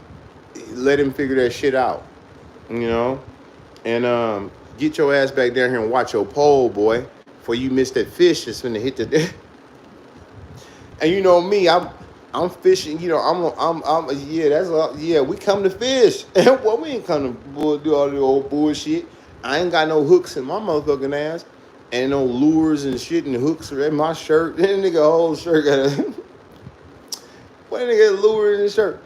So he eventually end up tearing off his whole shirt, tearing off the fabric, throwing the lure down, and getting back fishing. Eventually he was able to go back and shit. But when I sit back and think about this shit, man, we some real motherfuckers, man. One day we went out there and we I miss the old days, real, yeah. Stinky power bait with the glitter, right. They got the top water lures, yeah, that skid and make a bass jump up and grab something, yeah. The Bass Pro Shop, yeah. Yeah, it's hot as fuck though. No wintertime shine again, yeah. Oh, Blackie lying again. No, I'm not. I swear to God on my motherfucking soul, I'm telling your ass the truth. I ain't lied about shit on this motherfucker tonight. I don't even lie no nights. I tell the truth, nigga. I ain't lying. Look, I'm gonna lie. I'm trying to show you how to do some shit. I'm trying to go and get your ass right, so you can go ahead and go on out there. Because you don't know when you're going to be in the jungle hunting for foraging for food and survivors of the fittest and living off the land. And, not off food stamps, not off grocery stores, not off Taco Bell, no fagism. The Lord and his children. For you and your children. Don't play punk with this nigga, man. Because it might come a time where you might have to get busy, bro. You might just have to get out there, And, I ain't trying to stop you from what you like. And, that might be your favorite stuff to eat. That type of stuff. But it's okay. Go on, eat your stuff. But when the time call and you got to do it, it's going to be real. What you drinking, gin and juice? No. I got some imported cognac from France. Did I mention that? That's okay. I must have left that part out. Yeah, but I got mine imported. And it's very expensive. It's the next layer up. Second level. Second level import. All you do is drink and lie bigger. Right, you mad now, ain't you? I know. My grandmama used to drink. My granddaddy used to drink too. My daddy used to drink. My mom. I come from a long line of you hear me? Motherfuckers that do that. But I'm okay. I ain't tripping. I ain't tripping on nobody. I'm telling you how to get out there. I know you don't want to get out there. Is that a picture of Donald Trump? Boy, you about as dumb as a box of rocks. Donald Trump don't even know how to do this stuff. He got too much money. He never knew what it was like to survive off the motherfucker. I'm the nigga. I ain't got no Donald Trump money, but I got $1 million skills that'll save you and your family life. I know how to get busy in the jungle. Don't try to do me all kind of ways. Yeah, nigga, cause you ain't got no skills. You don't even know how to do it. Yeah, nigga, you need me. Shit, nigga, to tell you. I mean, you don't need me. You need yourself, really. Cause get what? I'll leave your ass up there on that bank like granddaddy did my brother. And make your ass tremble and fumble and get stuck in your ass with hooks in your ass. Tear the skin off your stomach skin. Get your skin. Get your stomach skin. Nigga, I ain't bullshit. And then come back and go fishing with us with holes in your clothes. I'll let you go through it to get to it, bro. I ain't got to help you. I'm helping you right now. Or somebody out there. A lot of my people in here know how to roll. I didn't even know these niggas was really fishermen like this for real. I got some real people in there. Trump 28. No, he ain't. That motherfucker better be grateful to even see 2028. His ankles big. His ankles fat. He's sick. He old and he's sick. And he evil. And he got to pray to the Lord to see that day, you know. At 2028, hell, I might not make it to see 2028, you know. I ain't wishing no bad on him. I know my skills. Nobody could take my honor, bro, or take my skills away from me, bro. I was trained to go. TTG. My people put me in there. So I'm gonna be all right, bro. On a bad night. And I had bad nights. You hear me? Hell yeah. But tonight ain't no bad night. Tonight is a good night. Tonight is a hell of a... Don't you understand what kind of night it is? Allegedly. Yeah, I told you. You wasn't listening. I said, another sunny day in the life, man. And you see the river, you see the ocean, the beach. Some people just out there to get a suntan and tan their cheeks and all of those shit. I come out there to cast my pole out. Shit, reeling a shark. Hell yeah, I reel a shark in, nigga. I ain't playing. Shark meat, swordfish white meat, shark fin, dark meat, nigga. OJ the Juice, my amp. Boy, you don't know nothing about this shit. And I'm not going to Papa Do's. You hear me? I ain't going to Papa Do's to spend no motherfucking all that shit on that little ass. I'm finna go get the whole swordfish.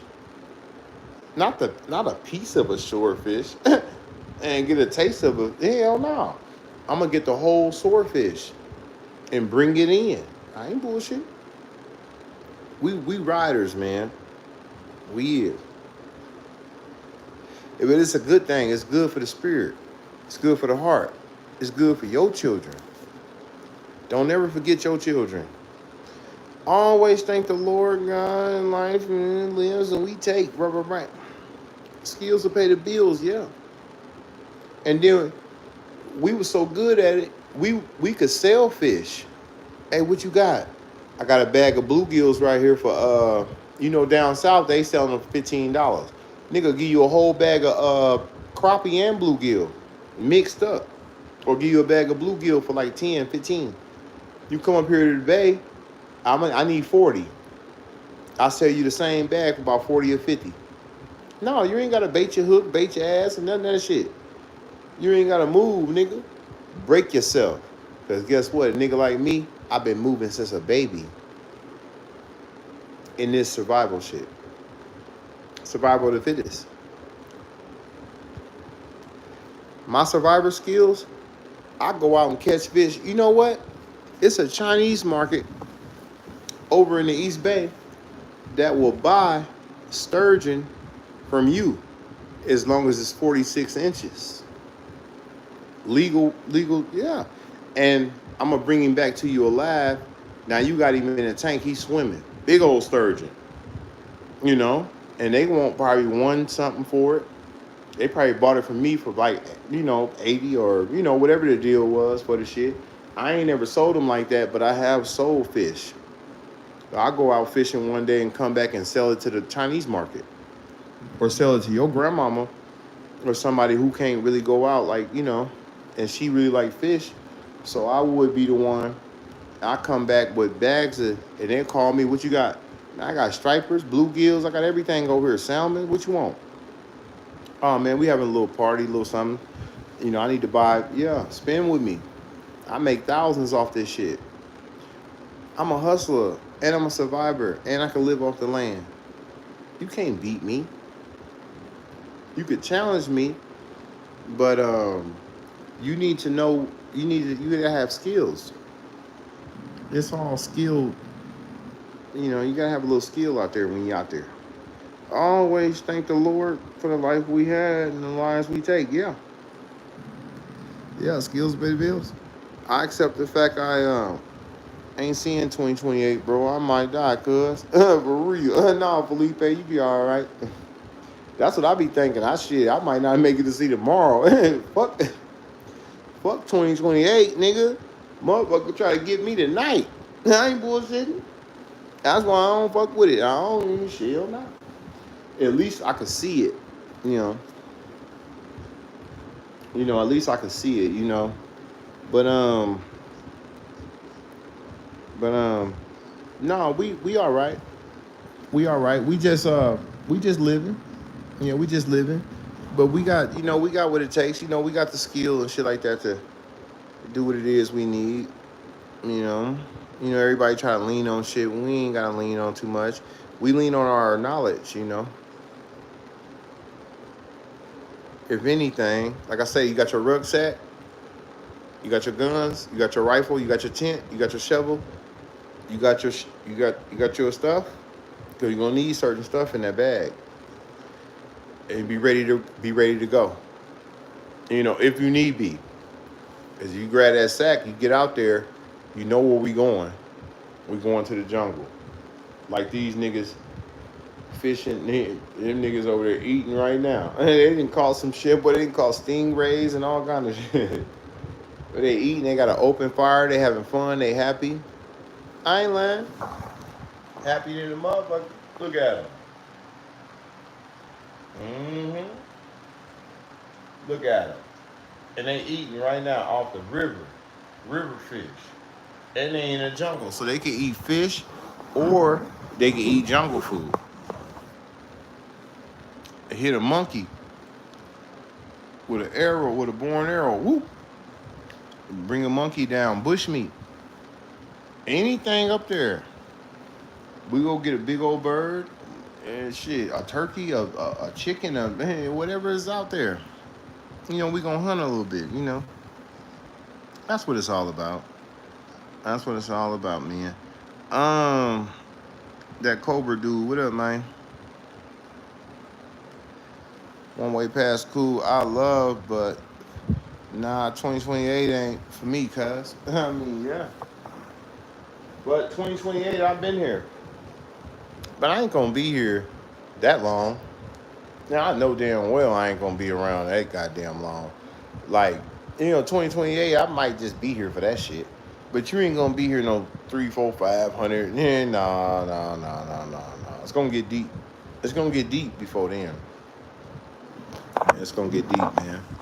But it's all good though, We take the tools that we got, we use them, we prepare, we understand. We got grocery stores and markets you know, some of us just get lazy. You know what I'm saying? Like me, I believe, you know, if I want some fish, I go get me some tilapia, or I go to the Chinese market and I go get live fish. They got live catfish in there. Which one you want? I know some Chinese markets got crabs in the tank, big old crabs. Let me get some crabs. But we can go to Frisco, throw the crab net out there, and we could pull in some crabs. But I think them crabs, you know, there's some little bitty small motherfucking crabs. But shit. Well, we can go out there and catch some sharks. Now we talking about saltwater fish. Now, when you dealing with saltwater, it's different. Everything coming up out that bitch, most of this shit got teeth. Or it got a defense mechanism on that fish that, you know, it's different. If it hits you, it might poison you. It can hurt you, you know. But a catfish could hurt you. Mm-hmm. Mm-hmm. Yeah. A catfish, it got these barbs on the side of his head like that. You see, Granddaddy showed me how to grab that catfish behind his head and don't let them barbs touch me. But a couple times I was out there and I reeled in some catfish, and you know that catfish will do this hella hard. And when it do that, it kick his barb out. And when it turn like that, it's turning to stick your ass with that poison in that barb. If that barb hit your finger will be swole and it'll be sore for about 2 weeks, about a week and a half, something like that. Yeah. A catfish will show you something. A catfish will show you what saltwater fish is all about. Yeah. But you know, I like freshwater fish because they, you know, freshwater fish is mostly not really as, you know, dangerous as something out there. Because you might hook into a swordfish. And you know, when you catching a swordfish, you're gonna wrestle with that swordfish. If you think you're gonna wrestle with a sturgeon, a swordfish, you would be out there all night with a swordfish. It might take you about 3 hours to bring him in there. And once you get him close to the boat, what that swordfish will do is it'll come up out the water, and but it got a point on his nose. Yeah, a long ass sticker. And that nigga jump up out of there and he'll jump into the boat and he'll be trying to put that point in your ass. Hell yeah. Y'all, what's the name of that nigga name? What's that nigga name that Jeff Corrin that went down in the ocean fucking with them stingrays, and that stingray put that barb in his motherfucking heart and popped that motherfucker, put that poison in his ass. And he was dead. And he was on the TV too. Jeff Corrin, y'all know who Jeff Corrin is. Hell, if you've been watching this stuff, you know who Jeff is. Yeah, Jeff got killed fucking with that shit. That shit ain't no hoe. You better know how to go. Yeah, you better know how to roll when you out there. Shit. But one thing, Granddaddy, me and Granddaddy, we ain't never get a chance to go out into the salt water. You know, we fished a lot in the fresh water. And then after a certain while, he was always sick because he was on dialysis, high blood pressure, you know, shit from the war, and it fucked him up. But he was always, you know, under the scalpel. He was always under the blade, under the knife. And he was always under the doctors for his stuff. And then at some point, I was like, hey man, you know, I went over there one day. I was like, what's up with that fish? And let's go fishing and this and that. And he was like, man, look. He was like, I don't got a taste for that shit no more. And I looked at him. Yeah, I looked at him like he was crazy. I was like, what the fuck you mean, nigga? Because still to this day, I got a taste for the fish, you know. But that's when I knew that he was really sick, you know. But yeah, when you out there, it's serious. I love to 2028 in for me, cuz yeah, Pharaoh, um, hustle baby. I just want you to know it ain't where I've been, but where I'm about to be giving them fun. That sweat, nasty stuff. Right. Crocodile hunter, yo, yeah, man. They all out there, man. Crocodile hunters, fish hunters, hunters, animal lovers, and all that old shit. But it's all, yeah. Steve Irwin, yeah, tragic, yeah. He got hit. Steve, he was out there for show. He was out there to show, certain things and this. He was adventurer nigga. He want to just go show you with this. He was out there playing and shit. But he didn't take precautions and he didn't respect nature. You know, one thing about it, um, you got to hurry up and kill something, not hurry up and play with something. That playing to get you hit, playing to get you killed. Steve was playing. You see, instead of respecting and hunting, and respecting what it do. He was working with all kind of shit. Land animals, water animals. Shit like that. So that's what it was all about. But yeah, man, it ain't nothing. I was just, I just came in to do my thing on the internet tonight, and let a nigga know you gonna have to fight in the night, cuz, and say your prayers, and if you got some defense mechanisms, you better get it together, cause I'm coming in that round. In that round, you niggas play. I'm gonna get that play out you niggas, cuz. Um, There's some suckers out there. Listen, it's all good. I ain't tripping, bro. But if you continue to act like you want to play, I'm gonna attack you too, and I'm coming for you too. But you other niggas, I'm already on your ass. You better get ready to fight. That's what I wanted to say, cuz I run this internet, nigga. Not you. You run your motherfucking mouth. You hear me? I run this game. I'm not your friend. So I need to go, y'all. But I'm gonna finish scratching my tickets. I got a lot of tickets. Did I mention I got tickets? Mm. And then I'm gonna go and do my thing. I got me a little fried chicken tonight.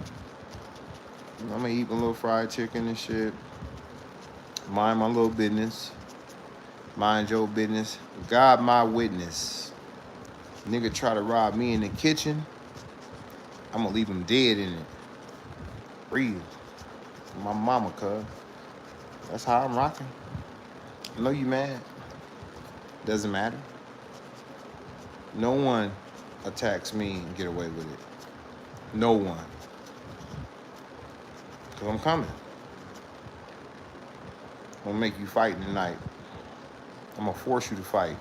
It ain't gonna be no, do you wanna, ain't about all that. You're gonna have to, or you're gonna have to get punished. That's just what it is. Fight or a flight, nigga. Yeah. Fight tonight or flight tonight, nigga. It don't matter to me. You gonna take off running, or you gonna get busy, nigga, cause I'm coming. On my mama, I'm out here. And I rock shows. No one attacks me. No one. No one hates on me. No one makes shit up on me. No one thinks bullshit on me and make up shit. That's how you get hurt, cuz. But it's okay, cuz I got you. When I say I work, I work. I've been working, bro. I've been working for a while now. And I want you to know that. I want the world to know that. I'm not your friend. And I'm not nothing to fuck with. I'm not nothing to play with either. And I got some people with me. I know you think I got some people around here walking around. No, I got some people somewhere you don't even know. You can't fuck with me, bro. So I'm gonna let you go. I'm gonna let all y'all go. Like I said, a lot of people said, well, in 45 minutes he's gonna. No, nigga said it. In 30 minutes he's gonna change and do this. No, he's not. I've been here for dinner 300 minutes, cuz, and I ain't changed the beat. You hear me? So you a liar. And I made a liar out of you, nigga. Don't you ever come and tell me what I'm gonna be, nigga. I be what I wanna be. I do what I wanna do. And I choose to do it the right way. My channel. Don't you ever itemize me, nigga. You don't even know me, nigga. I got way more shit up here than you. You hear me? I come out acting like a goddamn fool. Yeah, I come out acting like I don't know nothing. Yeah, I come out acting like these niggas. Now they think I'm them. You would die thinking I'm you, cuz. And get what? In your own city, nigga. In your own dimension. Ever try to hurt me, nigga? In no type of way.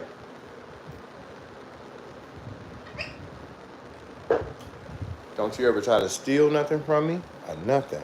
Because I don't do that type of stuff. Did I mention? Mm-hmm. So where's the turn up? Where's the belligerency? Yeah, we gonna do it in 35 minutes. No, he's not. Right? I've been here for 300 minutes, damn near. I've been, you hear me? Good nigga. You don't know me, bro. That's how niggas get fucked up. Thinking they know me, cuz. But it's all good. Yeah, prepare. Hell yeah, Cuddy. Prepare. And that's real. Prepare for what? Real? For what's coming. No? Something gonna come. Something might come, man. Yeah. It ain't gonna come for your ass. What's gonna come from them real? Whatever they drew to them, whatever they played and conjured. They conjuring.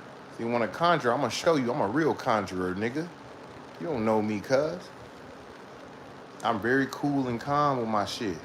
Nigga, I hit your ass. I do you all kind of ways real smooth and quiet. Like a ninja. Shut your bitch ass up. You shut the fuck up. And I keep you quiet. I run this shit, nigga. You niggas don't know me. You thought I was real live. He about to do it. No, he's not. He's about to warn all you motherfuckers. If you keep it up and I check on you motherfuckers, you trying it, I'm going to put you in there too. I'm going to put you in there. I'm going to put you in the blender, cuz. That's it. That's it. I'm out this bitch, y'all. I love y'all. Shout out to everybody that came tonight. Y'all some good niggas. I will be back tomorrow. Pockets fat. I'm still me. No one can take mine from me. Or take nothing from me. I've been here. A lot of you niggas just got here. But subscribe to the channel. And we gonna be turned, you know. This ain't that night. I know y'all thought I was, Real didn't do it. No, he's not. Why Real gonna do it on a bitch ass nigga who can't go get his own shit? Lean on my nuts, nigga. Get off my nuts, cuz. Listen to me. I'll be back, cuz. Hey, Mako W, I see you, Dick Nixon. Shout out to all y'all. One up Scott, one love, bro. No brace, AK Real Life.